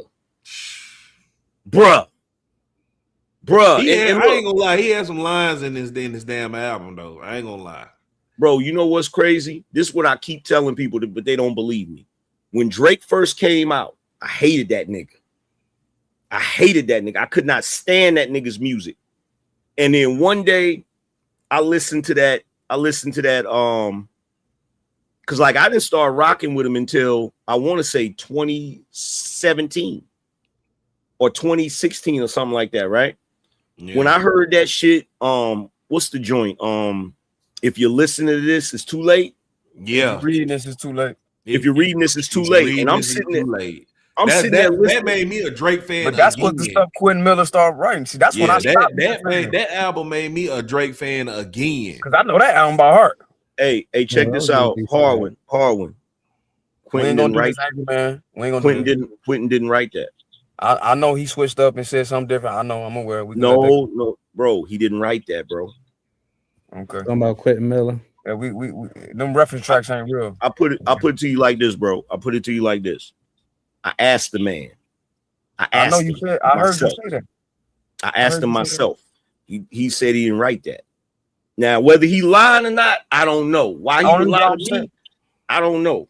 I mean, he said that same thing on Vlad TV too. He switched up again, so that I understand. But we know them reference tracks is a real thing. Yeah, but we can't. That's my second favorite Drake album. Here's the thing: even if we go in on him about that, right? Even if we go in on Drake about that, what annoys me is people will say, "Okay, he got reference tracks and somebody wrote for him or whatever," but niggas act like Drake don't write at all. No, I mean, I wouldn't believe that. What I will say is though, we wouldn't give Whitney Houston a pass for somebody lip singing for her. But somebody wrote up music though. But that's a singer though. A singer, I hate that comparison. That is an idiotic comparison. I don't mean no disrespect to whoever just said that. But here's why. Aretha Franklin and Whitney Houston's skill set is their vocal cords. They're not singer-songwriters. Mm-hmm. Same thing. We can make that same argument with Michael Jackson. His gift is his entertaining and his singing, etc. Not songwriting. That's an R. Kelly thing. That's a Smokey Robinson thing. That's a Babyface thing. A rapper's talent is their ability to put pen to paper. When what's the white boy name that found Nas? When MC Serch went on the Mad Fafa show, and he even insinuated that he wrote something for Rakim. You know what Rakim said? He said, "Yo, I'll slap the fuck out you, B." MC Serch had to come back and clean up what he said because it was as if like he wrote something for Rakim. when you a rapper, you the greatest rapper, you cannot claim to be the greatest rapper if somebody wrote your hooks. I'm cool with hooks. Okay, but here's the thing though, right? That's crazy, bro. Here's the thing though, right? Here's the thing. Niggas was giving Lil Wayne that greatest title. And niggas definitely wrote for him. And niggas definitely wrote for him. Definitely. Drake wrote for him. Gilly? For sure. Go listen to Lights Out and 500 Degrees. Matter of fact, go listen to the Carter. It's worse than that. It's worse than that. Not only, and anybody that, see, back in the day, like I used to rock with Gilly and was Major Figures, right? Yeah. Here's the thing. And I know the whole story behind it because what happened was BG got locked up, Juvenile left, Turk got locked up. All he had was Wayne. So Wayne had to, he put Cash Money on Wayne's back, but he had to figure out a way to get Wayne hotter than he was, right? That's when that nigga went up there and linked up with Gilly and all of them. Wayne didn't just get lyrics from Gilly. He got Gilly's whole style. The whole Carter sound like a Philly nigga. From fucking with the ball. That whole thing sound like a Philly nigga. His whole swag. Even when you look at the way Wayne talk and his mannerisms and shit, all of that shit is Gilly. All of it. So yeah, I agree with you. I'm just not one of them guys that said that. So that's all I'm saying. So my thing is where he definitely, did his own thing too. I mean, that's cool. I ain't knocking that, but you can't say you're the greatest if somebody rhymes for you. That's my point right there. So there's a lot of niggas that's gonna get disqualified from that greatest conversation. And here recently, you gotta put that hypocrite Pusha T in that same conversation. Well, I ain't seen no evidence of that. You show me some evidence of that, I'll be right along with you. What? I don't know. I'm not saying I agree or disagree. Bro, this last album that he dropped, Quentin Miller's all over that shit, bro. Yeah, he got reference tracks. I did a video on that. He got reference tracks off of that album. But that's the his thing. audio. That's His what I'm audio. saying. Like, to be honest with you, bro. To be honest with you, Black TV. Truth be told, right? If you have never actually sat down and created a complete concept album, right, in the studio, you probably just don't even understand what you're talking about. A lot of people try to hold people to standards because they think that's what they're supposed to do, right? But it's like it's not necessarily the case. Like it's not one rapper, particularly the successful ones, that you can name that have not done this. Right? If you show me anybody that wrote lyrics for Nas on Illmatic real quick, or wrote lyrics for Nas on It Was Written real quick. You can't use Nas. Wait, man, please, because he said everybody, right? Because this is the thing about it, right? Look at how even disingenuous the statement is, right? He's literally soloing me to one album when Nas has about 11. No, I was gonna go down the list. Right? I went to 1 and 2. Then I was gonna go to Nostradamus. Then I was gonna go to I Am. Then I was gonna go to etc. I'm not talking hooks again, because I've sat down. I went to Columbia College for music business because I was a rapper. I had do or die former artists when I was performing at Adriana's in Chicago, trying to sign me to be my manager. Like I actually got a whole album. I got songs on the internet, so I understand where you coming from when you say, "Yo, people that really don't understand the concept that they never did." I get you, but that don't apply to me, is what I'm saying. But so what I'm saying is, you think I was talking about you? No, I ain't saying you was, but I'm saying I'm letting you know that I'm qualified. I understand what you're saying. When I wasn't talking about you, I was making a general statement. You see what I'm saying? Like I'm saying for people in general, yeah, motherfuckers who don't like. If you ever been on a label, if you ever been signed, I don't give a fuck if it was an indie. If you ever been in the studio, like if you ever sat with a producer, a real producer. If you think for 1 second Dr. Dre ain't told motherfuckers, no, say this like this. Yeah, no, this like this. Like, bro, it's all kind of input that go into these albums, right? Look at what Hove is. Like now, I know Hove got some shit that he used a lot of Biggie lines and people like to use a lot of Nas lines. But it's really something to that though, actually, right? When you find out the paperwork behind it, it's like, oh shit, salute to him for doing that. But the thing is, if you watch when he was recording the Black album, you see the encore song, that's basically all Kanye. The whole encore song, that's all Kanye. The beat, the hook, everything. His We verse. know that. We know that. But what we talking Right? about? No, I don't know that. Wait, hold on. See, this is what I'm saying though. Wait, Hold on, wait, saying, let though, Mr. right? Bean go. Mr. Bean, I just want to interject to ask the question. Are you saying that Kanye wrote the verses for Jay on Encore? I said the song, not his verses. See, that's what I'm saying. Okay, see, I said the hooks. Right? I want you to understand. I said I'm not talking hooks. I'm not talking about a producer in the studio with you producing a song with you. I'm talking about sitting down, putting pen and pad to your verses. Absolutely. So yes, but and that's this what I'm saying though. But this what I'm saying though, Harwin. They started killing Drake for 10 grand, 50 bands, 100 bands. You know what I'm saying? They started killing him for that. And basically that was a hook. That is a hook. That's what I'm trying to tell you. Like, what I'm saying is, people are like, oh my God, he wrote that for you. It's like, bro, like, what the fuck are you talking about? Not like, just the hook, yes, though, it's a lot of fucking songs out, right? Where people, you can listen to people, right? They might have a song, and then, like, what you will see is they'll have a hook, right? And then each rapper who raps will take their turn saying the hook. But somebody had to write that. Yo, that's not every situation though. Like, did you really just make a not every argument? Wait, no, did y'all? that Did 10 y'all bands, look, 100 check bands this out. someone put Check this out. verses to Hold on for a second. Check this out. What would y'all say is 50's biggest hit out of all his music? I don't know. Gotta be in the club. In the club. It's in the club, right? It's in the club, right? That hook, go, shorty. Yeah, that's Banks. That's Banks. Banks wrote that hook. But again, I don't mind hooks.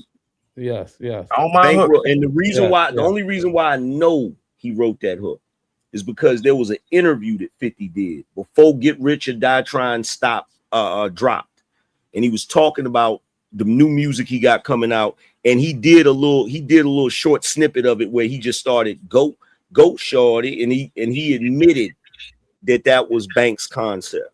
All right. It's respectfully though. Like, I think the elephant in the room is, and what Harwin is addressing is, does Drake write his lyrics or do he not write his lyrics? He wrote some of them, bro. You can't say shit right now. No. That 0 to 100 is one of the best rap performances I ever heard. Okay, hold on. But I'm asking a distinctive question.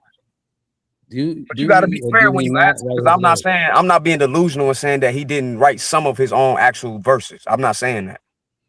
What I'm saying is, here's the question: what verse didn't he write? Well, like the song you just wrote, 10 bands, 50 bands, 100, you only mentioned the hooks, but there's also certain bars from the reference track from the verses that Drake also used, but he put his own spin to it for sure. It's not exactly word for word the same, but there is some same bars in there. So that's one song. I mean, we can go other, but I don't care. I don't care if it's half a verse. I got you, I ain't gonna lie. I appreciate you for at least being honest, right? In your assessment of it. Angry Man, what the fuck is the name of the song? Mobb Deep got a song with Cool G Rap, right? For street niggas living with their lives on the yarn, for the young guns coming up during these times, for police who find drugs letting niggas slide, for niggas out slanging like 4 in the night, for your man's not snitching when the pressure's tight. They going back and forth, right? And just really quickly, because I want to ask you about a second song. In your mind, do you think they wrote that together, or do you think one of them probably put that together and then said, yo, we're gonna say this together? Both is possible. It is, but that's what I'm asking you. That's what I'm asking him and you, if you want to. What do you think happened? Both is possible, because look, here's the thing. Just like y'all had a point in your life where you wanted to be rappers, I had a point in my life where I wanted to be a rapper. I sat down, put pen to pad. I've been in the studio and shit, so I know how the shit go. You could be spitting some shit, you could be writing some shit, and fuck around and get writer's block, and somebody make a suggestion. Yo, maybe you should say this. That don't mean that nigga wrote your whole shit. That just mean that nigga contributed to it. And then on top of that, you'll have niggas that's in the studio with you, and a nigga will give you a songwriting credit so he can get you paid. It don't mean he wrote some shit. Yeah, he just give you some of either the publishing or the writing side of it. He giving you some coins. That's why I say you can't. That's why you can't go to the album and look at credits and say, look, he got a ghostwriter, because it don't work like that all the time. That's like 2 albums ago, DJ Khaled gave credit to his son, right? Executive producing credit, because he wanted his son to have some money. Exactly. So you can't really go by that. I mean, either one of them could have happened, but again, that's a hook. You know how I know? You know how I know which artists are purists when it comes to writing their own lyrics? The ones that are redundant. The ones that are redundant. Their style never really changes up. They recycle certain bars and shit. That's how I know. Tupac, check this out. Tupac, Rakim, Nas, DMX. It's a bunch of them that I know wrote they shit. Huh? The thing I hate about the Tupac conversation, Angry Man, is that niggas have gotten so prolific with the way that they write that you damn near had to be there to understand how fly Pac really was. And I'm not even talking about his swag. I'm talking about lyrically. Like you had to understand, you had to be there to understand the actual impact of it. Just because it wasn't, I sit back with this pack of zigzags and this bag of this weed and shit neat. Like it wasn't that. Sometimes he did that and people didn't give him his credit. Well, the reason why Pac was like that is because Pac wasn't just rapping. He knew how to enunciate certain words and drag certain shit out to make it vibe more or feel more. Like that's when an artist turns his damn voice into when you turn your voice into a musical instrument, right? Eminem good at that too. You feel me? Because some niggas just spit. They just get on the mic and spit because they just got, like, you look at somebody like Prodigy. Prodigy just spit. The nigga could spit. You feel what I'm saying? But then you got some people, that know how to put the swag on they shit. Like, for instance, everybody know Jeezy ain't the most lyrical. But can that nigga put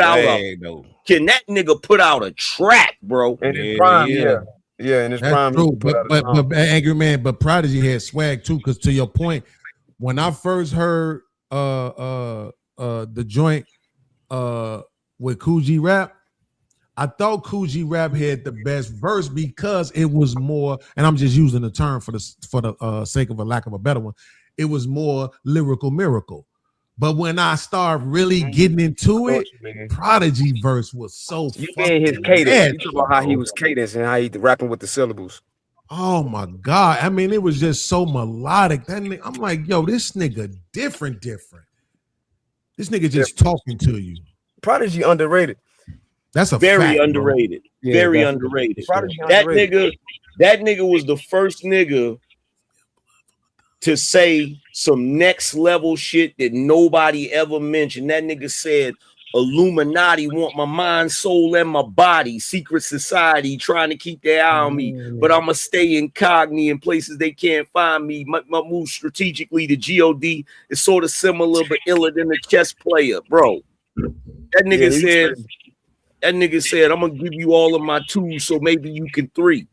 Prodigy will forever SHINE. My shit attract millions like the moon attract the sea. This nigga was dropping knowledge in that shit that went over niggas' head. Nigga wasn't even paying attention. You know all them niggas are Dr. York, baby, so. No, Prodigy is that. Still that. He's still got New York used to be the shit. That Mobb Deep album, that album's sick, man. Back to this Drake shit. What y'all think is next for Drake? Cause I think he dropped all his music to get out of his deal. He dropping an album.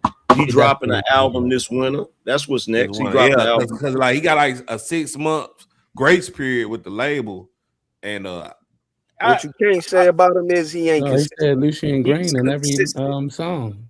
He said something about Lucian Green. I think his next album gonna be his best album. Oh yeah, here's another part. Here's another bar he gave y'all. Here's another bar. Here's another bar. Here's another bar he gave y'all. He said, I'm fighting the man. I'm not suing rappers. Y'all don't understand. Yeah, he said that. I get it. And the crazy shit is niggas is talking shit to him and making fun of him suing Universal. And he's literally, we're watching in real time as this nigga go through the same shit Prince and Michael Jackson went through. Yeah, that was the whole reason Prince started calling himself the symbol instead of the name and shit. Yeah, Prince still, even in his deathbed, not getting rid of his catalog. Because Jay-Z at one time tried to buy a whole bunch of unreleased music, right? Mm-hmm. And he couldn't even get it. He tried to put Yeah, that shit Prince on ain't title. play that. Thank God he didn't. Nas, hey, Black Nas asked Prince if he could sample something. And Prince said, "You own your masters." Nas like, "Nah." You know what? Nah, you can't sample my stuff till you own all your stuff. Yeah, We got Prince somebody didn't in the play, back. bro. Cause he ain't want to give them folks no money.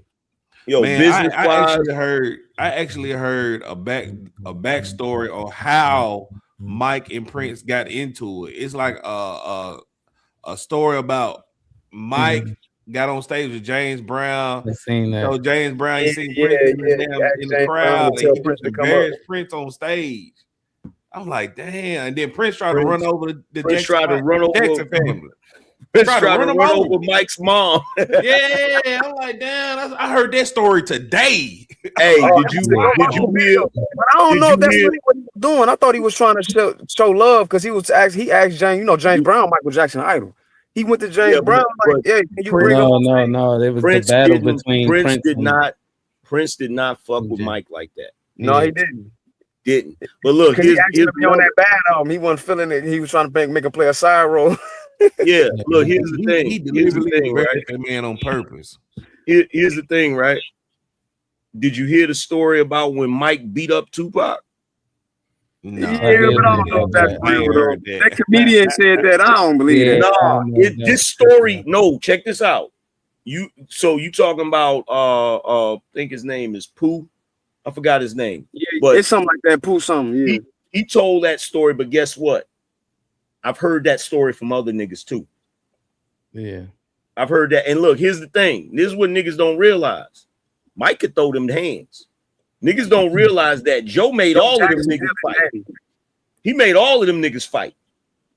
So look, all I'm saying, and look, niggas in the Bay Area admitted, they said Tupac was not a good fighter. They said Michael Jackson also put his money up on that bad video. Bad video. I said Tretch said different. I forgot one of the outlaws. He got a spot in Dubai right now. He be on Art of Dialogue a lot. He said different. A lot of people said different. So I heard different stories from different. Yeah, Napoleon. I heard different stories. Some people say he could scrap, but even if he could, that don't mean he couldn't take a L. I mean, Well, no, well, the dudes in the Bay Area that he rocked with before he got famous, they said Tupac, he wasn't a good fighter, but he would fight you. He wasn't scared to fight niggas. Like he'll fight niggas. He just wasn't good. He just wasn't that good at it. You feel what I'm saying? Like he wasn't the best at it. So I don't know. That story's too odd to me to be a fake story. It's too weird. You feel what I'm saying? Odd to be real to me. Nah, it's too odd. I ain't gonna lie, Angry Man. When I saw that shit, I ain't believe it. But I agree with you what you're saying. I heard the same thing about Pac, and it resonated with me because I'm the same fucking way. I ain't all these niggas I'm golden gloves and all that. That's fine, nigga. I'm just ready to do it. I'm just ready to do it. I don't got no training, no background, nigga. But now the one thing he would do, he'll blaze your ass. He'll buzz it. Man, what else I I've heard heard? different stories from different people, man, that seen him get on. So you know how it go. What else I heard weird coming out of Oakland? I heard that Hammer wasn't no damn pussy neither. I heard that from everybody that speak about Hammer that said he was like that. I heard Hammer was a boogeyman. Hammer was a bruh. Yeah, that must say. Let's we could go down the list. We could go down the list of the niggas he checked. Him and Suge Knight close friends. That's why they close friends. And guess what? Suge didn't play with him either. At all. Humps and a bumps. Humps Hey, and a bumps. hey, let me ask you a question real quick, Angry Man. And everybody too, I guess. Some of you niggas seem young though. But and I ain't trying to dish y'all by saying that. But Pac used to accuse Big of stealing his style. Baby. To this day. That's Pac. No, I think that was more Diddy. No. That was Pac. That baby, that's Pac. That's Pac's cadence. But that goes back to the argument we just had. Like He got borrowing from other artists. They was cool at one point. Yeah, they was cool. saying They was cool. He borrowed that from him. He borrowed that from him. And when you say Puffy, what you got to realize, if Puff and Big borrowed shit from Pac, that Versace shirts and shit, that's a fact. That's Pac. That's all Pac. That's a fact. Pac. That's Pac. And see, what you got to realize about Puffy, this is the reason why him and Biggie really got at odds, because Biggie and Pac was cool with each other, but they looked at Puffy like he was a lame. So that Puffy nigga was jealous. Tupac. He was jealous of Tupac's friendship with Biggie and shit. Yeah, facts. But this is my thing though. Like the thing about it is most of the stuff that Pac be saying is seen like, or let me say the perception of most of the things that Pac says, it seems like it's evidence for it. Just not in this case. Like even when he say, now it's all about Versace, you copy my style, it's like, where was it at? Nigga, I watched every movie. Diddy said that same thing, and he said he talked about personal conversations Diddy had with him.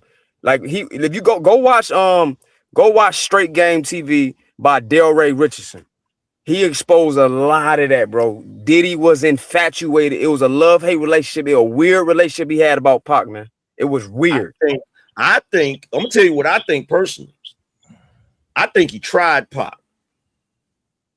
And when I say tried him, I know I think he tried to get with Pac in that way, and Pac like, nigga, what's wrong with you? You know what I'm saying? Like, and that caused a lot of animosity. That do make sense, Angry Man. That would explain the fallout.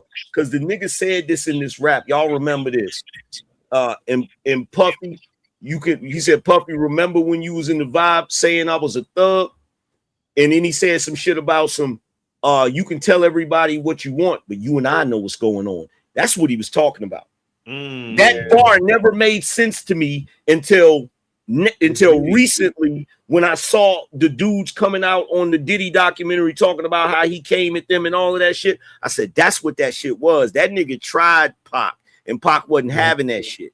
Yeah. So Kurt Burrow came out and said that he had him and Diddy had a little, No. This is why I feel like that's why Pac got shot, is because they also was rumors that Pac had linked up with some other cats from New York. You know what I'm saying? No, that was Jimmy Henchman, bro. Well, that was Jimmy Henchman's bullshit. Diddy was cool, but Diddy had Diddy had his hands in on that with Jimmy Henchman. Allegedly. Well, this is what happened with the Jimmy Henchman shit, right? That whole what was it? It was I thought that was Quad Studio, right? It was Quad Studios, right? Yep, Quad Studio. So this is what happened with that whole situation, right?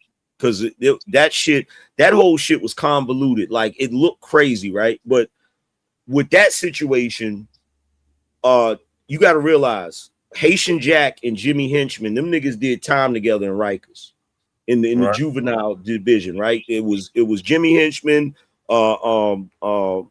Haitian Jack, that nigga Homo that used to be Mike Tyson's bodyguard that they claim shot 50. The one that 50 was talking about, yeah. And then the original 50 Cent. All of them niggas was tight with each other. They met each other in Rikers and shit, right? So Jimmy Haitian Jack was trying to extort Pac. He was trying to get money out of him, right? If you go back and watch the Biggie movie where Biggie tells Pac, yo, them cats you hanging with got a rep, you might want to be careful. He's talking about Haitian Jack, right? Yeah. So evidently they had some words or something, right? And there was an issue. So they was gonna Jimmy Henchman was gonna set that nigga up at Quad Studios, right? Right. Now, the reason why Biggie was at Quad Studios is because Biggie was recording music for Junior Mafia behind Puffy's back. He was writing for them, and he ain't want Diddy to get no royalties. He didn't want Diddy to get the money, right? He was, because anything he wrote, Diddy would get the publishing, right? So Diddy got word of it. That's when he was starting the firm. Yeah, Diddy found out about it. So Diddy and Andre Harrell was gonna go down to Quad Studios and surprise this nigga Biggie, right? Yep. So all of this happened at the same time. So when Pac got there, he saw Little C's on the fire escape, and Little C was like, "Yo, Pac," you know what I'm saying? And he was like, "Yo, Biggie up here recording." He's like, "Yo, I'm coming up there." Like, that really happened, right? So when he went, when Pac and Stretch went into the damn thing, that's when they set him up, right? Puffy had already got up there. Puffy was already up there with Andre Harrell in another studio because they was getting ready to go in there and get at Biggie, right? So when Pac got hit up, by the time they thought he was gonna die, but he didn't. By the time he got up to the floor and came out, Biggie and them was coming out. He seen Biggie and them, and he thought because Biggie and all of them was together that they planned the shit, right? So that's how Biggie and him fell out, right? And then on top of that, when you look at the video footage, when the news cameras was there, you see Biggie coming out, you see Puffy coming out. The shit really looked like they set the nigga up. Yeah. And so the most tragic part of that whole situation is Pac really believed Biggie set him up. Yeah. And Biggie didn't even know nothing about that shit. You feel me? Biggie didn't know nothing about it, but Pac was, according to what Brown had say, I don't know. But Pac knew Biggie didn't have nothing to do with it. But when he was upset about that, he was in his city and he ain't warn him or have more say about what was happening. That was what was being said that Pac issue was with Biggie.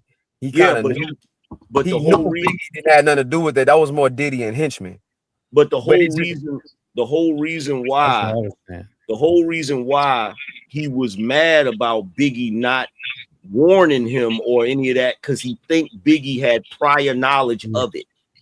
Right. That's what I'm saying. He didn't think he set it up, but he thought Biggie had prior knowledge that it was gonna go down. That's what you're saying. At the same time, he was also jealous of conversation.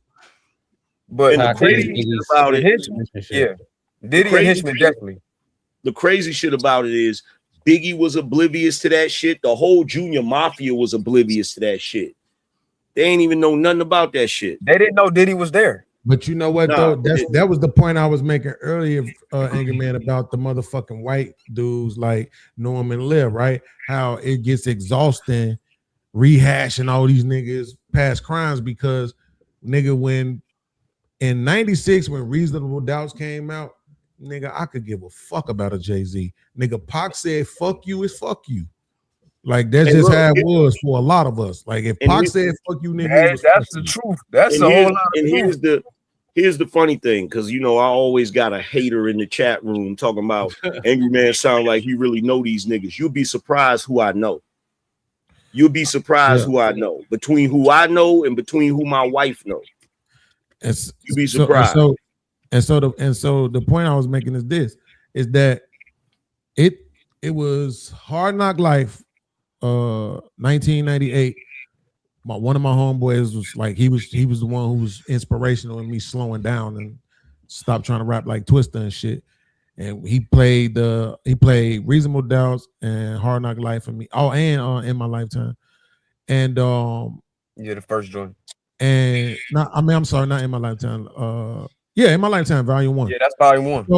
So and he kind of was like, he like, man, fuck all that Tupac shit. Just listen to the nigga, bro. Like, listen to how he's verbalizing everything. You can understand him. Like, I don't got no problems with twisting them, but bro, like, we don't got to redo that shit. We don't got to rehash that. But I'm like, man, Pac said, fuck these niggas, though.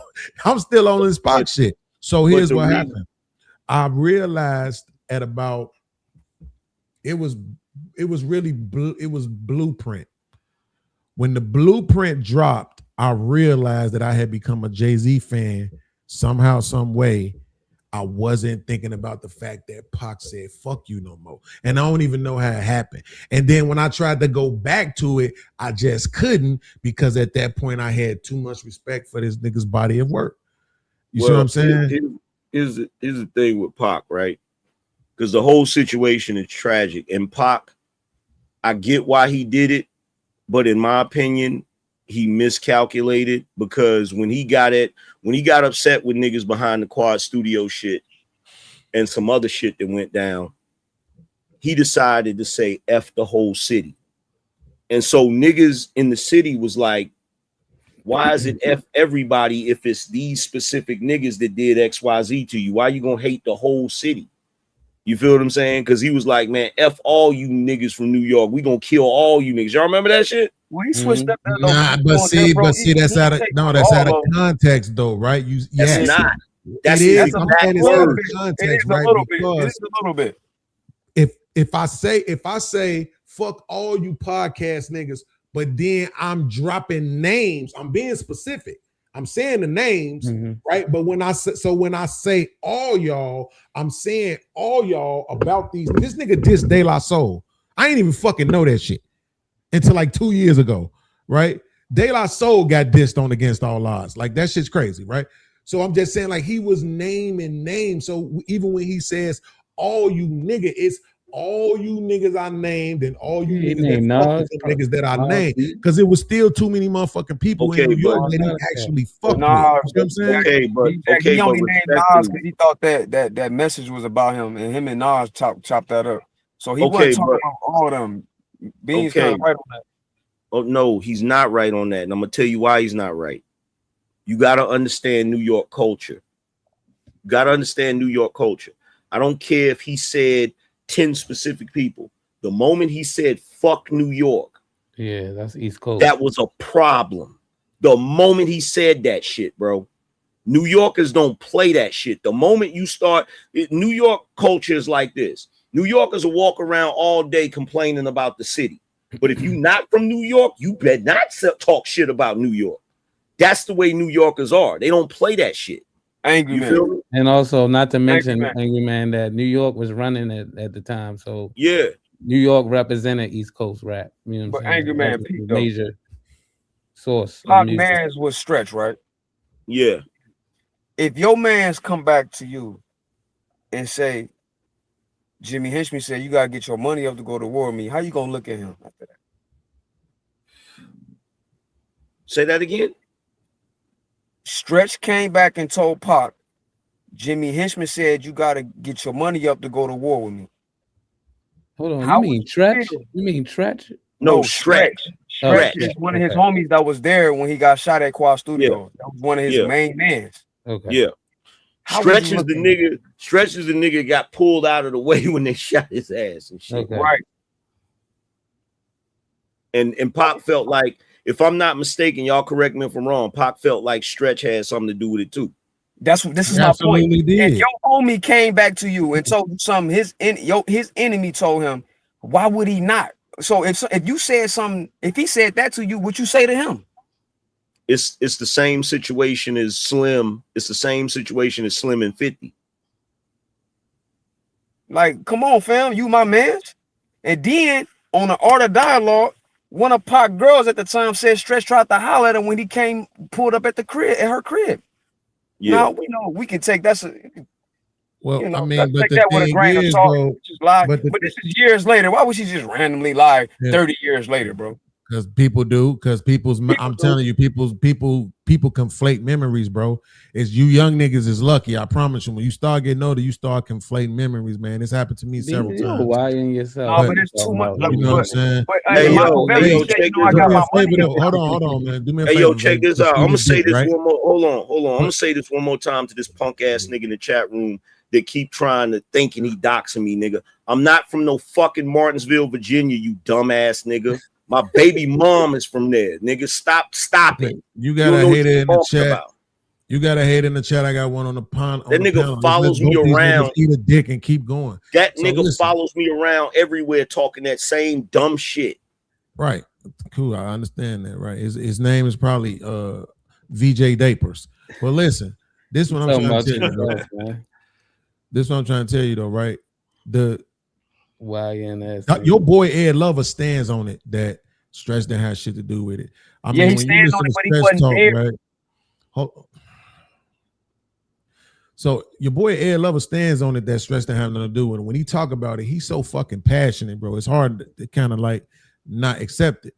But the problem is that it's okay. Before Tupac gets shot, right? If he has a certain level of paranoia, I think it's problematic. I didn't necessarily see it before he got shot, right? After he got shot, every drip of paranoia that he have is completely understandable. I'm not arguing that it's rational. I didn't use rational. I used understandable. You get shot 5 times. In that particular predicament, you don't know who the fuck to trust. And then niggas start dying. right? Niggas who obviously had connections to people who you thought had something to do with it, shit started happening to them too, right? So it's like I completely understand it because somebody tried to create a narrative about Pac, like, oh, once he got the death row, shit changed. I'm like, no, once he got shot 5 times, shit changes, right? Like it changes who the fuck you are. So to that point, can't you just kind of understand it though? Like even if you believe that Stretch didn't have nothing to do with it, can't you understand it? Yeah, I understand it, but you don't want to make. I understand it, but you don't want to make. That's just like if I have a problem with one nigga from Los Angeles. I'm not gonna talk crazy about the whole Los Angeles because now every time I go to LA, I'm gonna have a problem with LA. You feel what I'm saying? I'm not gonna talk shit about it's certain places. It's just like Chicago. If I have an issue with a nigga in Chicago, I'm gonna have an issue with that nigga. I'm not gonna talk shit about all of Chicago. Yes, but the problem is you saying that with Eric B. He was still doing he was messing with people on the East. Yeah, but more than that, Harwin, what I'm saying is, and I think Angry Man knows this, I think he's just making the point of how it relates to folks when they hear it, but it's hyperbole. Like, and for motherfuckers to try to pretend like they didn't get that, it's like, come on, man. Like, okay, my Prodigy, I get it, nigga. Your name was mentioned. You should feel offended, right? Like, I get it. Nas, Jay-Z, all these motherfuckers, I kind of get it. But anybody else who was not taking that shit as hyperbole, bro, they just was looking for an excuse to have something to say. Even my niggas from the boot camp clip, they had some shit to say. And it's like, come on, fam. Well, you know that.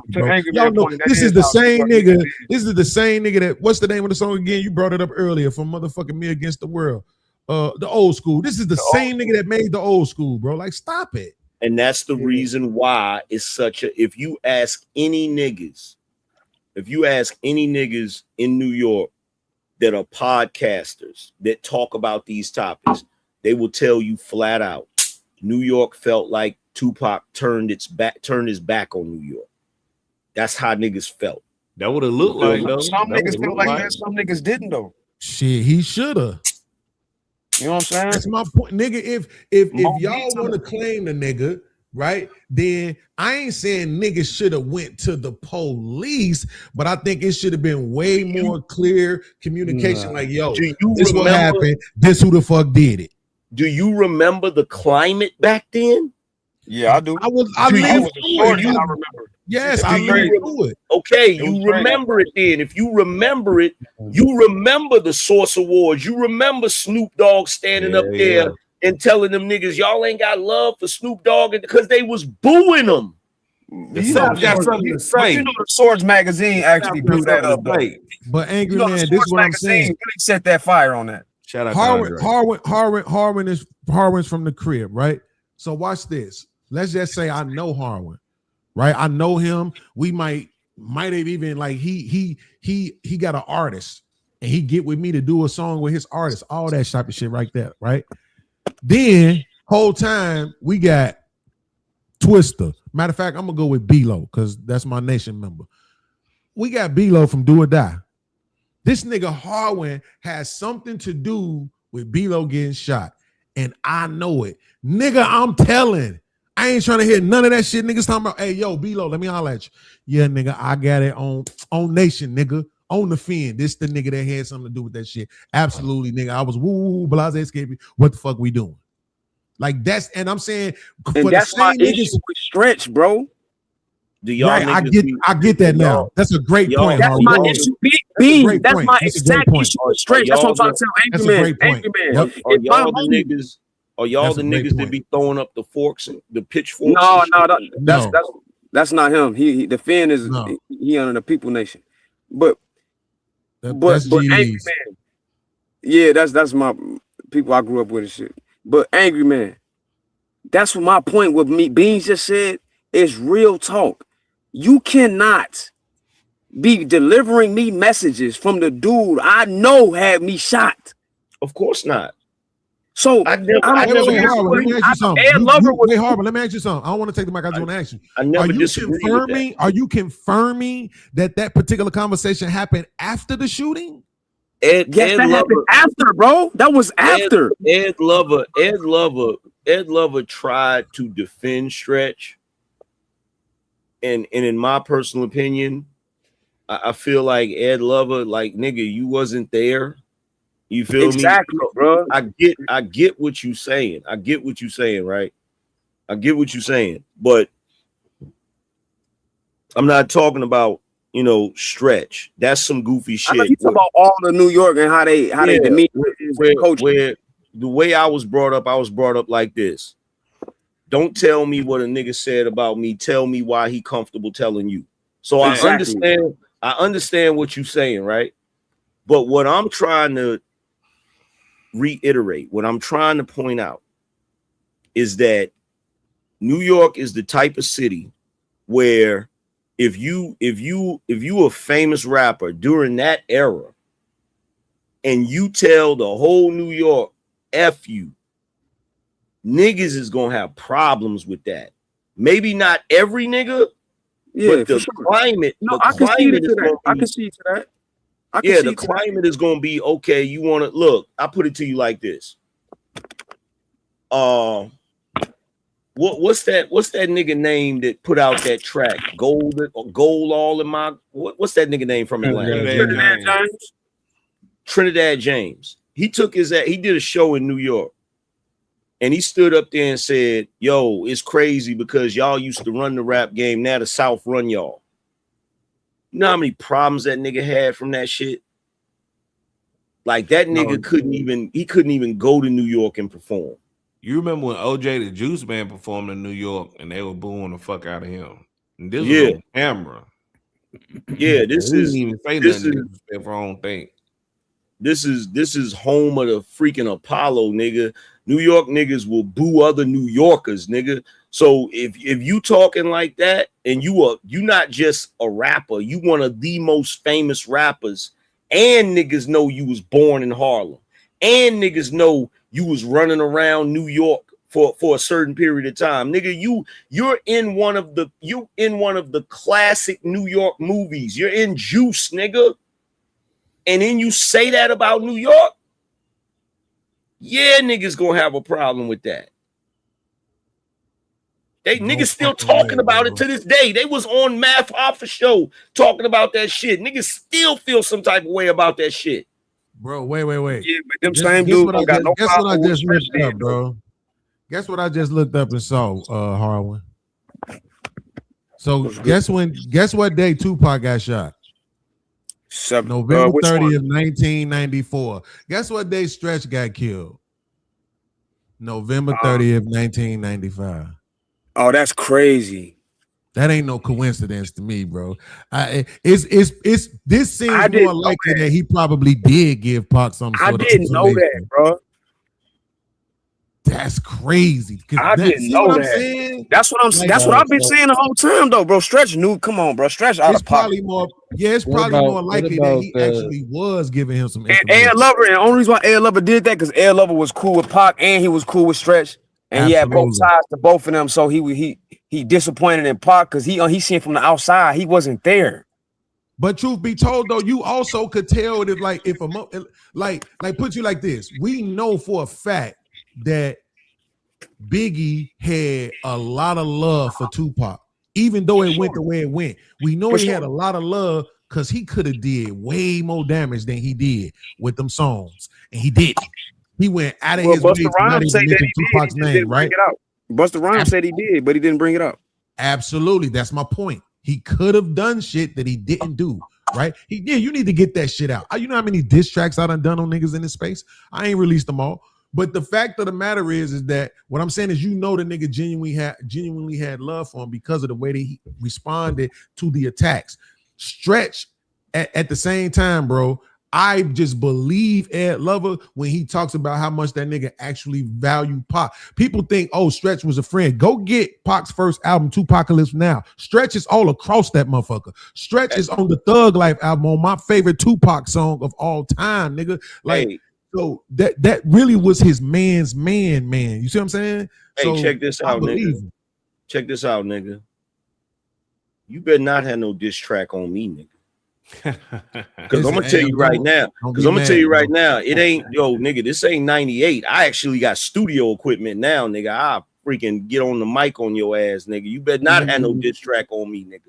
Listen, man, I've done it. Don't call you Angry Man for So nothing. when I dropped the first joint, right, that was blatant straight drip diss, right? Ever since then, it's just I've been on my Drake shit. It's been subtle shots. Only people who know what I'm talking about or know what I'm talking about. Like, oh, that nigga talking about Anton right there. Oh, that nigga definitely talking about JP right there. Like, you know what I'm saying? Like shit like that. But I got another one that I'm gonna release though where I'm talking shit about man. All right, so what about the gay rumors about Tupac? What? Your grandmama, nigga. Yeah. No, I'm saying I feel like every Black 100 and many other I feel like mad. Whack 100 or Pac hater ain't show no evidence of none of what he talking about, bro. I don't even entertain that goofy shit he said about Pac.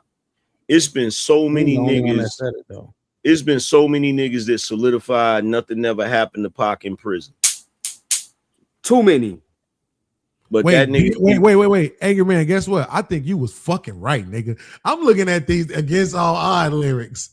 Yo, I told you. Hey, yo, that nigga said Puffy getting vibe like a bitch to hide that fact he did some shit he shouldn't have did. So we riding for that. Yo, what the fuck, bro? Keep going. Keep going. Like stuff about Dre. Let me find out, bro. Nah, I mean, cause he was damn near flirting with he spilled all he of was the damn near beans. flirting with what's the name on that podcast, right? He spilled all of it on against all no, go listen to that shit, that bomb first shit. Oh yeah, for sure. For sure. Oh yeah, all that gay stuff though with Pac. Nah, that's cap though. Absolutely. That's I ain't never heard that shit about a lot Pac, of people, like people that I respected, says speak on Pac name. They ain't did no research and talk to people that was really close to him, like Michael Jai White. Jai White talk about something he feminine and all this. That was the real him. Man, you know the real said something. Man, Michael Jai White was saying that about Pac because Pac was smashing his chick. And here's the other thing about Michael Jai White. You talking about his wife? All right. She was. I stopped listening to Michael Jai White saying anything on Vlad TV when he said he could beat up Bruce Lee.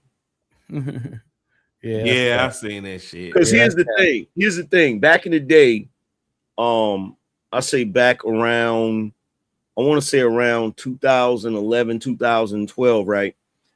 The boxing gym that I used to go to all the time, right? They also had MMA fighters. And I never forget this. Everybody was excited because Michael Jai White was coming to an event and he was supposed to fight a mixed martial artist, right? Here in Raleigh. He got his ass whooped. So the funny thing about this shit, because I thought he was going to win. He got beat up. He don't talk about that, right? Wait, you seen that or just something you heard? I didn't see the match. I didn't see the match. I'm not going to say I saw the match, but everybody was excited about it because they wanted to see what he was going to do and shit. And then after it was over, everybody in the boxing ring was telling me that he lost, right? Right. But my thing is, he'll say stuff about Bruce Lee, right? So my pops was a Bruce Lee fanatic. You feel me? That's part of the reason. That's part of the reason I took martial arts when I was a kid. I didn't even care about it. My pops put me in it because he's just a Bruce Lee fanatic, right? So he said something about Bruce Lee, and when he said the shit, I said, "Oh, dude, don't know what he's talking about," because he was saying that Bruce Lee was just performative, and I'm like, no, Bruce Lee back in the day, like everybody look at his teacher Ip Man. Ip Man wasn't gonna teach Bruce Lee at first, and the reason why is because Bruce Lee was part of a street gang. Bruce Lee was going around beating people up with this street gang and shit. And he went to Ip Man so that he could learn how to be a better fighter so he could fuck people up in the street. You feel me? So for him to sit there and say Bruce Lee was purely performative, I'm like, bro, that's all cap. Jim Kelly, Joe Louis, not Joe Louis the boxer, but Joe Louis the former karate champion. All these people, Jim Kelly said he's seen him spar champions that he ain't gonna speak on. He's seen Bruce Lee whoop on him. Yeah.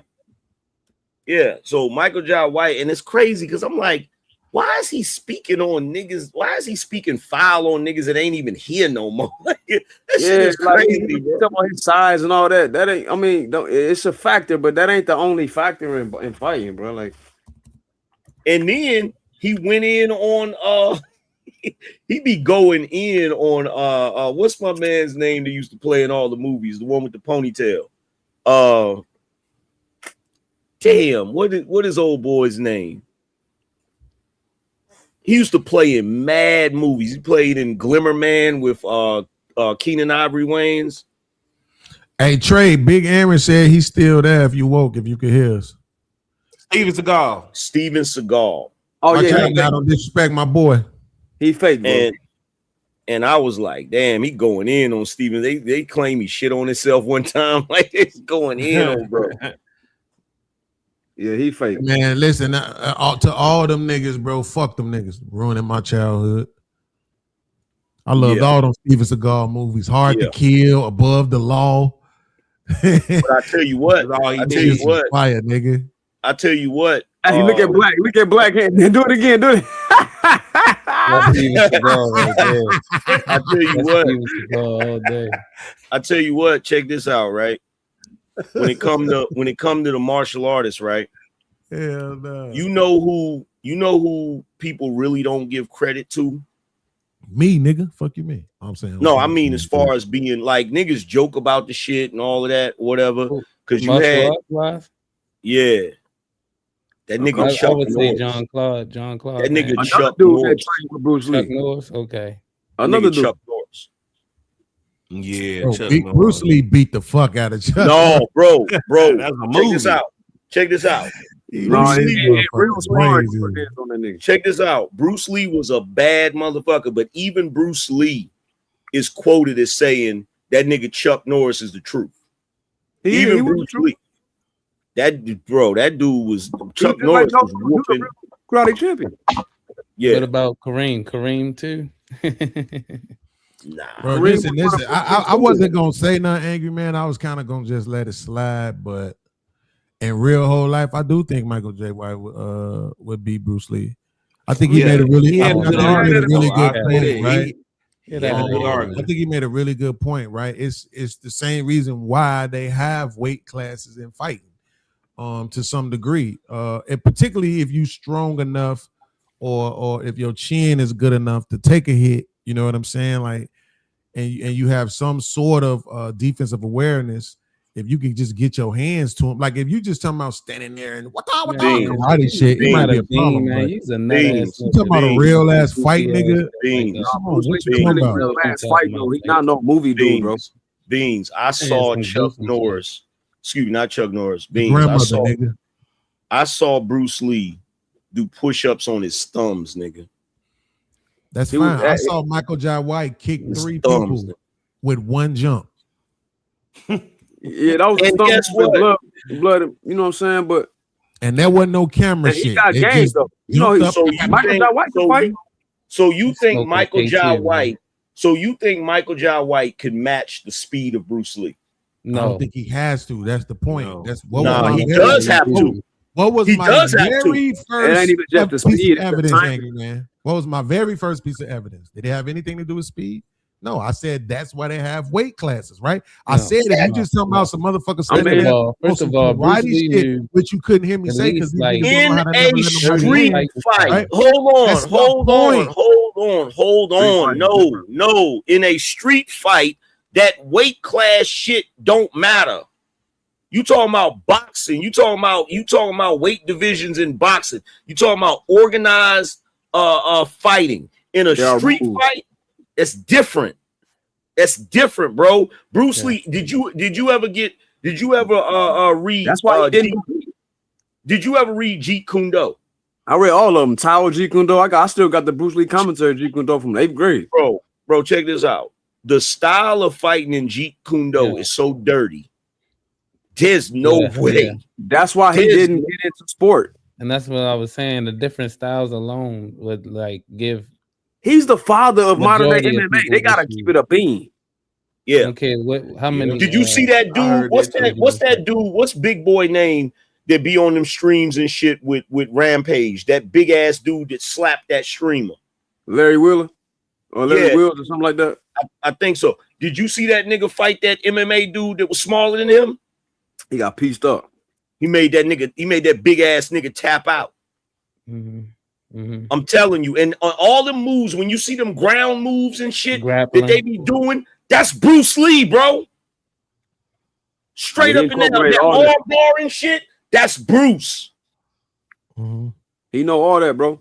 Yeah, that's Bruce, bro. That nigga's literally, just like Harwin said, that nigga's literally the father of MMA. Because that's all Jeet Kune Do is. That's all Jeet Kune Do is MMA. That's what it is. Don't forget Tiger. Yeah, I still give him a chance though. I give either one of them a chance. You know, anything can happen in the fight. But what I'm saying is, he was trying to make it sound like he was just delusional, like he just too small. Wouldn't be close. He tripping. But the only difference with MMA, because it is organized. Bruce fights you. He hitting you in your nuts. He biting you. He biting you. He gouging your eye. No, real talk. That's in his books. He gouging your eyes out. He's stepping on your feet. Like that's why he don't compete in sport. He said that ain't really all fighting. He didn't look at that as true fight. A big nigga square up with him and get ready to swing at him. That nigga drop down, bow, right in the nuts. It's a wrap, bro. Dirty G. Real. As fast as that nigga is, you not stopping him. Hey, angry man. So that is nigga Johnny Cage. Listen, the power of Jeet Kune Do is on the internet for free now. You see the Jeet Kune Do doing the shoulder rope. Like Ip Man, that's the guy that taught Bruce Lee. Angry man, you read the Tower of Jeet Kune Do? The black book. I got it upstairs. Look at the first few pages. You see the shoulder roll. Yeah. I got it. My pops bought that shit for me. We definitely. This nigga know how to read. We definitely jumping you, Harwin. I'm sorry, bro. I know Jeet Kune Do. I just don't be saying. Listen, it's a lot of shit. I'm really a fanatic for real, up, bro. I hate that we got to stomp you out without him. You could apologize and I'll let it go though. Because you know I was just joking. You ain't have to come at me like that. I'll give you a chance. Go ahead. Just say you sorry. I'll let it go. Bro, that Jeet Kune Do shit is like Krav Maga. Like, bro, it's the type of fighting style that's meant to stop the fight as fast as possible. As quick as possible. When Michael Jai White get up there and get into his traditional stance and shit, fight gonna be over before it starts. Bro, get that racist shit out of here. Michael Jai White is the GOAT. No, Michael Jai White can fight for real too. Don't get me twisted. Michael Jai White can fight. I know man said he heard about him losing. You know what I'm saying? Anybody could lose a fight. But everybody catch losses. Like he been fighting forever. He been doing his thing forever. So I ain't gonna front him. With Bruce Leroy. He ain't fucking with Bruce Leroy. Hey, no, they said Tight Mike had some hands though, for real. In real life. Yeah, they said Tight Mike had hands for real life. Bro, niggas be like healthy though. Like that's what I'm saying. Like if you got like less than 20% body fat, nigga, ain't no fair fight. Like we jumping you, nigga. Healthy ass niggas want somebody to stand in front of them. Fuck you. Yeah, Bruce Lee, like before he even trained anybody, he was like, you gotta that be nigga, top notch. Oh yeah, we the same size, 5'7", 135. Yeah. My boy Anthony was Golden Gloves hard when that nigga fought. He fought Golden Gloves. He fought. We was 15. That nigga was fighting, and I remember he had headgear and everything. He used to let us put it on, and he was just trying to show us shit.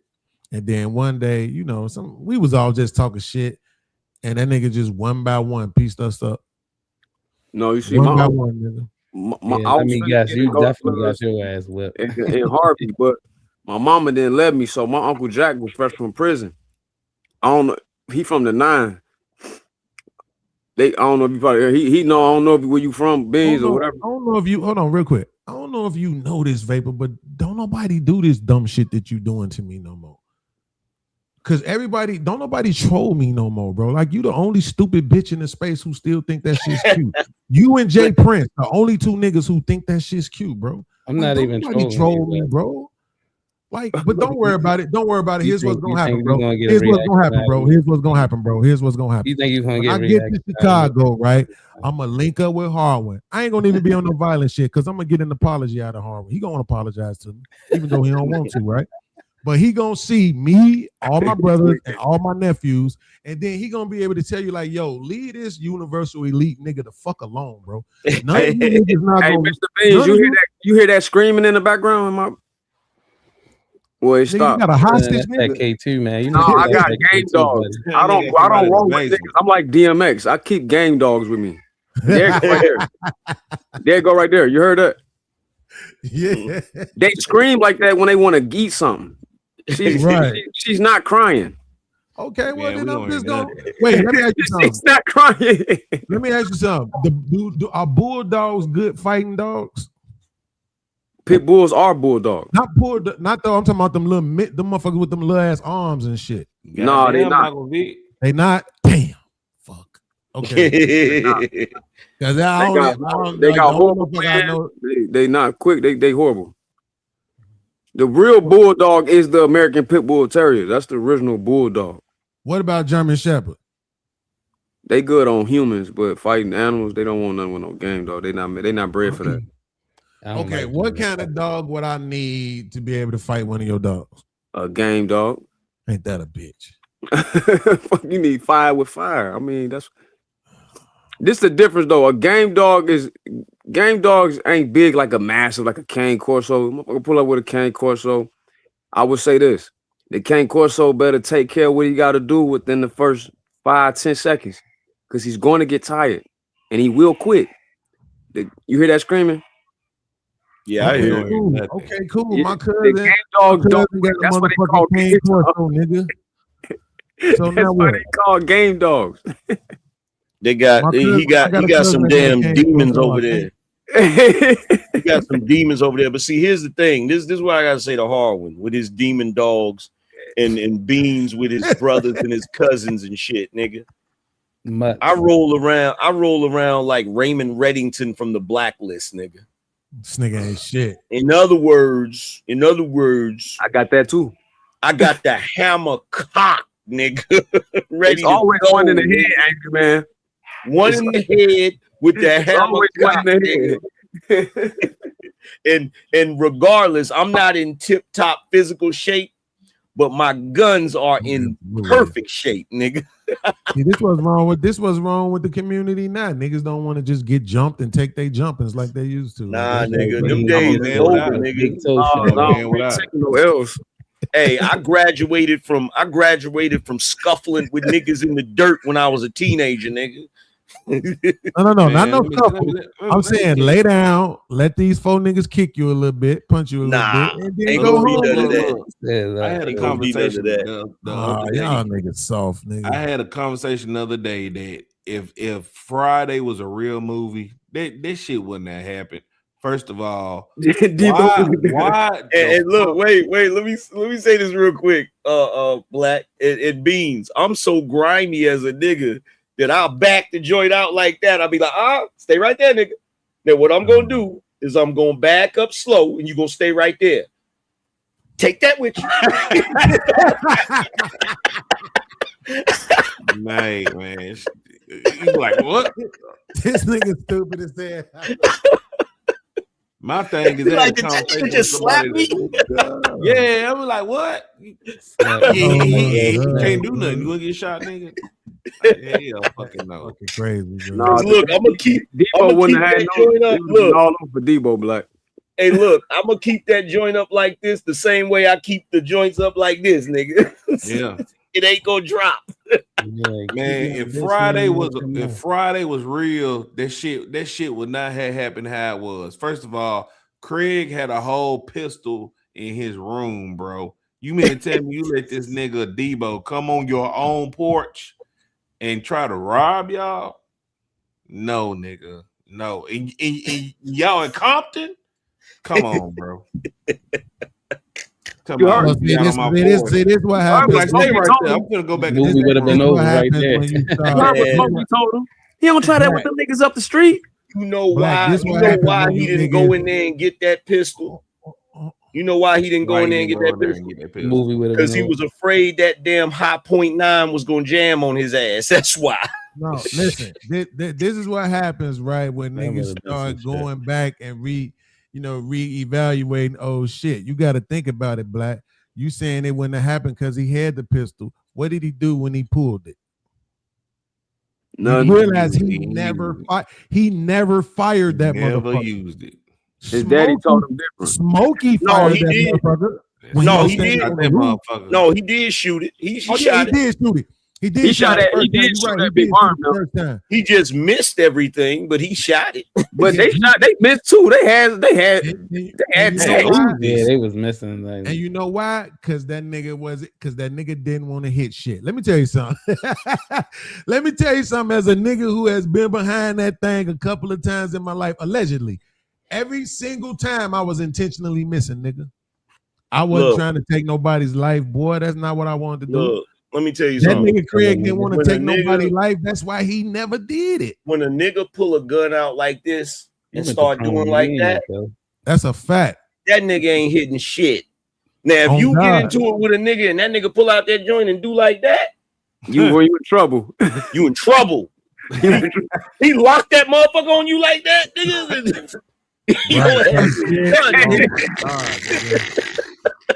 Because look, you mess with the white boys. The white boys, when they back that thing out, he gonna be like, Hey, for real. Yeah. That nigga, think about it, Black. That nigga, after that nigga moved to a whole nother neighborhood. Man, what? And he didn't take his gun with him either. got into it with some more niggas. Ended up on top of a car, running from a dog. All kind of shit. That nigga. hey, wasn't trying to I kill got a nobody, question boy. for you. I got a question for you, Beads. Because I need to ask somebody. Every time I see the second Friday, I always see this scene and I think about it, but I never ask nobody about it. When Debo raised up behind Baby Joker and he went to hit the nigga, why did he yell bam when he hit him? He said, He did do that. He definitely did. Hey, he ignorant. Hey. That's a fact, bro. No, he That ignorant nigga for been that. crazy. Yo, That nigga been crazy. I know you saw that. That was nigga not a sound effect in from his boots, nigga. That He shit did was that hilarious. himself. Debo was diabolical. Debo is fucking hilarious, bro. I swear to God. Rest in peace, man. God rest the dead. Shut up, fool. hey, I Nigga tell you crazy. what, when Day Day and Craig tried to jump Baby Joker, he was, my man was getting away from them niggas. Oh, I said, God. bro, y'all lucky that nigga just didn't straight up fight y'all. Like, Another motherfucker. Hey, you know what's so crazy? Hey, Angry Man. Me and my uncle be talking about this shit all the time, right? Because that dude, Baby Joker, it's another motherfucker too. I know you know him. It's a couple of Hispanic niggas that whenever they need a Hispanic motherfucker, they like the go-to. yeah. It's Yeah. dude who That plays played Baby Training Day. Joker, and that other motherfucker from Hector. Training Day, the bald Hector. head. Training Hector. day. Like Hector in the movie. Yes. Hector. Right? Hector. But this was so crazy. To me, the coldest Hispanic, I know mostly everybody gonna jump to Al Pacino. And I'm gonna go Scarface. Danny Trejo. No, Yo, Machete. My mans who played Peoples, nigga in Fab, He's not Hispanic. He's I black, bro. know. That's the point. Yeah, that's That's hey, the look, point. hey, look, Beans. I ain't even going front. That Why you nigga, Jeffrey Wright, that's his name. Yo, Jeffrey Wright. he Yep. played that role so well, he had niggas thinking he was actually Dominican. That's a fact, bro. That is a fact. When I saw that nigga talking, That you know, he's seatbelt on his vein was Boston. You know he's a whole hey, man. You know Jeffrey Wright is a whole thespian. Like if you see this nigga talk in real life, oh my God, it's the most proper shit you ever heard in your life, right? Let me tell you something, bro. He's one of those actors. He's one of those actors that is extremely underrated, bro. Extremely underrated. He played Dr. King. Him, and I tell you somebody else that's underrated. You remember the dude that played the boss in what was it, Four Brothers? The one that fought Mark Wahlberg at the end when they was out there. 12 years a slave. He's another one. He's another one that's underrated, bro. He's another one that's underrated. Doctor Strange. Yep. Yeah, bro is. It's a couple. It's a couple. Yeah, I definitely like him. I ain't gonna lie, I like him. He in fucking 2012. That's the one. He was fire in 2012. You got that Peoples Hernandez. He said it's called good due process for illiterate. He said, Peoples, you still here? the belt. He said, oh damn, that's called due process for illiterate. Teflon down, nigga. Teflon. Hey, yo, check this out. Look, my wife loves that freaking movie just because of that character. On God. He Bro, made that motherfucker, bro. Dying laughing watching that movie. Talking like that. That's how I know how to talk like that. That motherfucker got out with You that best pit. kill me. You best kill me too, man. You get my brother. You best kill me. He said, what? You can't hear? You got something in your ear? You got something in your ear? You got something in your ear? No, he told that nigga punto while you flinch. Bro was crazy, fam. Well, you know how I knew he was nobody to play with for the white boy, you know, the dude to play. That's why I can't see that nigga as Batman, because that was the first movie I seen him in, being that racist, right? So look, here's the crazy shit. When I knew he didn't realize what he was dealing with is when the money got taken from him and he went like the bag with all of the damn jewels or whatever got taken from him. And he went to Peoples to let him know. And as people was talking to him, he went in the bathroom, sat down, and started shitting. I said, yeah, this nigga, like you playing with the wrong nigga, because any nigga that's comfortable doing that, you know that nigga done did a bid. you know that nigga done went to prison. You feel me? God, bro. He said he did a bid. You know he did a bid, bro. That nigga. But and yeah, that motherfuckers be wondering why people celebrate niggas when they come home, bro. That motherfucking shit ain't, man. Please, you better celebrate them niggas.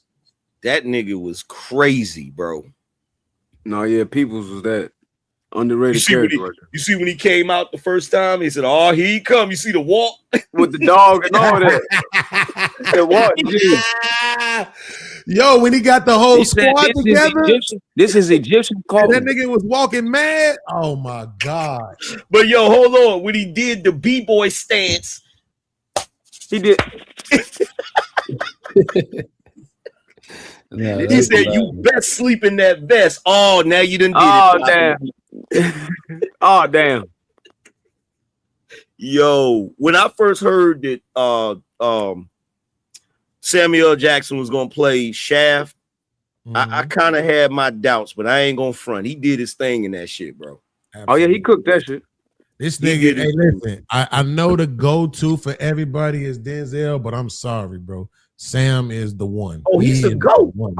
Oh hell no, Denzel killing y'all. He as far as records, he has earned the most money.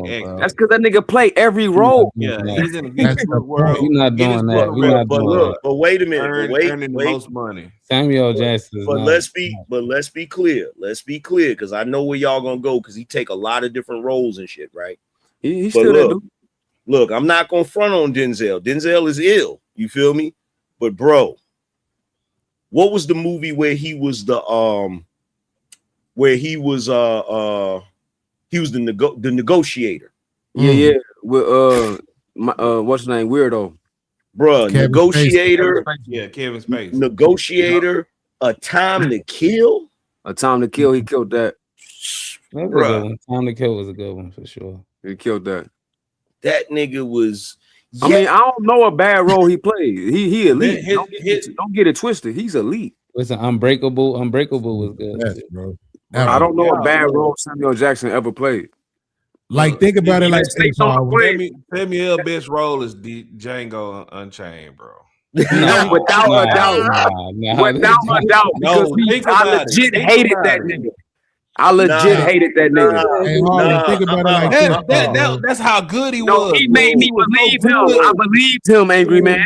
Yes, that's how good it was. That's how good he did, dog. Wait, hold on, Black, hold you on. trolling, bro. Because you Come on. cannot bring up Django without bringing up the Hateful Eight. Yeah, he did good, but Django just too different. Man, Steven from Django just a different mother. He's the most diabolical nigga ever in cinema. Top 5 best roles of all time. Gee, Steven is the most diabolical character in cinematic history. But Harlan, this how you got to kind of look at it, right? Nah, Like, Snakes on the this Plane nigga was. I fucking think he played. had killed Snakes on the Plane. What the fuck was the name of that movie? God damn it! It was. I was just thinking Nigga, you got ate by the shark, my mom. Too many damn Deep Blue Sea. Please, someone pissed me off about Deep Blue Sea. I remember that shit like it was fucking yesterday because I used to watch the trailers and shit. I was like, oh man, this movie gonna be dope. Got Samuel L. Jackson in it, blah, blah, blah. My motherfucking mother took me to this shit. I said, yeah, man. This nigga died in 15 minutes. Type shit. I was like, what the fuck? This nigga died in 15 And it was minutes. crazy how he died, dude. It was crazy. Hey, That but in all fairness, didn't LL make it all the way to the end of the movie? He made it. Absolutely. Yeah. Oh, I know what I was going to say. Hold on. I know what I was going to say, Angry Man. Let me get it out before I forget it again. Harlan, this is what I was going to say. Think about it like this. So, and because Angry Man and me is close in age, right? He knows this. Aries Spears is not the first motherfucker to talk about the fact that Ice Cube plays Ice Cube in every fucking movie. He not the first nigga to say that. We've been saying that And I shit ain't for a agree long when time. he said that because Ice Cube killed boys in the hood. That's a fact, but we thought that was Ice Cube at the time, though. We thought that was him. We didn't know he was really. Are we there yet? We didn't know that. We thought he really more like Barbershop. He more like Barbershop. I would agree with you, absolutely, right. But here's the thing, though.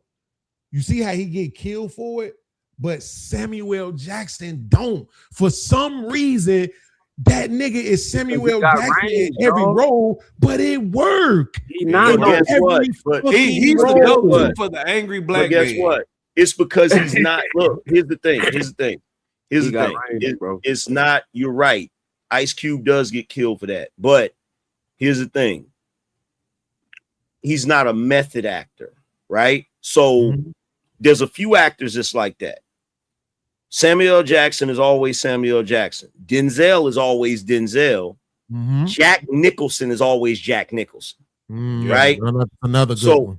So the thing about it is they're always the same character. One of the few characters I say is a different nigga in every single movie is what's old boy's name that played Commissioner Gordon on The Dark Knight? The one we were just talking about. Jeffrey Wright.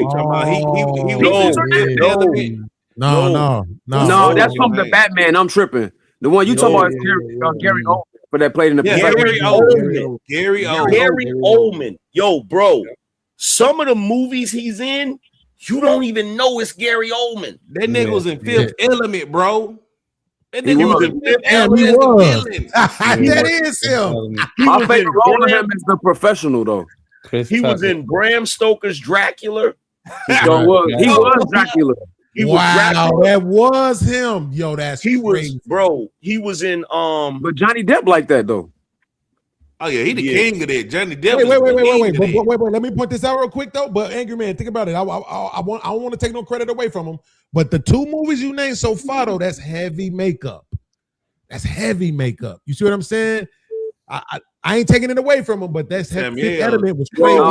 But in the Professional, he ain't got no makeup on in the Professional. Leonardo DiCaprio. Bro, too, check this out. He What played. about old boy who played Abraham Lincoln, Angry Man? Oh, yeah, that's the same dude from Gangs of New York. He one of the best. He's another one. But look, here's the thing, bro. He played Winston Churchill, fam. Who? Gary Oldman? Yes. Yeah, he did. Oh, damn. Bro, he even played. Look, here's the thing. I'll give you two movies where he was totally different characters with no heavy makeup. Because the Winston Churchill shit was heavy makeup too. That was heavy makeup, but I'm gonna give you two where it wasn't heavy makeup. He was in The Professional, like Harwin said, with Leon, but he also was in The Book of Eli. He sure was. And those were two drastically different characters, and he didn't have no makeup on. Two way different characters. So let me ask you this. Let me ask y'all Hold this. on, hold on. Do y'all think when they talk about don't be Denzel in every movie? what? I don't think that's what I would name the one where it wasn't.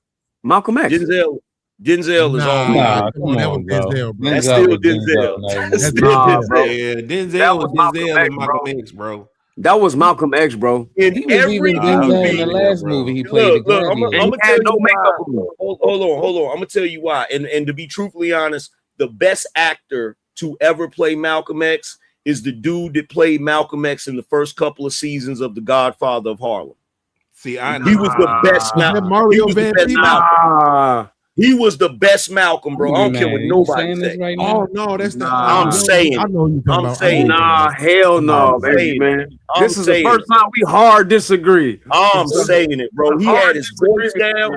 He had his voice down and everything. Look, here's the thing, right? No, it is what it is, bro. The Malcolm X that we all know. Yes. Bro. Yes. Let me just ask this question real quick. Yes. Hey, let me ask y'all this question real quick. Hold on before you go, Beans. Let me say something to this dark-skinned nigga and to you. You feel me? Malcolm X was a light-skinned brother. Denzel is not. I'm sorry. But he looked real red though. He looked real red. Nah, bro. Like, nah. He had some red tint. We're gonna go down. We're gonna take it there. We're gonna take it Let there. me ask y'all this question though, right? Because when I listen to these people, when I say these people, I'm talking about like the white thespian crowd, right? When I listen to them talk, the way that they rave about Daniel Day-Lewis, right? I'm not gonna lie. When I watched that Lincoln movie, that shit was fire. I ain't gonna stunt. The film community suggests that Daniel Day-Lewis is the GOAT. Right, absolutely. No, they voted Denzel to GOAT. No, nigga. Go look it up. Hey, bro. The film Daniel community Day-Lewis like number 2, bro. Look on that list that they brought out. Look, what's the name of that list, man? The most every time Daniel Day-Lewis is in a role, he's considered the reason in the Academy. He's nominated. The reason why Samuel L. Jackson is the same character in every movie is because at some point he gonna say motherfucker a certain way, right? The reason why Denzel is the same character. Don't you say my name? No. The reason why Denzel is the same nigga in every movie is because in more movies than I can count, that nigga has said, "Nigga, get your hands off of me." Cool hands. All right. Okay. He did it in the Soldier's story. He did it in Malcolm X. He's done that shit in damn near. So y'all saying he was Denzel in Man on Fire? He's gonna he's gonna do. Look, Denzel. Yeah, he did it. Denzel is gonna do that thing where he snatches his arm away. Samuel L. Jackson is gonna say motherfucker. Tom Cruise is gonna run in every movie, and Kurt Russell is gonna say fortuitous. People never notice this. Kurt Russell in damn near every movie figures out a way to say the word fortuitous. Nobody notices that shit. I noticed it. Hey, this the other thing too, Harwin. That boy got 3 Best Actor Academy Awards. The only motherfucker in history. They love that white boy. I'm telling you. Hold on. We ain't gonna do that because they took a couple from Denzel, bro. We ain't gonna do that. I'm just saying what the ones they gave out. That's all. That's why all I know about Daniel Day-Lewis is this. Bro, they gave Al Pacino 1% of a Woman, knowing they should have gave that to Denzel for Malcolm X. Look, all I'm saying is they gave them to him. All I know about Daniel Day-Lewis is this. That motherfucker was hell in Gangs of New York. Yeah, he was that dude in Gangs of New York. He was hell, bro. Man, I ain't never watched that. I think I might have to check that out. Go watch that. Bruh. DiCaprio snap too. Bruh. You know what I want? Harwin? I want somebody, because I stopped fucking with Ice Cube for a couple of years behind that third barbershop. I want somebody, especially in this AI age, to do a movie about the gangs of Chicago and really make it look like us. That bullshit they had going on with Tiger and them in Barbershop 3, that shit was so fucking offensive. Like, Hey, like we don't you want to know, like the West Bro, Coast look. How do you you want hate wait. about You want to know what was? You want to know? You You want to know what was? You want to know what was a good show about Chicago, but they didn't. It ran out of steam before it really got started. Did you ever see that show Boss with Kelsey Grammer as the mayor of Chicago? Nah, I thought you should. That ain't Go the one watch with that Martin, shit. is it? Oh, man, No, Fences. Go watch that shit, bro. Go watch that shit. Man, Fences. how you think I feel about The shot Hustle and was Flow, good bro? though in the beginning. Like they that's not Memphis, bro. Hustle and Flow, I feel the exact same way with that, bro. Word. Oh, that ain't Memphis. No, that is not fucking Memphis, bro. Damn. That's You just like messed up my freshman year of high school, Memphis. boy. So was that based on? Wasn't that based on that kind of time? They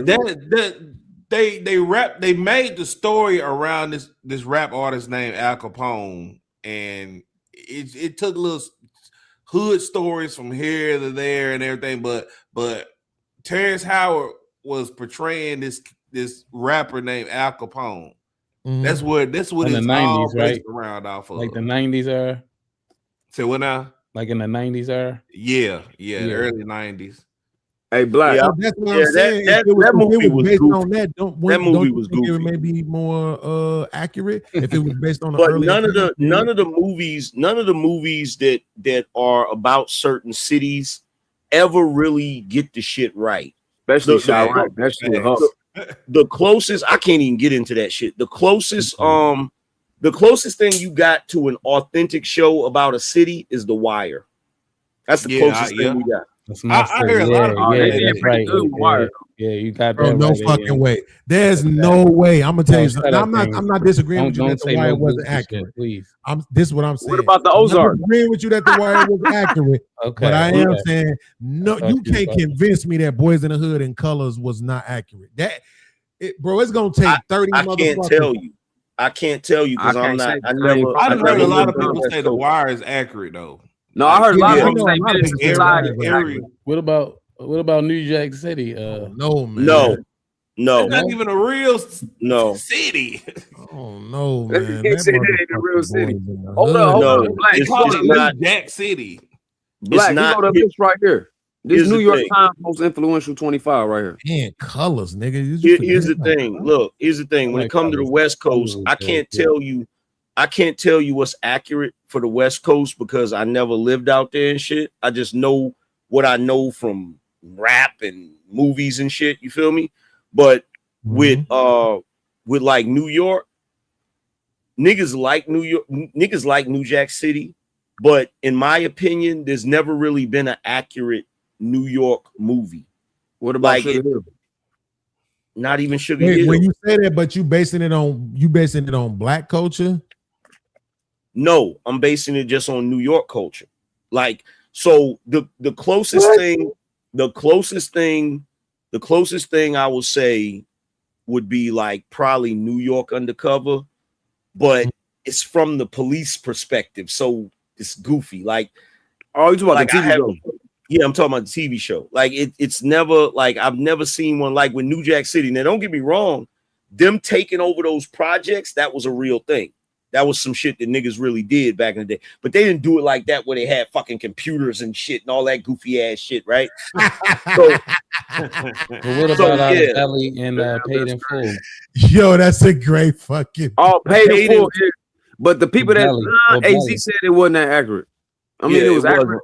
AZ said, they kind of messed that up. It was. What about like Belly? they Paid in Full. Belly, hell no. Than the visual. Hell no. Belly, let me tell you something about Belly. The best thing about Belly is the opening scene. That's it. No, come on. Man. Niggas don't want to have this conversation. Yo, and DMX. Let me tell you something. Niggas do not want to have this conversation, but I'm going to tell you right now, as a movie, I had so much expectations for that movie. And I'm telling you right now, as a movie, the storyline was all over the place, bro. The the actual the opening scene. Don't get me wrong. They got one of the best opening scenes in cinematic history. Nah, DMX played that, man. Come on, man. No, bro. I got one movie that you can't deny. I got a bunch of movies. No, but it had the best opening scene, but it had the worst ending scene. Oh my god, dude. It had all of that shit. All of that shit in the middle and the end was horrible, bro. That was not. No, I'm sorry, and I love DMX. That's my favorite rapper. I love X. I love Dog, but no, one scene in there real though. On the stoop. You heard me? What? I can name one New York movie that you can't deny, even though it's old. What's that? Beat Street. You can't deny that one. And see, and this is the thing about it. This is what I was gonna say, Angry Man. The reason why Colors, I think, survives, the reason why B Street survives, the reason why Boys in the Hood survives is because you actually have documentaries and documentation, video evidence of the real places looking like that. You see what I'm saying? I got a better one for you. Accurate. No, acknowledge Beat Street first before you move forward. I'm not denying Beat Street. Beat Street was I want shit, you to say it's the greatest New York movie of all time. No, I'm not gonna say that because we still haven't seen the greatest. We still haven't seen the greatest New York movie. Look, here's the thing, right? Here's the thing, right? Is it the greatest thus far? I'm gonna tell you one everybody sleep on, and to this day, I still fuck with it heavy. The Warriors. Oh yeah. That's my shit. Oh yeah. Well, you ain't see my thumbnail for Thursday? It's based out of Chicago. You said what? See my thumbnail for Thursday? No, I didn't see. Warriors was in Chicago. No, it's based off of Absolutely based not. off of what's the name when they had that meeting in Chicago? No, and sir. shit? Nah, I don't think that so. shit was definitely in New York, sir. Yeah, that's New York. Definitely. Well, no. When What it I'm was running saying through all the is, different boroughs what and I'm shit. saying is, when they on one side of town and they gotta get Ain't back no Chicago home. movie. You feel me? They gotta make it back home with all of these gangs and shit. Yo, that shit is ill, bro. Ain't no Chicago. Hold on, you messing me up now, Angry Man. You said no New York movie. There ain't one. There ain't one. There ain't no Chicago movie at all. There gotta be one. There ain't. I mean, barbershop is cool for a barbershop type shit, but that don't really show. The first barbershop, absolutely. But that ain't really. That's just any black barbershop. You know what I'm saying? That ain't really showing you Chicago. Okay, so here's the thing. You got to remember they showed you something that was really going on in that area. That land development shit and all that they was doing, that shit was really happening over there because I had a chick on 81st and Exchange. Good times. That was part two. Chicago. So here's the thing. Here's the thing, DJ Vapes. Here's the thing, right? Part two. Here's the thing, right? This is why I say that, right? Mm-hmm. I like, you know how you have to have a point of reference, right? So my point of reference is The Wire. Every time I look at any movie or television series that's based on a city that has a certain type of character, like Chicago, LA, Atlanta, New York, Baltimore, any city that's well known, right? When you look at The Wire, they had every element of the character of that city, from the way people talked, from them going to certain restaurants, to all of it, the row houses, like, and the only reason it was like that is because they had so many people from Baltimore that had input into the writing of it. And the problem with these other movies is they have outside people, influence it. Like, here's the crazy thing. They'll have a movie about New York and won't even cast New Yorkers in it. They might have one or two New Yorkers, and then everybody else is from New Jack City. Ice-T was starring in it, bro. Yeah. That's wild. Hey, Angry Man, blow the screen I'm up on your side. Blow the screen up on your computer so you can see my thumbnail. No, I see it for my Thursday show. I can see it. That's just fine. I'm tripping on Chicago right now, that's man. me and the guys. Judas and the Black Messiah. That was my shit right there, boy. Judas and the Black Messiah, pretty accurate, bro. I'm gonna tell you the truth. When I wait, hold on real quick, man. To your point you just made, I couldn't stand that they cast that African nigga in that role as Fred Hampton. I couldn't stand it, bro. Bro, I tried to get into The Chi. I never watched it. I couldn't get it. Was good like the first 3 seasons, and then I couldn't get into it. I couldn't get into As a matter of fact, that that's shit. a lie. I did watch one episode. It was an episode where somebody posted a clip that Lala Titties was out. So I went and watched that episode. and look, and I'm gonna tell you something else. Her titty was out on Power. I'm gonna tell you something else too. It was out on Power too. Look, I'm gonna tell you something else. That freaking ATL movie, garbage. Yeah, that's not garbage. That's not ATL either. Garbage. I lived in Atlanta. That shit was garbage, bro. That's BET's prized possession right there. That shit is some bullshit. I tell you this, the one motherfucking movie they did get right about Chicago was Cooley High. Now that's the one movie they got right. Yeah. That's my shit. Cooley High is good. They got that one right, but other than that, Beans. She said, "Wait a minute, the Lone Ranger." Them niggas took on Reddit. She said, "Well, what you looking for?" Well, I didn't find it. Traumatized me, bro. Growing up, I couldn't fucking bro. I still can't watch the rest of that movie. Bro, to this day, look, there's a couple of movies that's like that. Beans, I can't watch them kill Cochise. Yeah, can't do it. I can't watch You talking about Cooley High? Yeah, Yep. I can't watch Tony shoot Manolo. You feel me? I can't, bro. Y'all can't tell me I ain't cried when old buddy died and Manolo was broken, though. the little kid Oh, died in baby. Hardball. Oh, you is snapping right now with that. What was it, Black? Hardball. He talking about G-Baby and Keanu Hardball. Reeves coached Keanu that Reeves. little black baseball team, and the little kid got shot in a drive-by. I never saw that movie, but I did see that clip. Oh yeah, Hardball. I don't know Oh who my represents God, Chicago. I'm bugging. Why am I tripping? There is one New York movie that is close. There's one that's close. No. Fresh. Oh yeah, That was a good one. That is a good one. Fresh. Damn, I forgot about Fresh. Yeah, Fresh. Fresh was Fresh. Samuel L. Jackson was in that one. Yeah, he was his daddy. Yeah. Hold on, you ain't like Crooklyn? Time to With the fuck clock out. on. Nigga, are you great. trying to sit here and convince us that Juice wasn't accurate? Juice was cool, but it's certain things. It's certain things I had an issue with in Juice. It's certain things I had an issue with. I wouldn't know. I never been to New York. No, man. Juice Juice looked exactly like the rap videos from back in the Juice is always gonna be like that's always gonna be a classic. You feel what I'm saying? It's always gonna be a classic, but it's certain elements that get left out. It's got stuff in there. It's got a lot of stuff in there, but it's certain elements that get left out. Shit. All right, what about Jungle Fever? AM, you gotta give me one. I gave you one. Fresh. I gave you one. Fresh. That's Spike Lee. Fuck Spike. Wow. Fuck Jesse Jackson. Wow. Fuck Spike. I said it. Like Quentin Tarantino. I said it. Directed. I said it. I tell his knock-kneed ass fucking.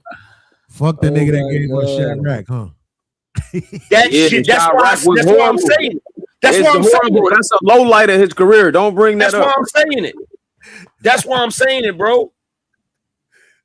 We got to start calling this Chiran now, I guess. That's why I'm saying it. That's what I'm saying. And matter of fact, here's the thing.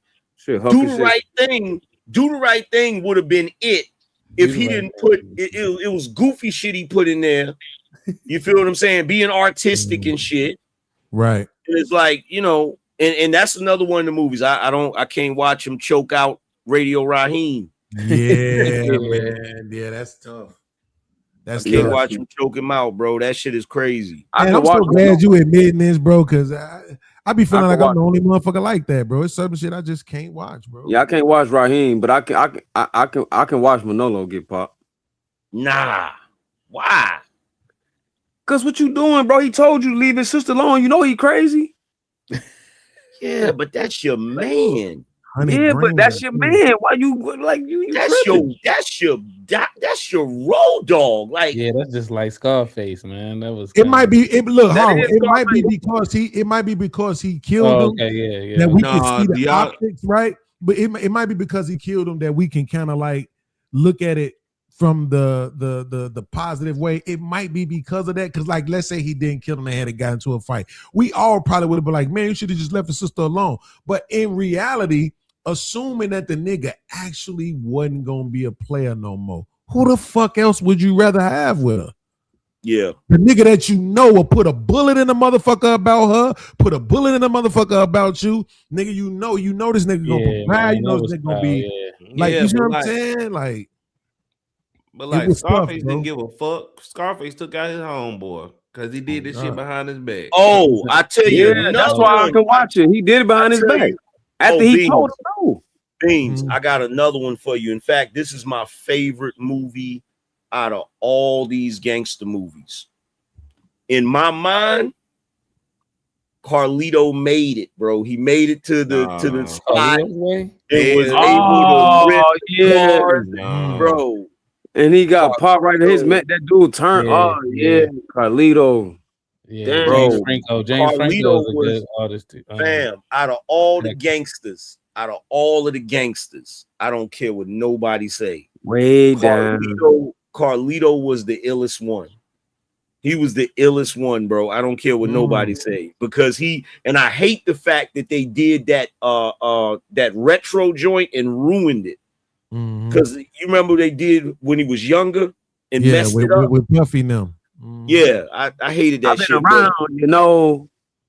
Yeah, but Carlito was dropping game. Let me fuck your head up, angry man. My first on wax rap name, Carlito.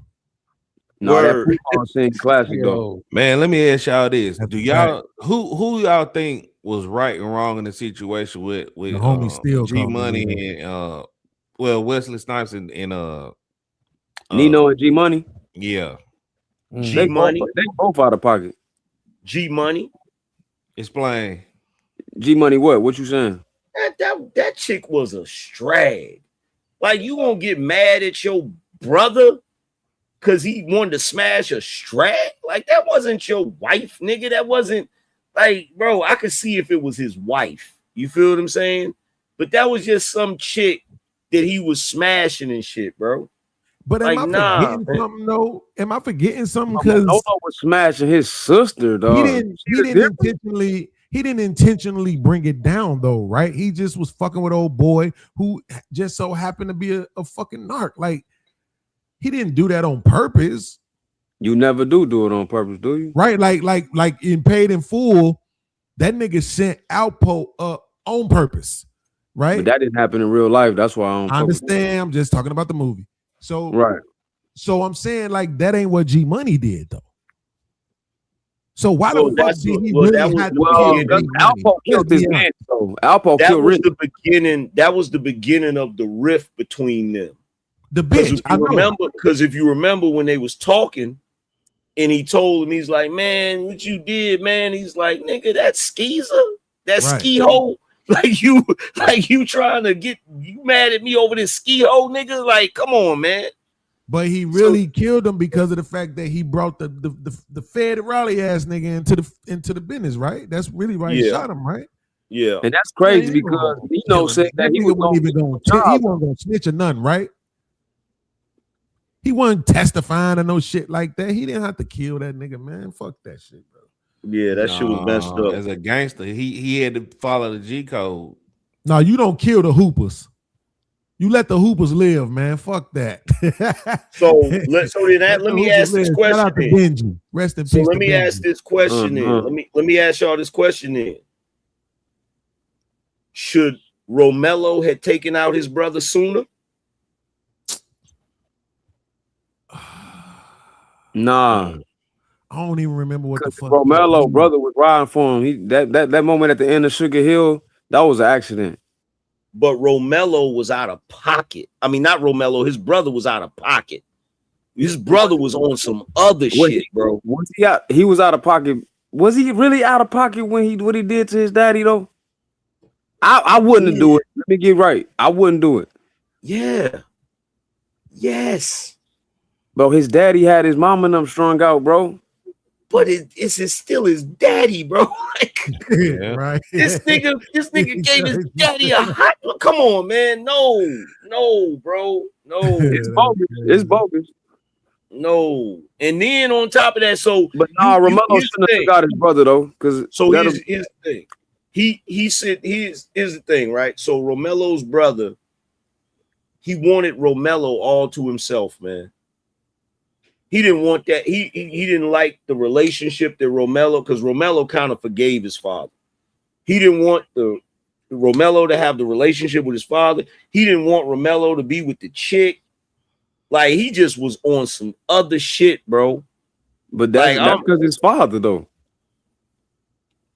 Hey, we saw that same shit in Jason's lyrics too. That's because his father. Same shit. With Jason's lyric, right? Yep, same shit. Damn, I felt so bad for Forrest Whitaker. I ain't got no daddy. I felt so bad for Forrest Whitaker's character because that wasn't his fault. Like, the nigga was bugged out because of Vietnam. Exactly. Yeah. Absolutely, bro. Yeah. He was bugged out. You know what's now? I'm gonna tell you one of the most underrated, quote unquote, gangster movies to me is Blue Hill Avenue. It's underrated. It's a cult classic. I couldn't really. It used to be a BET favorite. It was cool, but I couldn't get into it, man. I don't know. I think it's because I'm looking at the nigga like he G Money. You know what I'm saying? Like, look, it just looks strange because in that movie, it's G Money, but he's acting like Romelo. He was acting like Romelo. It just threw me off. You know what I'm saying? So I'm just like, that's a psychological thing. He did decent. Yeah, so I'm like, Blue Hill Avenue decent. I liked him in that character, man. Watch out, man. Let that man live. I'm glad G Money actually survived that shot, moved to another city, and started his own gang with his own homies. Because I'm good at it. Right. Same thing you did with James Evans in Good Times, nigga. I'm doing it with G Money. Fuck that. Get out and live your life, punk ass nigga.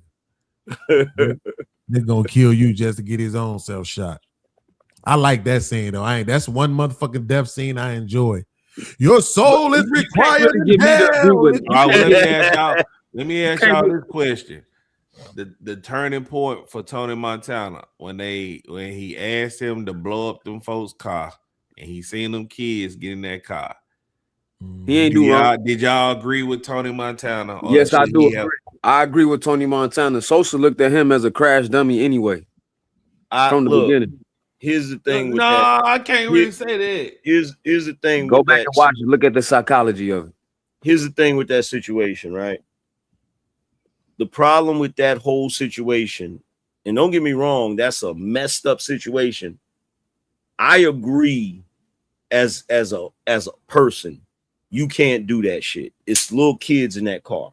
He would have been more bogus than killing Manolo.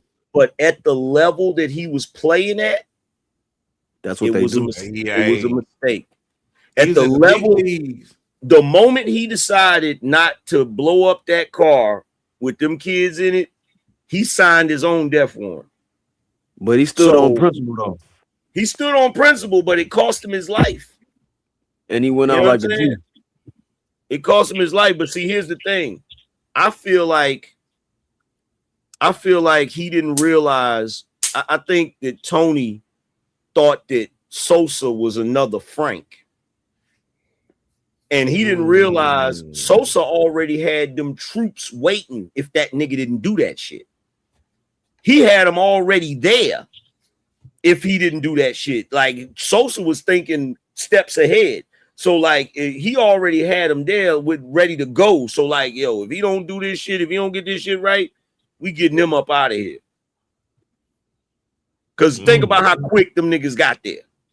Yeah, they was running in their house like they was goddamn the Putty Patrol on Power Rangers or some shit. They just ran up in that motherfucker. That nigga, what bugged me out about Tony Montana is he spent all that money on security and that nigga didn't have a panic room. It's like, bro, you gotta have a bunker. You gotta have something like, yo, that nigga sent every. Now that you mention it, goddamn it, yeah. And then on top of that, he done killed his man. So he in there, he got his head in a whole pile of coke. Like I still take that over Carlito because Carlito went out like, man, Carlito went out bad. Carlito made the biggest mistake of his life because he said it. He should have killed Benny. He said it. He said it in his mind. He said Benny gotta go, and then he let him go. Yeah, he let that nigga go. Yo, another thing too, that nigga John Leguizamo. Do y'all know that nigga been pretending to be a Puerto Rican this whole time? Well, he was in the Mario Brothers pretending to be Italian. That nigga ain't even Puerto Rican. When I found that shit out, I was like, whoa, this nigga ain't even Puerto Rican. That's crazy.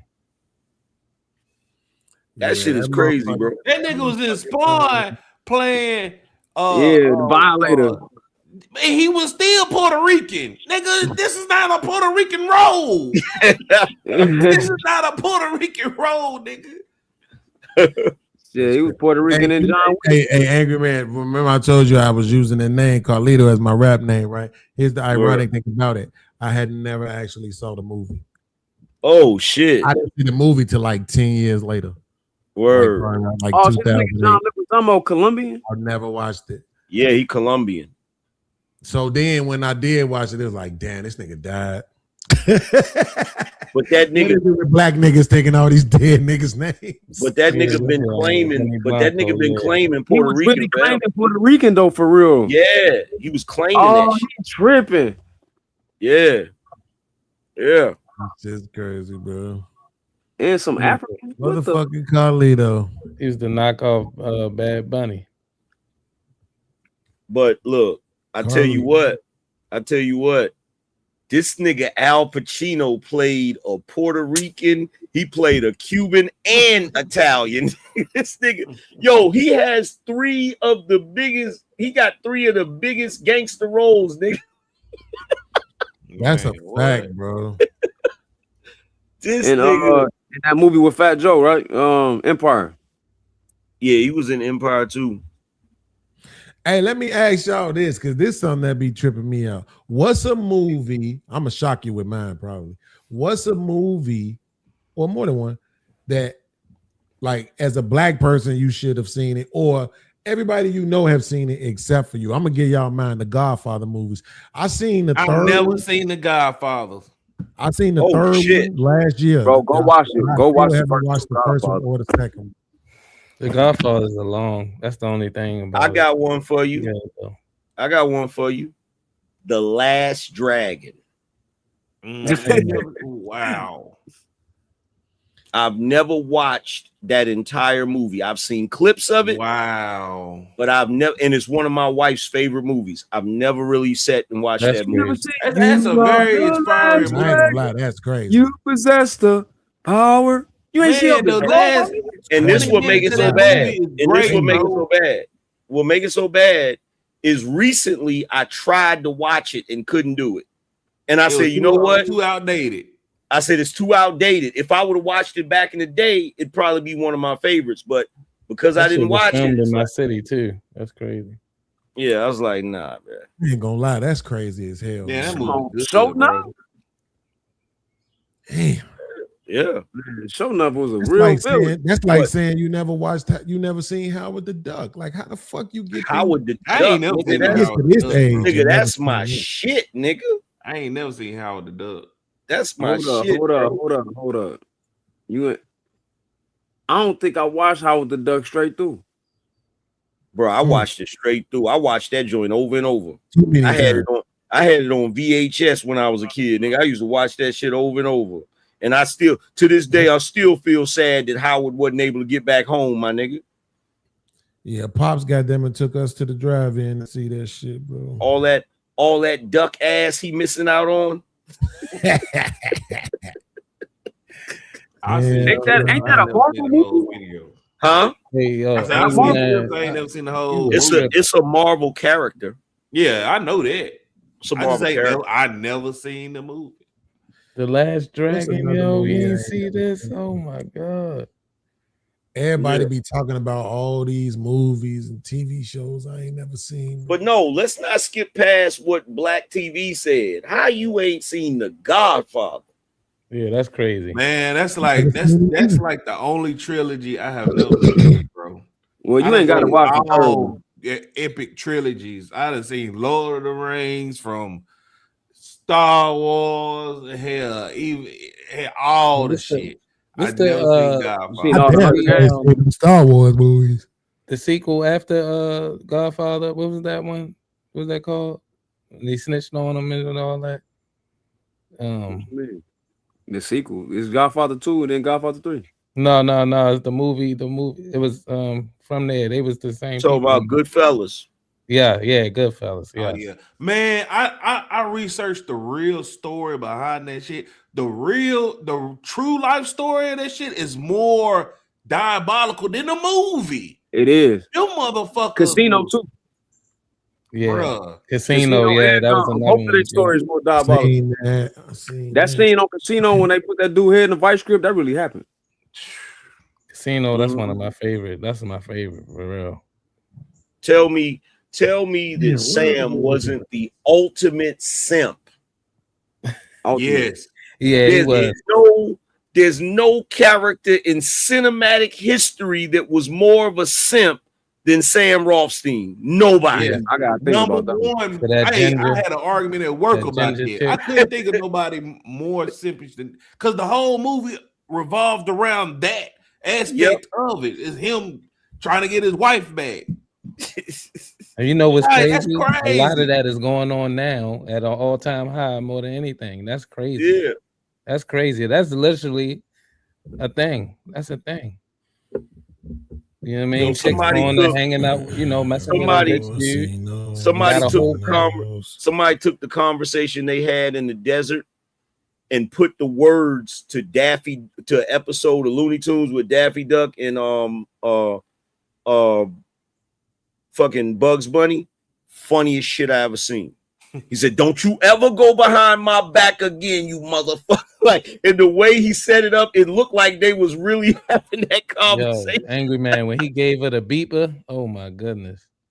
Diabolical. No, the most diabolical scene in that whole movie is when he looked at him, he said, I think we may misunderstand each other. See, what I'm going to do is Monday, I'm going to come down to the bank, and if you don't have my money, I'm going to split your head open. Now, right about the time that you're coming out of your coma, I should be coming out of jail. And guess what? I'll split your fucking head open again because I'm stupid. I don't care about jail. Like, bro. That motherfucker said, like, when he got it back the first time, he was at some fancy restaurant. He said something to her. He was like, "If I would find out you have been fucking dead, fucking dead." Like, God damn. She got up, walked off. And then what's crazy about that movie? They're supposed to be a gangster movie. Yeah. 75% of that movie was about their relationship. Yep. Yeah, he was simping hard. Because Angry Man, you brought up Fresh. I'm looking at this list, right? I never watched that movie from front to back. What, Fresh? Yeah, because I'm looking at it now as it's playing on the. It's a whole bunch of shit on here I'm not recognizing. I never watched that movie from front to back. Fresh is ill. The only thing that would have made it iller is if that little kid would have ended up growing up to be a kingpin. Oh. That would have made it iller. That wrong though. I ain't seen him do. He went from that to being dude. Was that him in I thought it was gonna be a lot more on this list. No, he was in the wood, but I ain't seen him in nothing else where he really killed Fresh. That little nigga was like a thespian for real in that movie. Okay, so bro, that little dude, the way he coordinated that shit to get them two to take each other out was ill. You think he told Samuel L. Jackson what he did? He was at that chessboard crying, boy. His daddy taught him how to play chess. That's what he did. Now that's making me want to watch it now. I might Playing have chess to. with them. Oh, what about Brooklyn's Finest? That shit was corny. Wow. That shit was Disrespect. corny. Just gonna disrespect my man's like that, huh? Shit was Okay. corny, bro. From 8 Shit was blocks. corny. Every time they make a New York movie, they always want to do that shit from the fucking cop's perspective. That shit annoys the hell out of me, bro. Yeah. Like, could you imagine? Like, now when you look at The Wire, it gave you multiple perspectives. It gave you the perspective of the hustlers. It gave you the perspective of the cops. Then it gave you the perspective of the politicians. Like, it covered every aspect. Like, that shit was ill. But, bro, I don't know. I think some of those shows, some of those movies, the only way you can do them justice is with a mini series. Like, I don't think you can do it in one movie. That's just like that. That's just like that Monster Jeffrey Dahmer series. That shit. I didn't know he was fucking black dudes like that. I didn't even see that shit. That shit is sick, bro. Damn sure didn't watch that shit. I know what I did just watch. When you still up here? Yeah, man, dead to this world. Hey, I just watched this motherfucking video, bro. A fucking shootout on Fulton and Washington. Today? No, the video is from April 4th. Bro, it's like 6 niggas with all kind of artillery, bro, just dumping up the street at somebody, bro. Yeah, like, this shit look wild. Out the way. And they don't even understand that it's a whole camera right here. They all walking past the camera, faces and shit. You know what I'm saying? Like, they don't even understand this camera is right here catching their ass on film like this, right? Apparently, whoever they were shooting at, they shot the motherfucker, but he survived. But yo, it just look wild. Like, motherfuckers be telling me certain shit, and you see certain shit was, you know, in the media, sometimes they be seeming overhyped, you know. But this shit look crazy. This look like some Africa shit, bro. Like, just 6 niggas in the middle of the street dumping. Not with no 22s. You know what I'm talking about? These niggas got heavy artillery. This shit look crazy. Hey, yo, Bean. Hey, yo, fuck you bean pie head ass nigga. Why the fuck that shit look crazy, bro?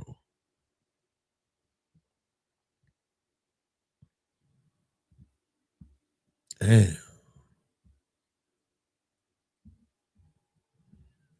I don't even know how to think about these niggas, bro.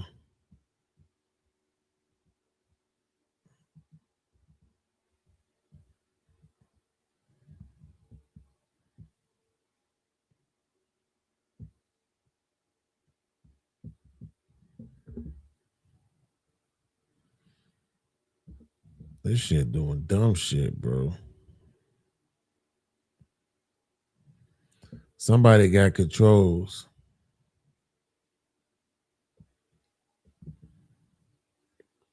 Cause this shit says I'm in the show.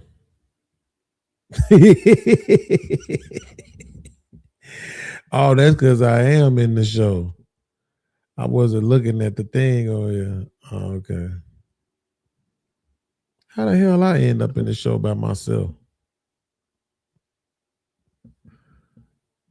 Harwin said he got kicked off.